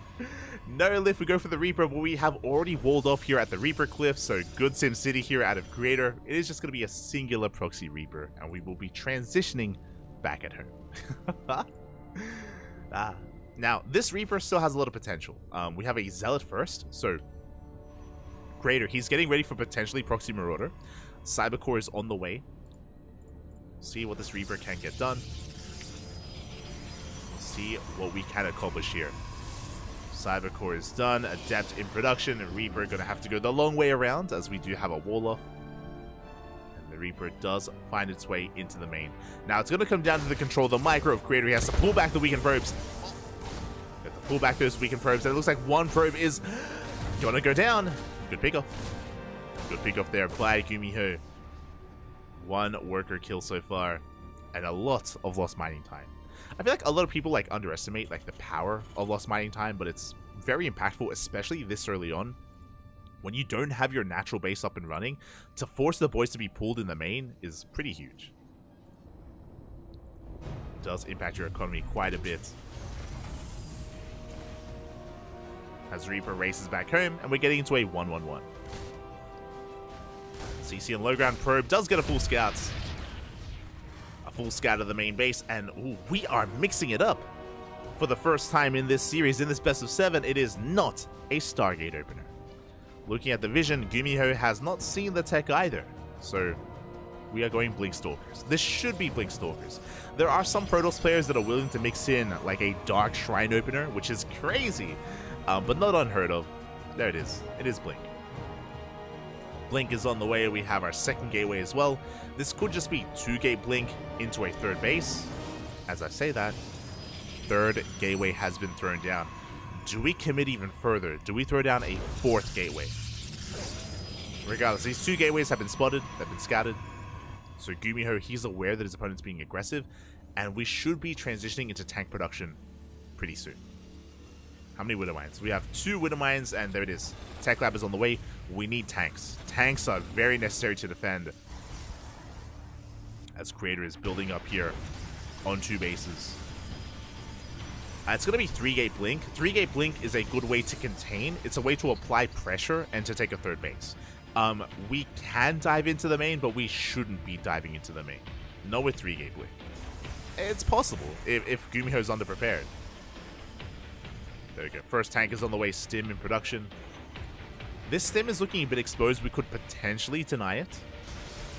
Especially because there's no bunker. There's no bunker in the main base. So Stim is looking a little bit vulnerable. Mind Drill comes in. Oh! 1 mine goes down. The other will go off only on a single probe. Good cleanup here from Creator, but the Medevac survives, and so does the Widow Mine. A good save from Gumiho. With this, that means that if these Stalkers leave, we can go back in. We can dip back in for another drop. SCV ready. Well, it's Gumiho. He has been spotted. He's going to pull back. Oh my god. Is going to pull back. Meanwhile, we have the Prism on the way. With 3-gate Blink, we're pushing. So we're going to be moving out across the map. No bunkers. This is really greedy. Very greedy here from Gumiho. Stim is halfway done. It should finish in time. I'm hoping Stim finishes. Prism is on the way. Here come the Blink Stalkers. And yeah, it should barely finish up in time here for Gumiho. Yeah, it should be fine. Should be fine. Tank getting here in the main base as well. Getting in position. I'm loving the SCV, also just scouting the main, making sure we have vision in the main base as well. Again, this push was delayed because of the mine drop. As we come in, we can maybe get a couple of SCVs, but not much else. We get 3 workers in total. Tank is in position, big shots go up. 4 workers go down, and Gumiho does hold. Behind this Creator, he's expanding. Remember, it was only 3-gate Blink, not 4 gates. Gumiho will be trading with these Stalkers. The Stalkers, they don't lose any. Oh! They're so low. But good trades from Creator. He doesn't lose any Stalkers and he gets 3 Marines. 3 Marines go down. And Gumiho is getting ready to just posture. Getting ready to push, actually. He's going to be getting a 3rd base behind this move out, but the move out hasn't spotted by the observer. He sees, he knows. Stalkers trying to pick up whatever they can. They get a Marine. Oh. Do get a Marine. Additional Stalkers here waiting on the front lines. Delaying that tank push. Picking away at those Medevacs. Archon on the way. We're going to be forcing a siege. And again, that is all the Creator is hoping for. He wants to slow this down, force sieges as often as possible before Gumiho gets within range. And he's dropping into the natural. Creator out of position. Creator out of position here. Tanks a siege up. Within range of the gas geysers. Stalkers, they get caught out.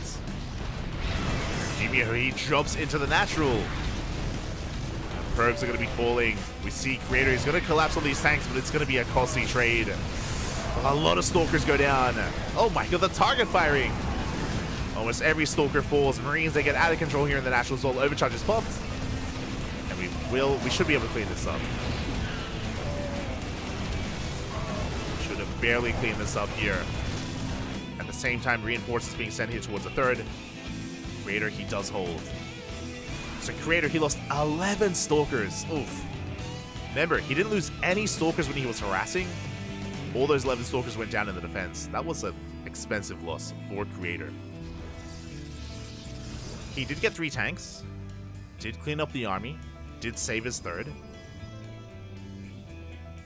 So a bit of a back and forth trade. Oh. This Creator tries to hunt down that Medevac. Oh, he wants it. He wants it, man. Going for an Archon drop. Gumiho going to be chilling back at home. Likewise, Creator is stabilizing. He is going to be stabilizing here, working on more Archons, Immortals. Storm is done. He is done at this point.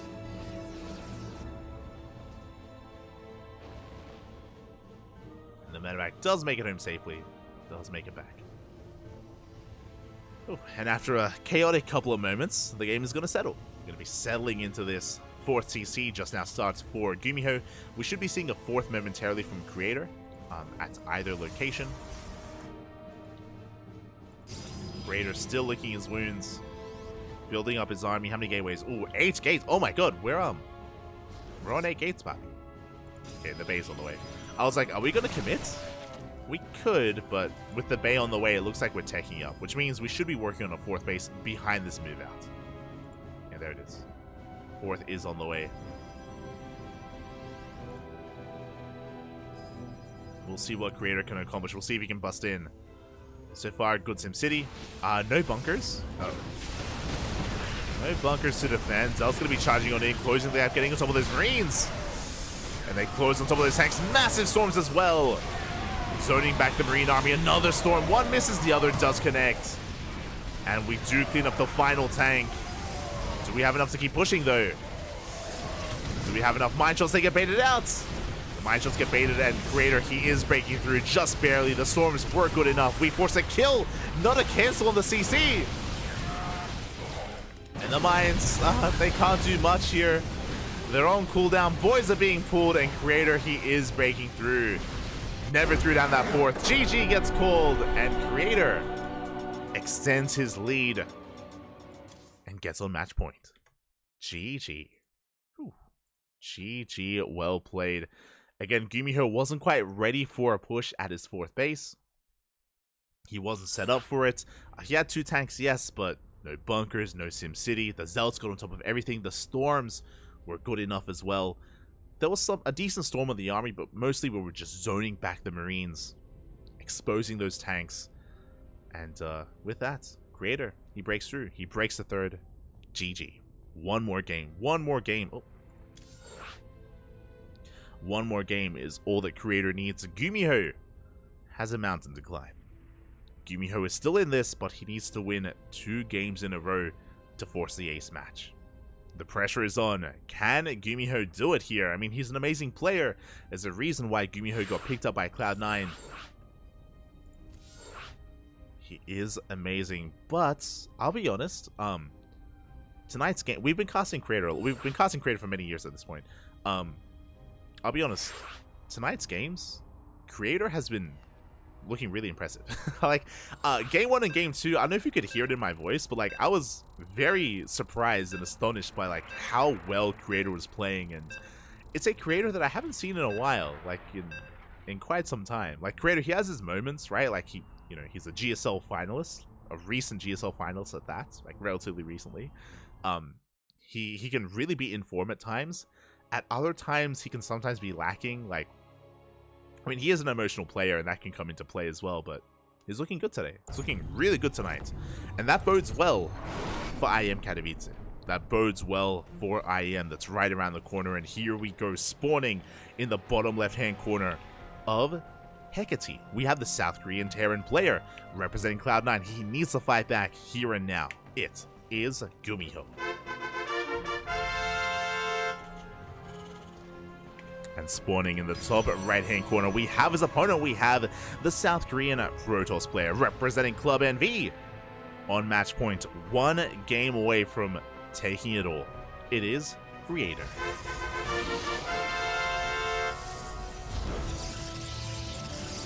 Uno más, papi. 1 more game is all Creator needs.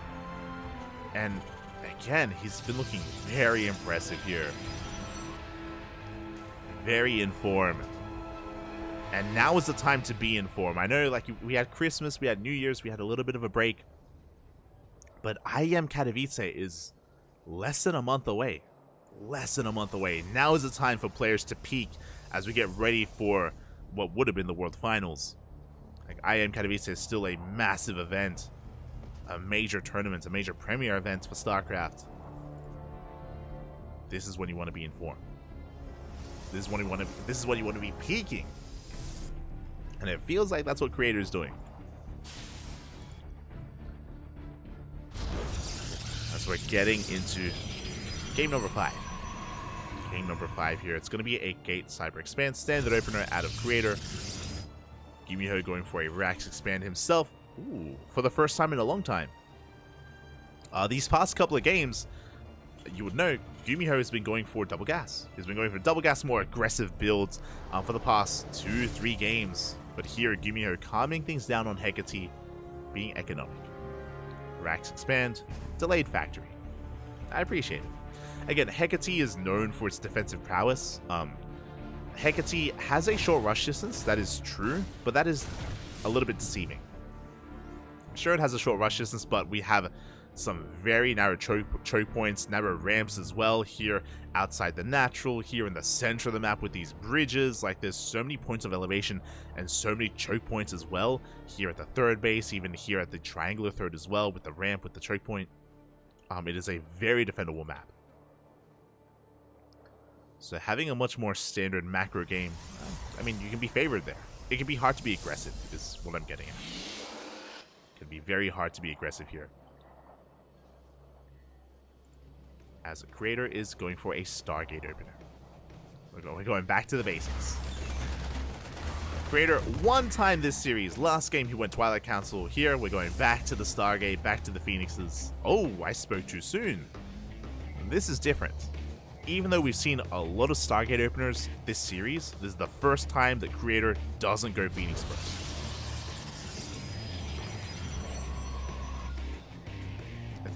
Hero, is that you? Hero is very fond of Oracle openers, so we're going to be very aggressive here. Creator is going to be aggressive with Oracles and Adepts. He's going to be looking for SCV damage. He's going to be looking for worker kills. We'll see if he can pull it off. That Adept is going to be forced back. A good catch here with the Cyclone. Very nice catch from Gumiho. Oracle going to be zooming out. And the Reaper does barely spot the Oracle. Barely seen. There we go. Marines and Cyclones, they rotate over. A good scout from Gumiho. Good reaction. Which means he's not completely out of position, but SCVs are still going to be going down. We get one. We get two. We get 2 SCVs before we are forced out of the main base. It's an okay amount of damage. Once again, fast third. Not the first time we've seen this out of Gumiho. We saw this on Solaris as well. So just like on Solaris, very fast third base. And I mean, hey, Solaris was the game that Gumiho won.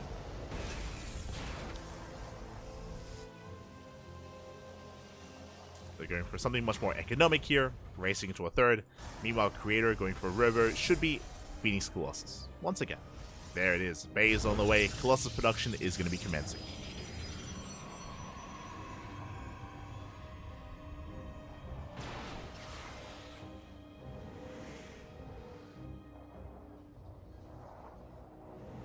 Sorry, just closing the door. It's getting cold. But Colossus production is going to be on the way. Oracle comes in. Revelation does get eyes on the production, and we do spot the third CC that's almost done at this point. Big scout there from Creator. Now he knows that he's a little bit behind when it comes to his own third base. The pressure is on.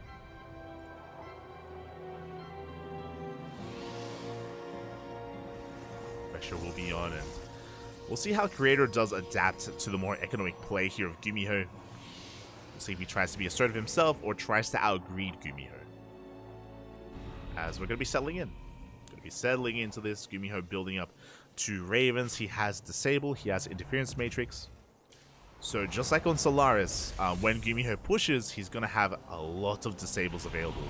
And the Colossi will not be a factor.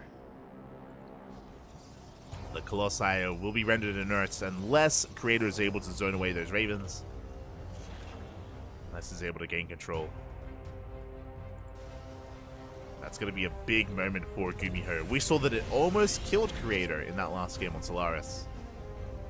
It was impressive that Creator was able to defend, but a lot of that was based on his shield battery positioning. There's a shield battery outside the natural. Should be getting a shield battery here.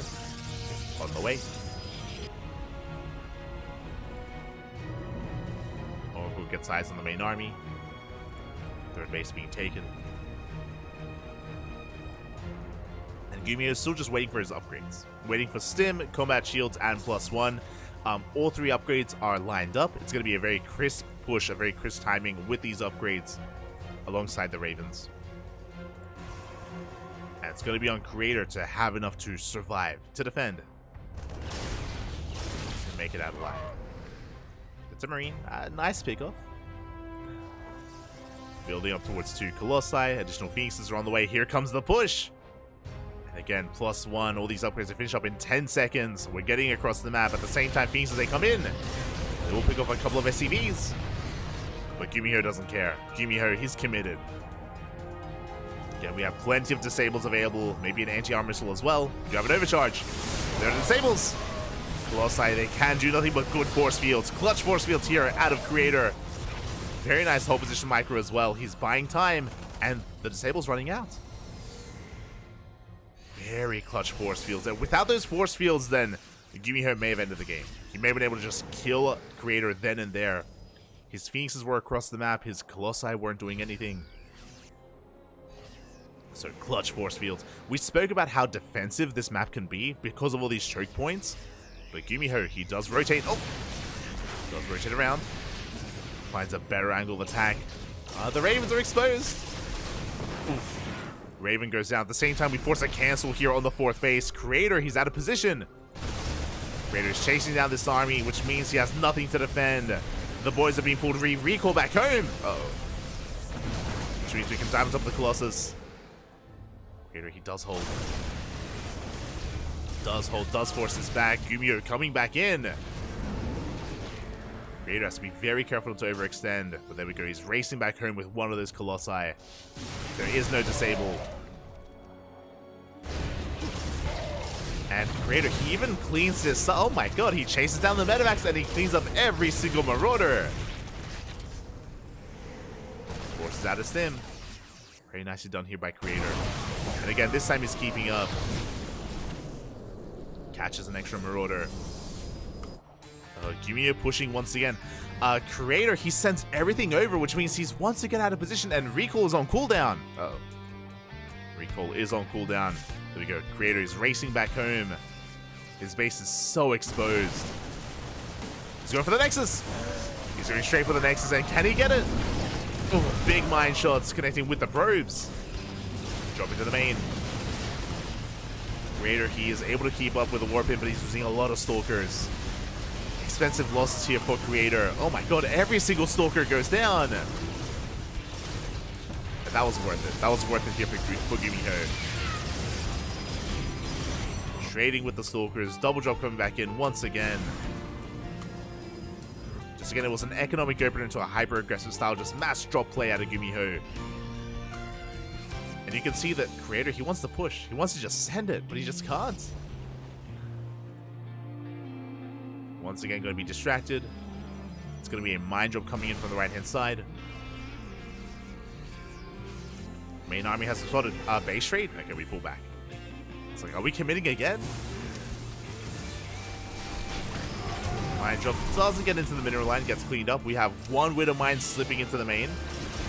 Does get lifted. And the main army trying to catch the Colossi. The force fields.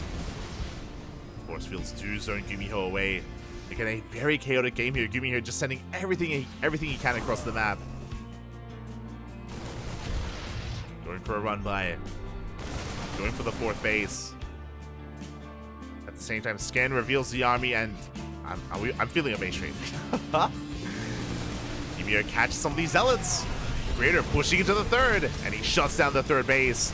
And Gumiho doesn't turn around. We're going for a base trade. We have an army on the right-hand side. We have an army pushing towards the natural as well. Creator likewise pushing into the natural and main base of Gumiho. The Colossus goes down. Big pickoff. Robo goes down as well. Now Creator, he can always recall to the main, but he's losing everything back at home. And Creator, he's running out of buildings. He's already running out of buildings, and we're taking too long here. Creator is taking too long to bust in. I feel like we have to recall, but we're not going to. The base goes down. Creator, he does evacuate with some probes. Oh no!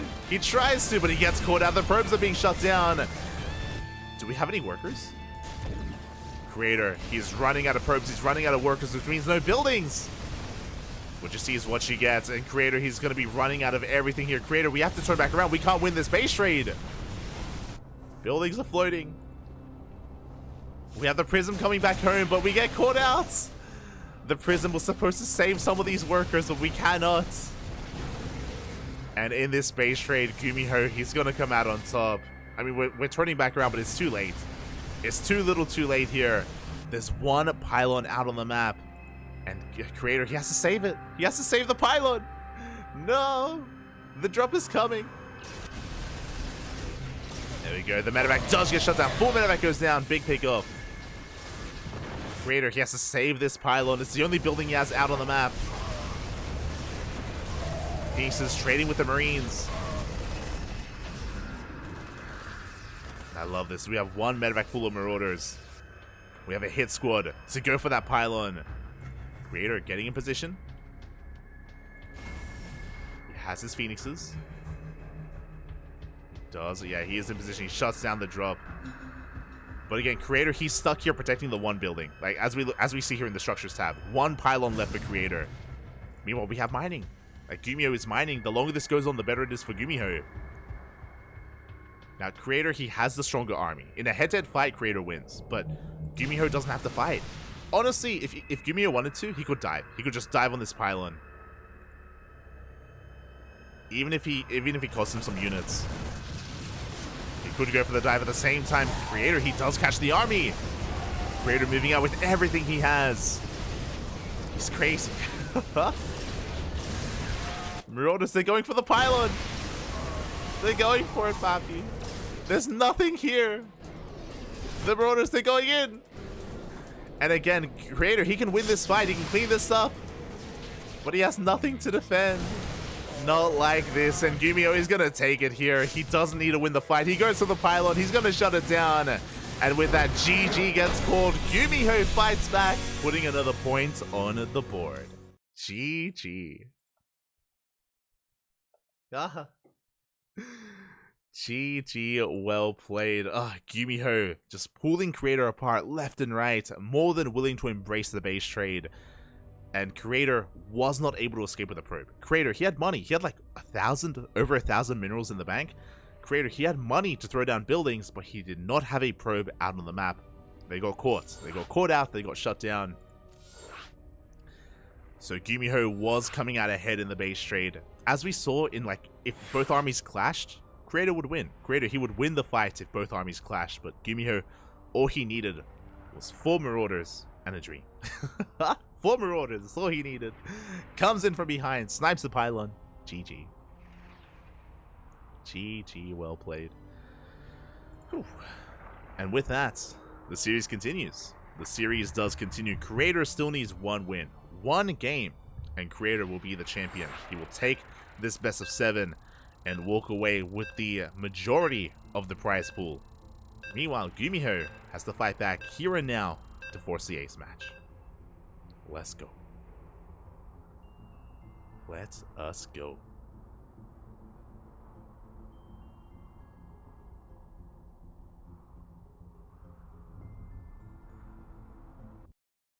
As our next game is going to be Alkione.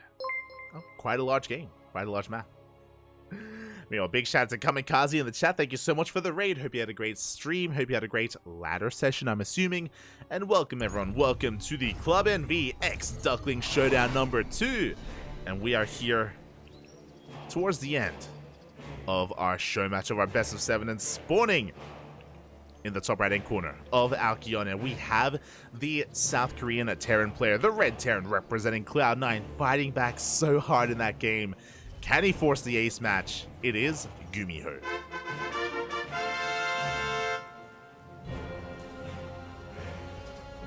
And spawning in the bottom left-hand corner, we have his opponent. We have the South Korean Protoss player, the Blue Protoss, representing Club NV. Still 1 game away. 1 game away from winning it all.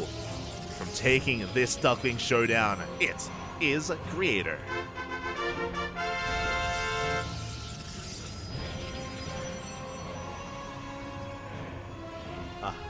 Vámonos, papi, vámonos. Let's go. Ooh, as Gumiho going to be spicing it up here. Despite how large this map is, we are not going for a Rax Expand, we're going for a double gas opener, we're going for a faster factory instead. So a much more aggressive build here out of Gumiho. Interesting. I'm curious. Uh-oh. Hello, creator. Where are we going? As Gumiho is going for a faster gas, for a faster factory, we have creator looks to go for a proxy Stargate. Now, this is a very common strategy on Alcyone. So because of this map, there's an entire portion, there's an entire half of this map that is walled off by these mineral patches, so it is a little bit more difficult to scout. In saying that, this is a very common strategy, so Gumiho should have this in the back of his mind. He should have this in the back of his mind as the Cyber Core is soon to finish, and we should be throwing down a proxy Stargate. We could spice it up with the proxy Robo, that'd be crazy. The Stargate would be more standard. We'll see. Cyber Core is done, and the Stargate gets thrown down. So, this is not an all-in by any means. This is not an economic, just a macro opener. The way an aggressive opener. The way this works is we proxy oracles. We're going to be getting into the mineral line. We're going to be killing SCVs and taking an economic lead. Up, up, up, up, up. Good control here out of Gumiho, forcing back that Zealot. Does take control of the Zonaga as well, and yeah, the Zealot just takes too many hits, is going to be shut down, but the Adept does arrive just in time, forcing back that Reaper. Now again, with this we should be proxying Oracles. We have a second proxy pylon. Huh. While we take our expansion. Going to be expanding, going to be getting into our 2-base economy. Now, it is a delayed expansion, so Creator has to get damage done with this. Otherwise, delayed expansion is just going to be late. It's not going to be worth it. The damage needs to be done. Meanwhile, once again, Reapers and Adepts do dance back and forth. Reapers, they bypass the Adepts. They go straight for the bases, straight for the mineral line. Likewise, so does Creator. He's going for that CC, but we have a Cyclone to defend. With this Cyclone, we should be okay. As I say that, Oracle slips into the main. Damage is being done. We get 1, we get 2 SCVs. At the same time, Reapers do get zoned away. The Oracle! Oh, can we escape? We cannot. The Oracle gets shut down by the Cyclone. A big pick off there, and Gumiho suddenly in a commanding position. Because of the double gas, faster factory means safety Cyclone. And with that Cyclone, we shut down the first Oracle. We have 1 more Oracle as well, but this has not been worth it for Creator. Creator is having a rough start. Likewise, the Reapers, they take down the Zealots. They took down an Adept as well. Off the back of this, Gumiho is going to have the better economy. He has his natural, it's mining, he's muling. Just now the natural getting up and running here for Creator. And Gumiho, he's looking for the proxy, and he will come across it. SCV ready. Let's find the Stargate. Oracle's going to be moving out. At the same time, Mind Jump coming in, bearing in mind, because the Stargate is proxied, no Phoenixes. No Phoenixes to defend. The Reapers are split up. Oh, Gumiho trying to escape. Ah. And it looks like he will not escape, but at the same time, here comes a Mind Jump into the natural. Good reaction. But a nice unburrow out of Gumiho. Does delay that Widowmine shot. And he's going to get not just one, so much lost mining. Oh my god. There we go. Finally gets 2 probes. But so much delayed mining. And Creator, how do we come back? The gold. Creator, he has had a worse start. He has had a worse start in this game.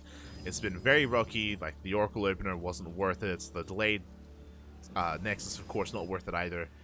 We need this gold. Can we make use of it? Can we hold on to it, though? That's the question.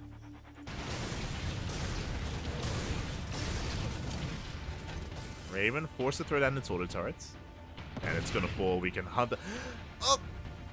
Oh my god, we're looking for it. We're looking for the Raven. The Raven does barely survive. But it should be hunted down eventually by Creator. Is looking for that Raven. Gold base slowly getting up and running. And the Raven is going to get caught. Nice pick off there by Creator.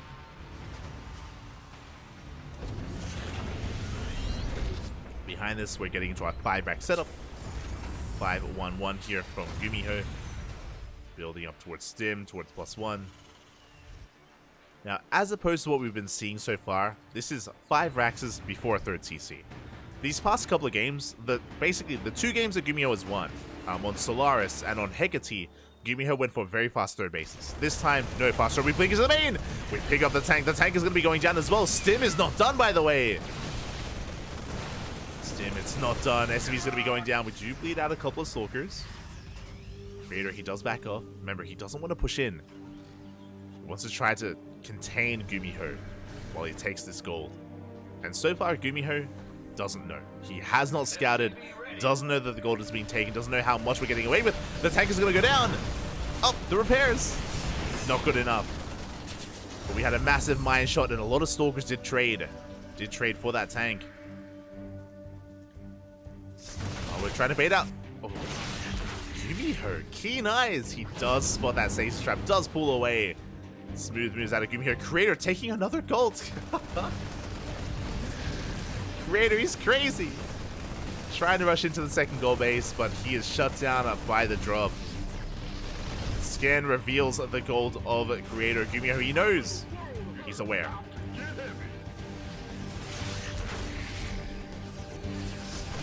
Orders are caught out. Another big revelation on the army. Gumiho is pushing again. There's pressure on Gumiho. He needs to deny this gold. He needs to shut this down. And can he pull it off? No tanks. Well, plenty of Marines. And barely an army here for Creator. Again, he lost so many Stalkers earlier. He's going to trade well against these Marines. But here come the Marauders. Here come the Marauders of Gumiho. Going to be stimming on forward. The Zealots coming just in time. The Zealots. They made it. We shut down the Widow Mines, but the Zealots get cleaned up, and now we push forward towards those Stalkers. And they're so vulnerable, so exposed. Stalker's going to be going down, but GG gets pulled. Gumiho, he has far too much. He breaks through. Creator did not have a standing army. And we are going to the ace match. GG. Whew. GG, well played. Again, Creator had a very rocky start to this game. A very rocky start with the failed proxy Stargates, with the failed Oracles. Was trying to rush into that gold. He did pick off tanks, but the moments when Creator, the moment when he blinked into the natural, the moment when he sniped the second tank and he lost 5 Stalkers. He lost so many Stalkers in that dive that triggered a counterattack, and Stalkers are expensive. You have to build them up over time, and Creator just did not have an army. Didn't have an army to defend. Could not survive. As soon as Gumiho saw that goal base, he just pushed out across the map and did not stop. And that means oh, sorry, my apologies. We have an ace match. We are going all the way to game 7. Let's go. We're going all the way to the ace match, and it all ends here. It all ends on a hard lead, and spawning in the bottom right hand corner of hard lead, we have our South Korean Terran player representing Cloud9. It is Gumiho. And spawning in the top left, we have its opponent. We have the South Korean Protoss, the red Protoss player representing Club NV. It is Creator. Creator, he has been one game away from winning this all for so long, but he's been brought to the brink, brought to the ace match, and this could go either way. Gumiho has a lot of momentum, on his side. Can Creator bring it together? Can we pull it together here in the final game? One way or another, it all ends here. All does end here. And once again, Gumiho, double gas. Double gas opener out of Gumiho. This time, Creator hopefully isn't going for anything cheeky like a proxy Stargate. It didn't work on Alkyone. Not going to work here on hard lead. Now we're going for a gate expand. Gate cyber expand here from Creator. Standard opener. Standard. Let's go. Standard opener out of our red Protoss. A more aggressive opener here out of Gumiho. With the faster gases, we can go into a faster Cyclone, as we saw previously. or into faster Hellions. We have options. Factory is on the way.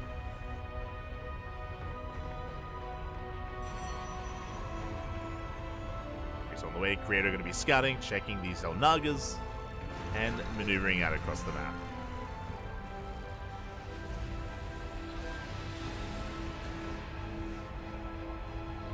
Ooh, that is unlucky here as Creator the Probit runs into the Reaper, which means no scout. No scout from Creator. That was not meant to happen here. Creator, he even went the long way around to check the Xel'Naga. Runs into the Reaper. With that, Creator is in the dark. Doesn't know if his opponent is being economic or aggressive. Massive pick off there by Gumiho. Meanwhile, we see our tech of choice. It is going to be a Twilight Council. Makes sense. We're loading into hard lead. Very short, very small map. Short rush distance by ground. Shortest rush distance map in the map pool. The Reaper does dip in. Trying to get eyes on the saturation, get eyes on the army. Now, Gumi here still doesn't know if it's going to be a Stargate or a Twilight Council. Going for his expansion back at home. And interesting, we went for the factory only for add-ons. We're rushing into a very fast tech lab on this starport. We're rushing into Cloak Banshees. Oh my god. Gumiho spicing it up here. So a very aggressive opener. This natural was very delayed. This expansion is quite delayed here. We will take it, of course, but there's a lot of pressure on these Banshees to get damage done. If Creator can see this coming ahead of time, he should be able to prepare. Otherwise, Cloak Banshees can end the game. If there's no detection, if there is no Observer or Oracle, remember, it's not a Stargate opener, so we do not have access to Oracles. And we're getting into a Gateway Explosion. Uh-oh. This game is going to get chaotic. Okay.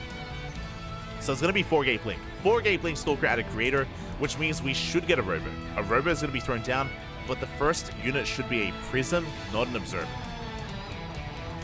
So Creator... Oh. Are we skipping the Robo? We have a pylon being set up for a proxy location to warp in across the map. If we skip the Robo, there is not going to be a... 5 gates! We're not going 4-Gate Blink, so we're going for a 2-base all-in. It's going to be a 2-base all-in out of Creator. He's going up to 5 gateways. He could go up to 6 gates as well. Yep, 6-gate all-in. It's all or nothing for Creator, which means no Robo, which means no detection, which means this Banshee is going to get a lot of damage done. In saying so, though, Gumiho, will he be able to survive? Will he have enough to defend back at home? That is the question. Here comes the Banshee in towards the main base. It's going to be getting so much done. Massive warping across the map. Again, this is a 2-base all-in out of Creator. And Gumiho is biding his time, waiting to push in. And when he does, he's going to cripple the economy. There's no saving this mineral line. There's no saving these probes. Robo just now gets thrown down, and here comes the Cloak Banshee. And we gotta go. We have to send it another Cloak Banshee here across the map, shutting down the army defensively. It's all or nothing for Creator. He needs to break in. We dive on top of that. We have a tank on the high ground. No, shall we shut down these Stalkers?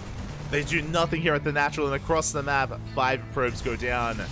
And we're still wreaking havoc. We're still getting damage done. Yeah, the defensive Banshees. What can we do? We have no detection. The Robo is still on the way. Still 0 detection. And this is kind of a build order loss. To go for a 2-base all-in like this against Cloak Banshees, like, what can you do? There's nothing you can do.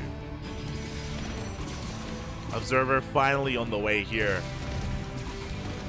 Probe's gonna be knocked down. We get 11 probe kills. Banshees are finally falling. Not because we had detection, but because we ran out of energy.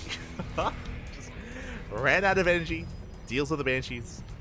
Behind this, we are building ourselves up. We have a 3rd CC on the way. Tanks as well. Marines. More Banshees. We have 3 of them. My god.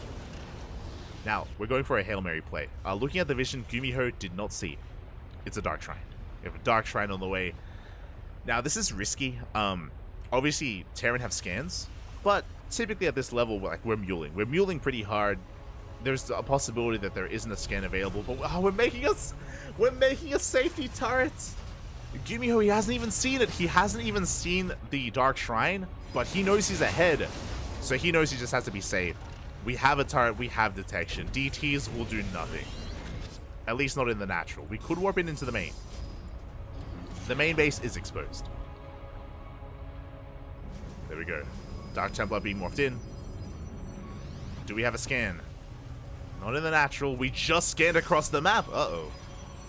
We do not have a scan available. Not yet. Oh, now we do. We do have a scan. Server dips in. Prism dips in. DTs, they do get into the main base. Turret not done, by the way. DT goes down to the natural. Bring down the turrets. Reinforcements are on the way. Do we have a scan? We do. Scan the main base. Shut down the Dark Templar. At the same time, Banshees across the map. This is doing so much more. 4 SCVs go down, but that's not enough. GG gets called, and Gumiho, he takes it with the Cloak Banshees, and Gumiho will take down Creator 4-3, winning our Club Envy X Duckling Showdown. GG. The comeback. The comeback. Things were looking dire. Things were looking so dire for Gumiho. As Creator, he was up 3-1 in this series. He was up 3-1. And then Gumiho brought it back, winning 3 games in a row. GG, well played. A part of that was also Creator being a little bit too overconfident. Like Alkiona, for example. Like the Proxy Stargate was wild, and again, Creator, he took a risk knowing he was ahead. But on some of these other games, specifically on Solaris and on Hecate, Gumiho was looking so damn good. Just going for a very greedy opener into just mass drop plays, just pulling Creator apart left and right, and just forcing a base trade and coming out on top. That was the highlight of the night. Hecate was a beautiful series. It was a beautiful game. But here, as we got into Game 7, the Ace match, it was a bit of a build order loss where blindly Creator was going into a 2-base all-in, into a 6-gate Blinkstalker all-in without a Robo. Again, if it was just 4-gate Blinkstalkers, we would have had a Robo, we would have had an Observer. But it was a 2-base all-in at a Creator up against the invisible units. Not quite the invisible man, but the invisible ship, the invisible Banshee. And yeah, with that, Gumiho, he shut down the aggression and he counterattacked. He crippled the economy. It's crazy what Gumiho was able to do. And it all ended in a move of desperation with Dark Templar, which also didn't do enough damage. So congratulations. Congratulations to Gumiho. GG. Gumiho is C9, not Duckling. Yeah, he's on Cloud 9. Cloud 9, baby. Cloud 9. He's on Cloud 9. Congratulations to Gumiho. And a shout out to Creator because, hey, Creator, he was a beautiful opponent, right? It's like this series went the distance, and any lesser player, we wouldn't have seen this go all the way to the Ace match. It was very even, very back and forth between Creator and Gumiho. Went all the way to Game 7. Fun fact, so far, this is our second edition of the show match series. Our second show matches. Our second set of show matches. Last week we had number 1, and fun fact, we also had an ace match there between DRG and Cure. We also had an ace match. So far, every show match we've had has gone all the way to Game 7. It's been beautiful. We've been spoiled. We've been a little bit spoiled so far. We'll see if we can keep going. For those that are maybe tuning in for the first time, for those that maybe haven't heard of this event before, it's a new event. It is a collaboration between Club Envy and the CranKy Ducklings. We are going to be working together here to bring you some weekly show matches. Every single week we have show matches planned at this time slot on this day. So last week we had DRG and Cure. This week we had Gumiho and Creator. We also had Quanta versus Mondo at the start of the night. And next week, I believe we have some confirmed players. You can check out the Wikipedia page, but next week it is going to be Quanta once again versus SCV and Bunny versus Dongregu.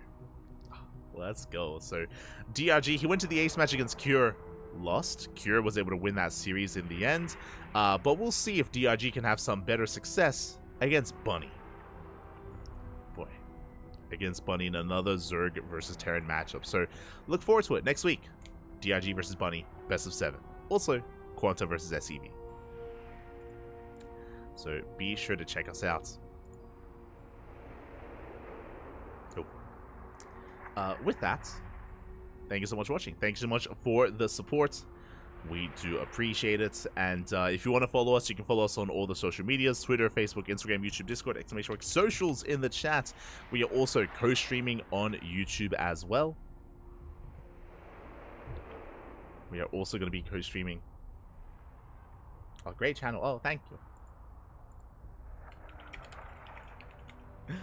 We're also co-streaming on YouTube. Our VODs are uploaded to YouTube immediately. And we are not done for the night, by the way. We're going to be going on a short break. So it's been a decently long broadcast so far.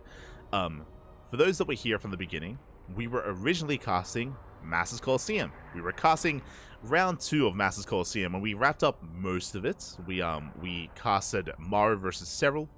Was a great series. We casted Maru versus Serral, we casted Max Pax versus Shin, and we also casted Bunny versus Trigger. So we already casted 3 of those matches. There was one match that we didn't cast because we were busy with the Showdown. Trigger versus Solar. We're going to be going on a short break.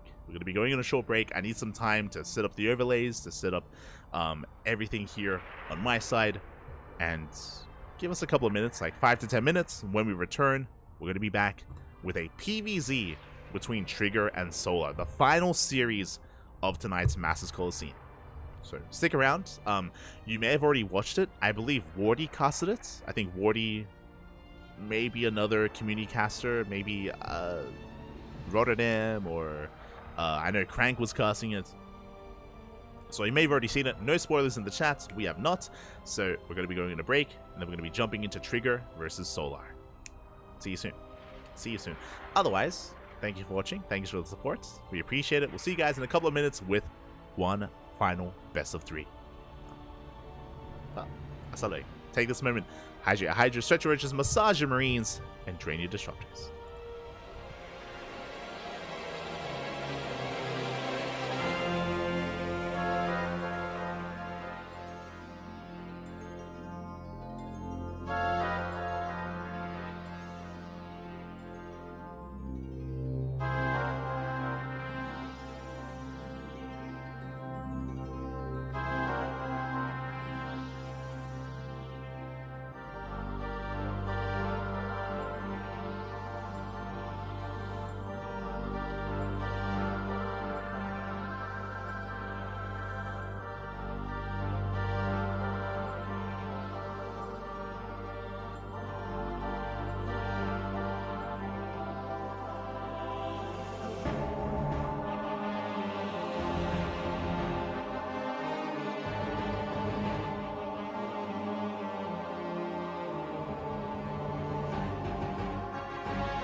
And welcome back, everyone. Welcome back to the continuation of the Masters Coliseum 7 round number 2, day number 2.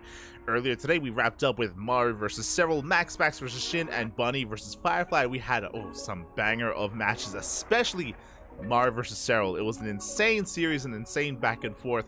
I recommend checking out the VODs. Really good matches were had. Of course, we took a bit of a break. After Bunny versus Firefly, we switched over and we covered the Duckling Showdown.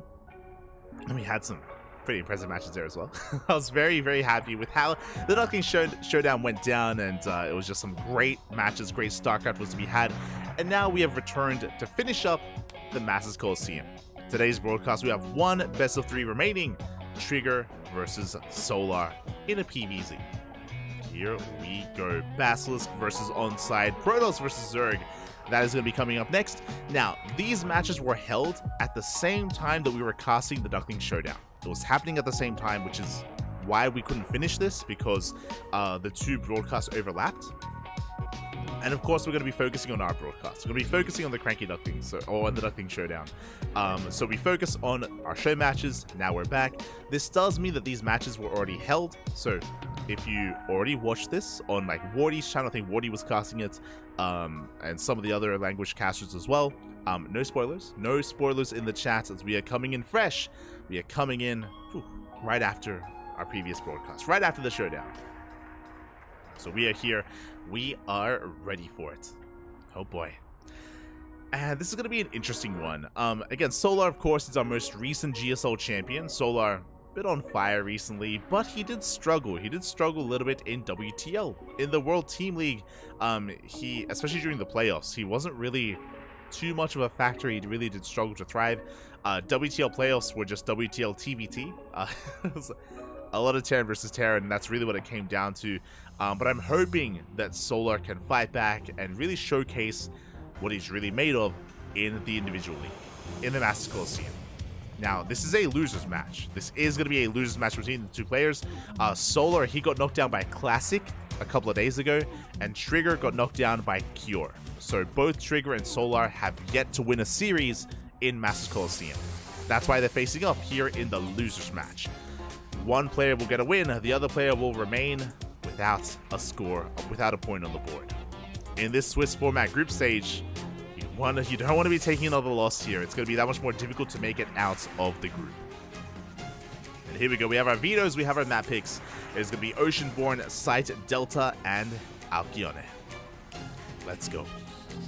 The bans make a lot of sense. The vetoes make a lot of sense. Trigger gets rid of Equilibrium. Solar gets rid of Ransom Station. Again, those are some of the more favored maps for the opposing races. And then we get into some more kind of stylistic choices here. We see Solar getting rid of the smaller maps, Golden Aura and Hecate. Very small maps, short rush distance by ground, you can be very aggressive. Solar, he wants none of the aggression from Trigger. Likewise, Trigger gets rid of Solaris, a bit of a larger map, and Hard Lead, the shortest rush distance map in the map. Here we go. So our map order here is a little bit more standard. Oceanborn is still quite aggressive of a map, but Sight, Delta, and Alcyone can lead to longer games. Much longer games on those 2 maps. But we can really spice things up on Oceanborn. I'm here for it. I am ready for it. Who has our players?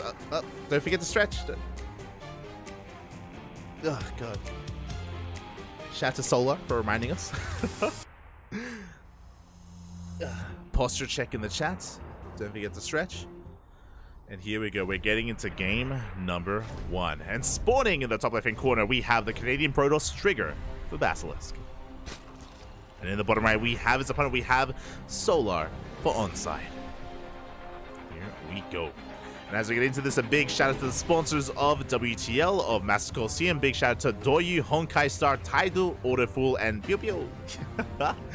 Big shout out to our sponsors. Without them, this event would not be possible. Again, this is a massive tournament, over 40k on the line, over a 40k prize pool. Yeah, this is the big premier event before IM Katowice. And this is a really good event to really get a read on the state of play for a lot of these players leading into IM Katowice. It's a really good way to kind of get a read on their form, get a read on their play styles, get a read on what they're looking like. especially because there is so much on the line. Meanwhile, here we go. We have a probe scout into the main base. Solar Force take the unnatural natural. Solar Force will expand elsewhere. So a bit of a more uncomfortable start for Solar. We'll see if Trigger takes advantage of that. We spoke about it, but Oceanborn has a bit of a shorter rush distance by ground. The third base is that much more exposed because there's no ramp leading into the third, so you can be quite aggressive here. Twilight Council openers make sense, and roach-based aggression also makes a lot of sense on this map as well.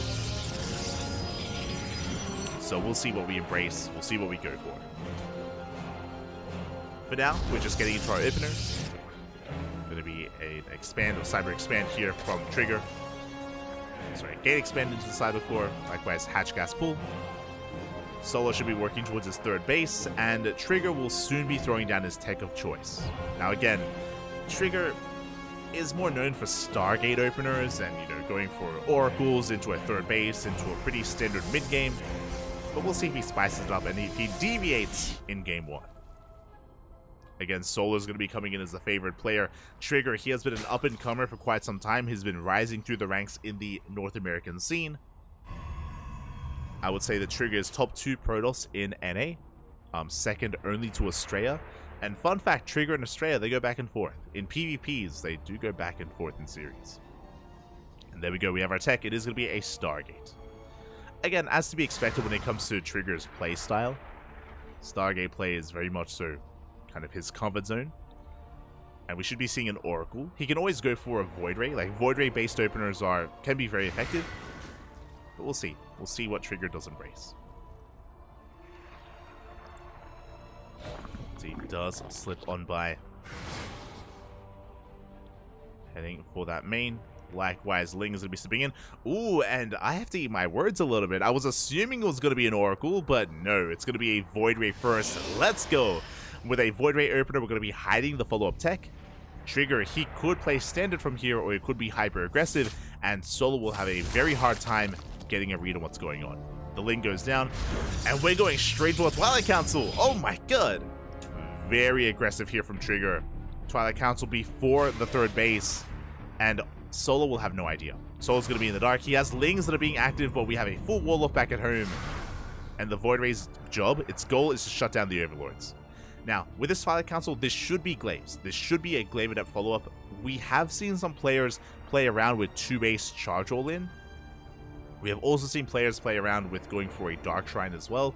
But I'm feeling Glaives here as we're going up to 4 gateways. We'll see how he pieces together. And there it is. Glaives is in production. So a very aggressive follow-up out of Trigger. Very committed. Very committed because we are delaying we're delaying the expansion for so long. It is going to be on the way, but very delayed.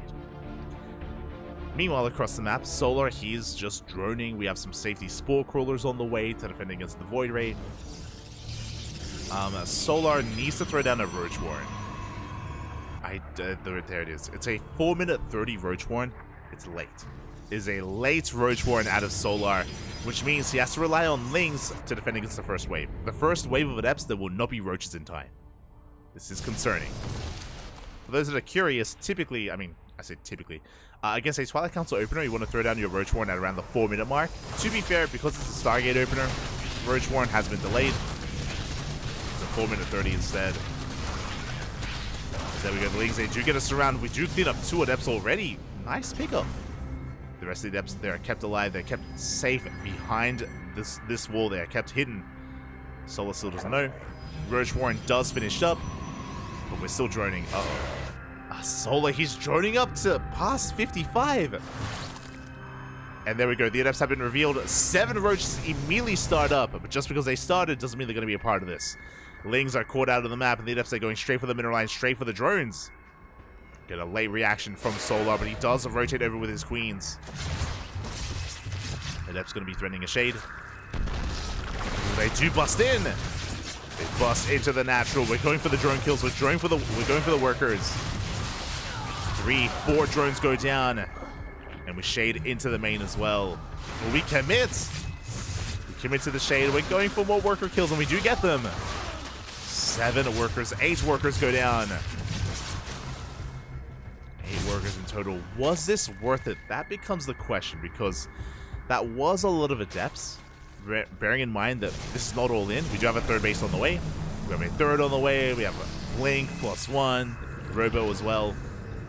Trigger, he takes a worker lead. That's all he was looking for. He takes a worker lead here. Now, he is vulnerable back at home, but there's no roach speed. There's no roach speed. There's we could try to counterattack it. It could be successful, but Solar isn't going for it. He isn't going for the counterattack. He's chilling back at home, and we are taking it hard here. +1, Blink, Bay for Colossus production, Gateway Explosion. Trigger is vulnerable, but Solar isn't pushing, which means Trigger, he's getting away with this. Trigger, he has half the army supply of his opponent. Less than half. But now more than half. Feels vulnerable, and yeah, he's able to stabilize, able to get into a fourth. Meanwhile, Solar, he's thinking further ahead. We're done with roaches. Now is the time for hydras. +1 range is on the way, so that will help the Hydra Lurker. Infestation bits on the way as well for Hive Tech. So Solar, he's taking up, he's getting ready for the late game. He's getting ready for the mid to late game here. Getting up to 80 workers, getting up to Hydra Lurker Viper. Can Solar get there? Because it looks like Trigger wants to push out with Blink. Trigger, he is pushing out ahead of time, and Solar, is he ready for this? He's droning up even further, droning up to 80. Lings do spot the army. We do have a couple of roaches to defend, a couple of ravagers. Nah, we should have enough. Yeah, we're okay. The Queen's waddling forward here. Ling's gonna be shaved off. Good juggling from Trigger. Very nicely done. Does preserve his units. Shaves off all those Lings. Lurker Den is on the way alongside the Hive. It is in production. But remember, Trigger, he isn't all in or anything. Like, he's taking it forward. He's expanding. And he still has that bait. He hasn't started Disruptor production or Colossus yet, but we can work on it. There it is. First Colossus on the way. Good vials out of Solar. He's collapsing all these sentries. And he will get them just barely.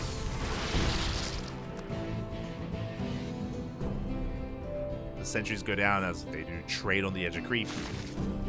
Trigger getting ready for a backstab with that War Prism. He has the War Prism towards the bottom left. So because they clear up as much creep as they can. And we are building up that Colossus army. But as Trigger's working on Colossi, Solar is already working on Vipers. The Hive is done. We have a range for Lurkers on the way as well. Solar trying to catch some units. Adepts, they do come in from behind. They do get into the mineral line. They try to. So far, Solar, he's holding on. He's minimizing his losses. Again, Lurker upgrades on the way. 7 Lurkers in production. Oh, the Prism goes down. Big pickup. Prism does fall. And I need to favor Solar here. It isn't just the supply. It isn't just the fact that Solar's maxed out. It is the fact that Solar, once he realized what was happening, once he realized that Trigger was transitioning, we teched up so quickly into Hive. And now we have Hive Tech Lurkers, and we already have Vipers as well. Solar, he's snowballing out of control, moving out with a massive army. And what do we have to defend? What do we have to work with here? We have a couple of Colossi. Oh boy. The Lurkers, they siege up in between the bases. Shield battery goes down. Vile's going to be zoning back that Void Ray. Looks like Trigger, he's catching some reinforcements. Does catch a Lurker. The Viper. Oh no. Viper, big pickup. Massive pickup there by Trigger. But is it enough? Because his third base, it's going to go down. The boys, they're being pulled into Lurker range. 11 probes go down. 13. Colossus does fall, and you can see that Solar is not slowing down. Pushing forward towards that natural. Oof. Massive spine shot. 24 probes fall, and the Colossus as well.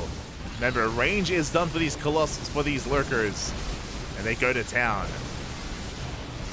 A nice concave, but GG gets called. There's just too much, and Solar will take game number 1. GG, well played. Whew. Again, Solar able to, with confidence, recognize the follow-up. Like, Trigger did well. Trigger, he did well initially with the Adepts. They were able to kill some units and kill a lot of drones, and of course, establish himself into a 3rd and 4th base. I do think that unfortunately, as Trigger decided to tech up and work towards like Robotech, it was delayed. He wasn't going double Robo Colossus, he was only a single Robo. And despite rushing into the bay, he never really got into it too quickly, so we were stuck with a gateway composition. And Solar was so quick to just rush into Hive, rush into Vipers, rush into Lurkers. And that was the kill move. The timing, the win condition here is Solar getting into those Hive Tech Lurkers, able to force his way in and have his way with Trigger. GG. GG, well played. With that, Solar does win game number 1. And now we're getting ready for game number 2. Let's go.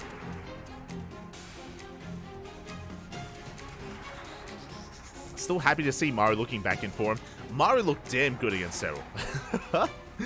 If you missed out on the VODs of Serral versus Maru, watch it, because that was a sick series. Like, seeing the score of 2-0 doesn't do it justice. Like, Maru looked damn good. Like, better than he has in like a couple of months, I'll be honest. It feels like Maru's been hibernating a little bit, and now that we're kind of creeping up on IEM, Maru, he's looking terrifying. Looking in form. But here we go. We're getting ready for our next game. Este Nish. Shaking my head. ¿Qué tal? ¿Cómo estás? Este Nish. Take care, puppy. Take care. As we're getting into game number 2. And spawning in the top left-hand corner, we have Trigger for Basilisk. Spawning in the bottom right, we have his opponent. We have the Korean Zerg player, Solar, for Onside. Go. And Solar looking strong in that first game. Despite the Adept harass, he was able to really get a handle of the mid game, recognize how passive and economic Trigger was being, and Solar was able to take full advantage of Trigger. Ooh, oh my. As Solar going for a 14 hatch. Let's go. That was a 14 hatch out of Solar. That's a little bit old school. I say a little bit old school. We saw it rise in popularity in the Korean scene when the 1515 was kind of being experimented on, and when Eric kind of brought it to the forefront. When the 1515 was being played out, so we had a lot of Koreans like DRG, Solar, Dark mess around with 14 hatch timings, and with that, Solar, he gets his base on location. Gets it on location, isn't delayed too much at all. Gonna be a hatch gas pool. Like an earlier hatchery here from Solar, just so he can get it where he needs to be. Make sure that Adepts do not harass him anymore. Meanwhile, Trigger going for a gate expand into the side of the core. Standard opener from our Protoss. And a much more comfortable opener out of Solar.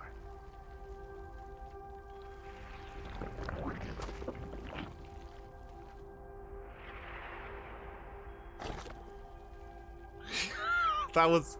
I had to wrap my head around it. He looks Trigger blue, not Trigger red. Triggered. I stand, you're stretching it there, Bobby. That was awful. Este I stand. Oh god. Ugh. Shit. I'm speechless. Alright, let's go. I don't even know how to like say that. Anyway, getting into this once again. Stargate opener out of Trigger. Let's go. Be a Stargate opener out of our blue Zerg player. Blue Protoss. From here, we can go a couple of different directions. I expect an Oracle, not a Void Ray. I expect, but we'll see. Last game, we also went Void Ray opener into some fast Glaive Adepts. But I imagine Trigger will go for a much more standard opener this time on side Delta. We shall see. As there it is, our first unit of choice is going to be the Oracle, so something much more economic. With this Trigger, he can, of course, get into his Oracles, get into his third base, get into triple Oracle production, and harass the mineral line of Solar. Not just that, but also establish his third.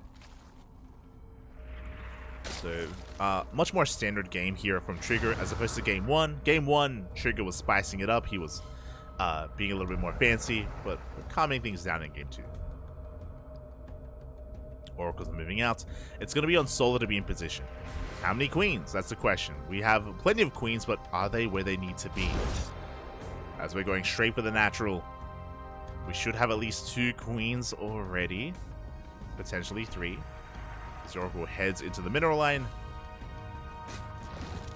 And Solar, yeah, he has his 3 queens in position, has a spore on the way, loses 1 drone, but only a single worker goes down. Solar does swat Trigger away. So far, so good. A good start out of Solar. Lings are moving out. Second Oracle moves out across the map, which means Solar can go for the surround. He's going for the adepts. Cannot quite get them though, as the third base is looking pretty well fortified. And Trigger once again going for a Twilight Council follow-up with a Forge. Now, the Forge does signify that this should be +1 Blink Stalkers, or it could be +1 Charge.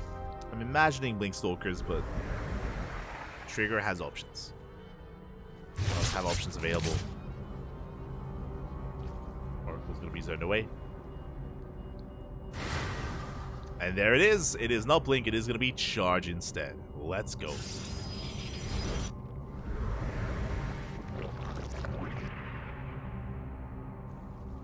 Charge in production. The Oracles, ooh, get caught out of position. Good movement out of Solar. Able to keep up. Able to get quite a bit of hull damage on those Oracles behind this. That's a gateway explosion, Papi. Oh my, that's going to be 6 gates. 6 gates in total for Trigger.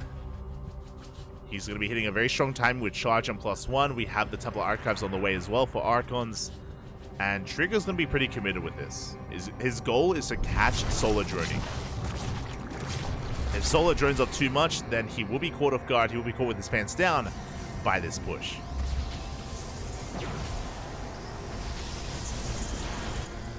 Gases are being taken. Solar is going to be droning up a little bit further. Ooh, droning up to 68. Roaches are in production. Solar, he's teching, by the way. He's going up to an infestation pit and an Evo chamber. I'm a little bit concerned if we do become a little bit too greedy. We can say check the third. They confirm saturation. They confirm the lack of fourth. We need roaches. We need to build up a roach count here for Solar. Catches an Oracle. Good pickup. Gets a gas geyser. Robo's on the way. It looks like without this Robo, I don't know if Trigger's actually going to push. He's chilling. He is going to be chilling here. I do think the Robo is delayed. Alright, there we go. Now, 4th base is on the way for Trigger, and he's moving out. He's moving out with his Zealots, with his Archons. I believe the move out was scouted, so Solar's aware. Cutting workers at 66. And he's building up his roaches, which means this push should not do too much damage. Gets a queen. Not quite. Queen does survive.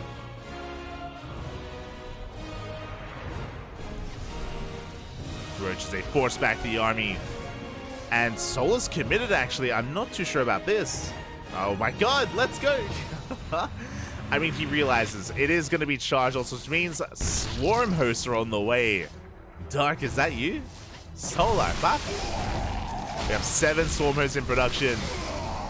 You don't see this too often, but this is a good reaction against specifically Charger Archon. The reason why, Charger Archon is a very immobile composition. No Blink Stalkers. Without Blink Stalkers, neither Swarm Hosts or even Swarm Hosts on their own can do a lot of damage. They can gain a lot of value and just pick apart the Protoss player. Now, you don't see this too often because Charger Archon isn't used too often, but this is viable against it. So again, no Blink Stalkers, no Phoenixes, no Voids. Swarm Hosts are amassing. Now, we need to make sure this first Locust Wave gets damage done.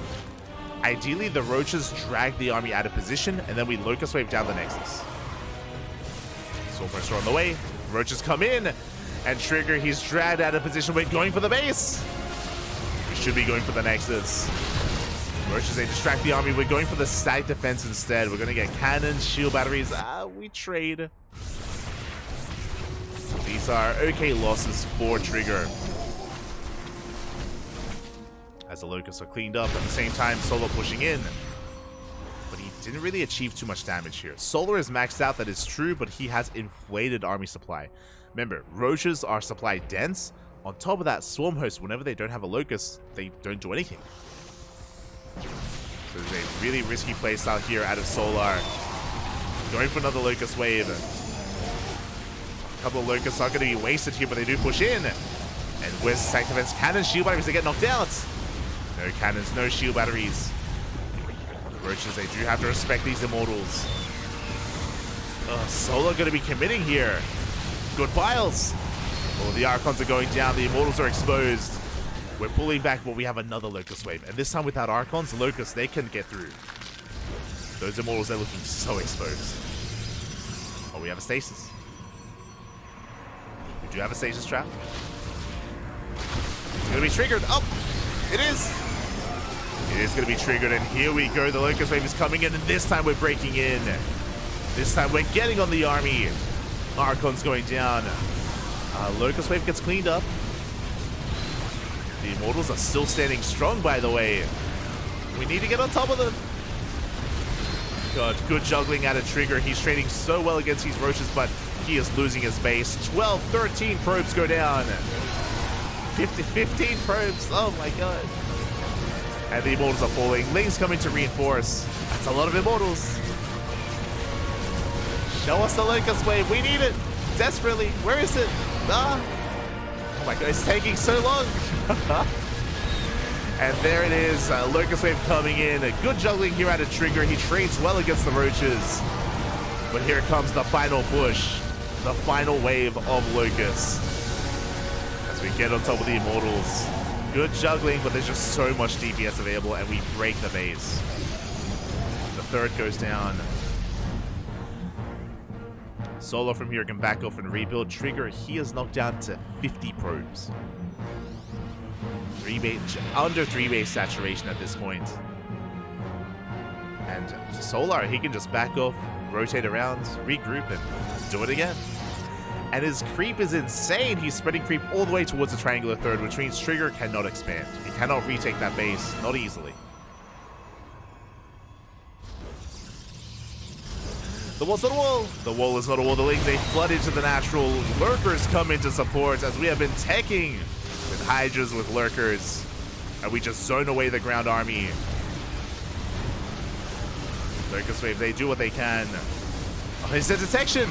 No!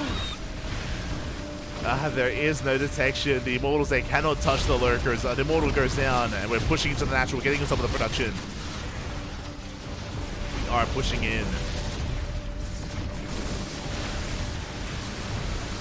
Yeah, as we break through the defensive line, we're trying to break through the Lurkers, but it's not going to be enough. GG gets called, and Solar, he snowballs out of control, taking the series 2-0.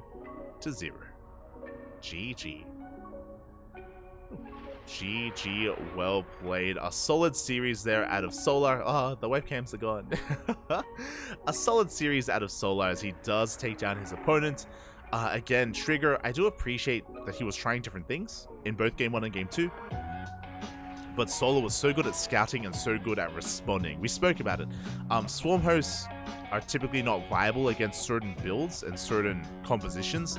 But specifically, as soon as Solar saw the Chargel Archon, bam, Swarm Hosts. Swarm Hosts were on the way, we were amassing them, and it's just a really good way to abuse this army composition, just because it's so difficult to close the distance and get on top of the Swarm Hosts and go for any kind of counterattacks and really deal with that army. Trigger was stuck at home and just could not break out. Solar was just trading so efficiently, and snowballed out of control. GG. GG, well played. With that, we're done. We are finally done for the night. It was a bit of a longer broadcast, almost 5.5 hours. Let's go.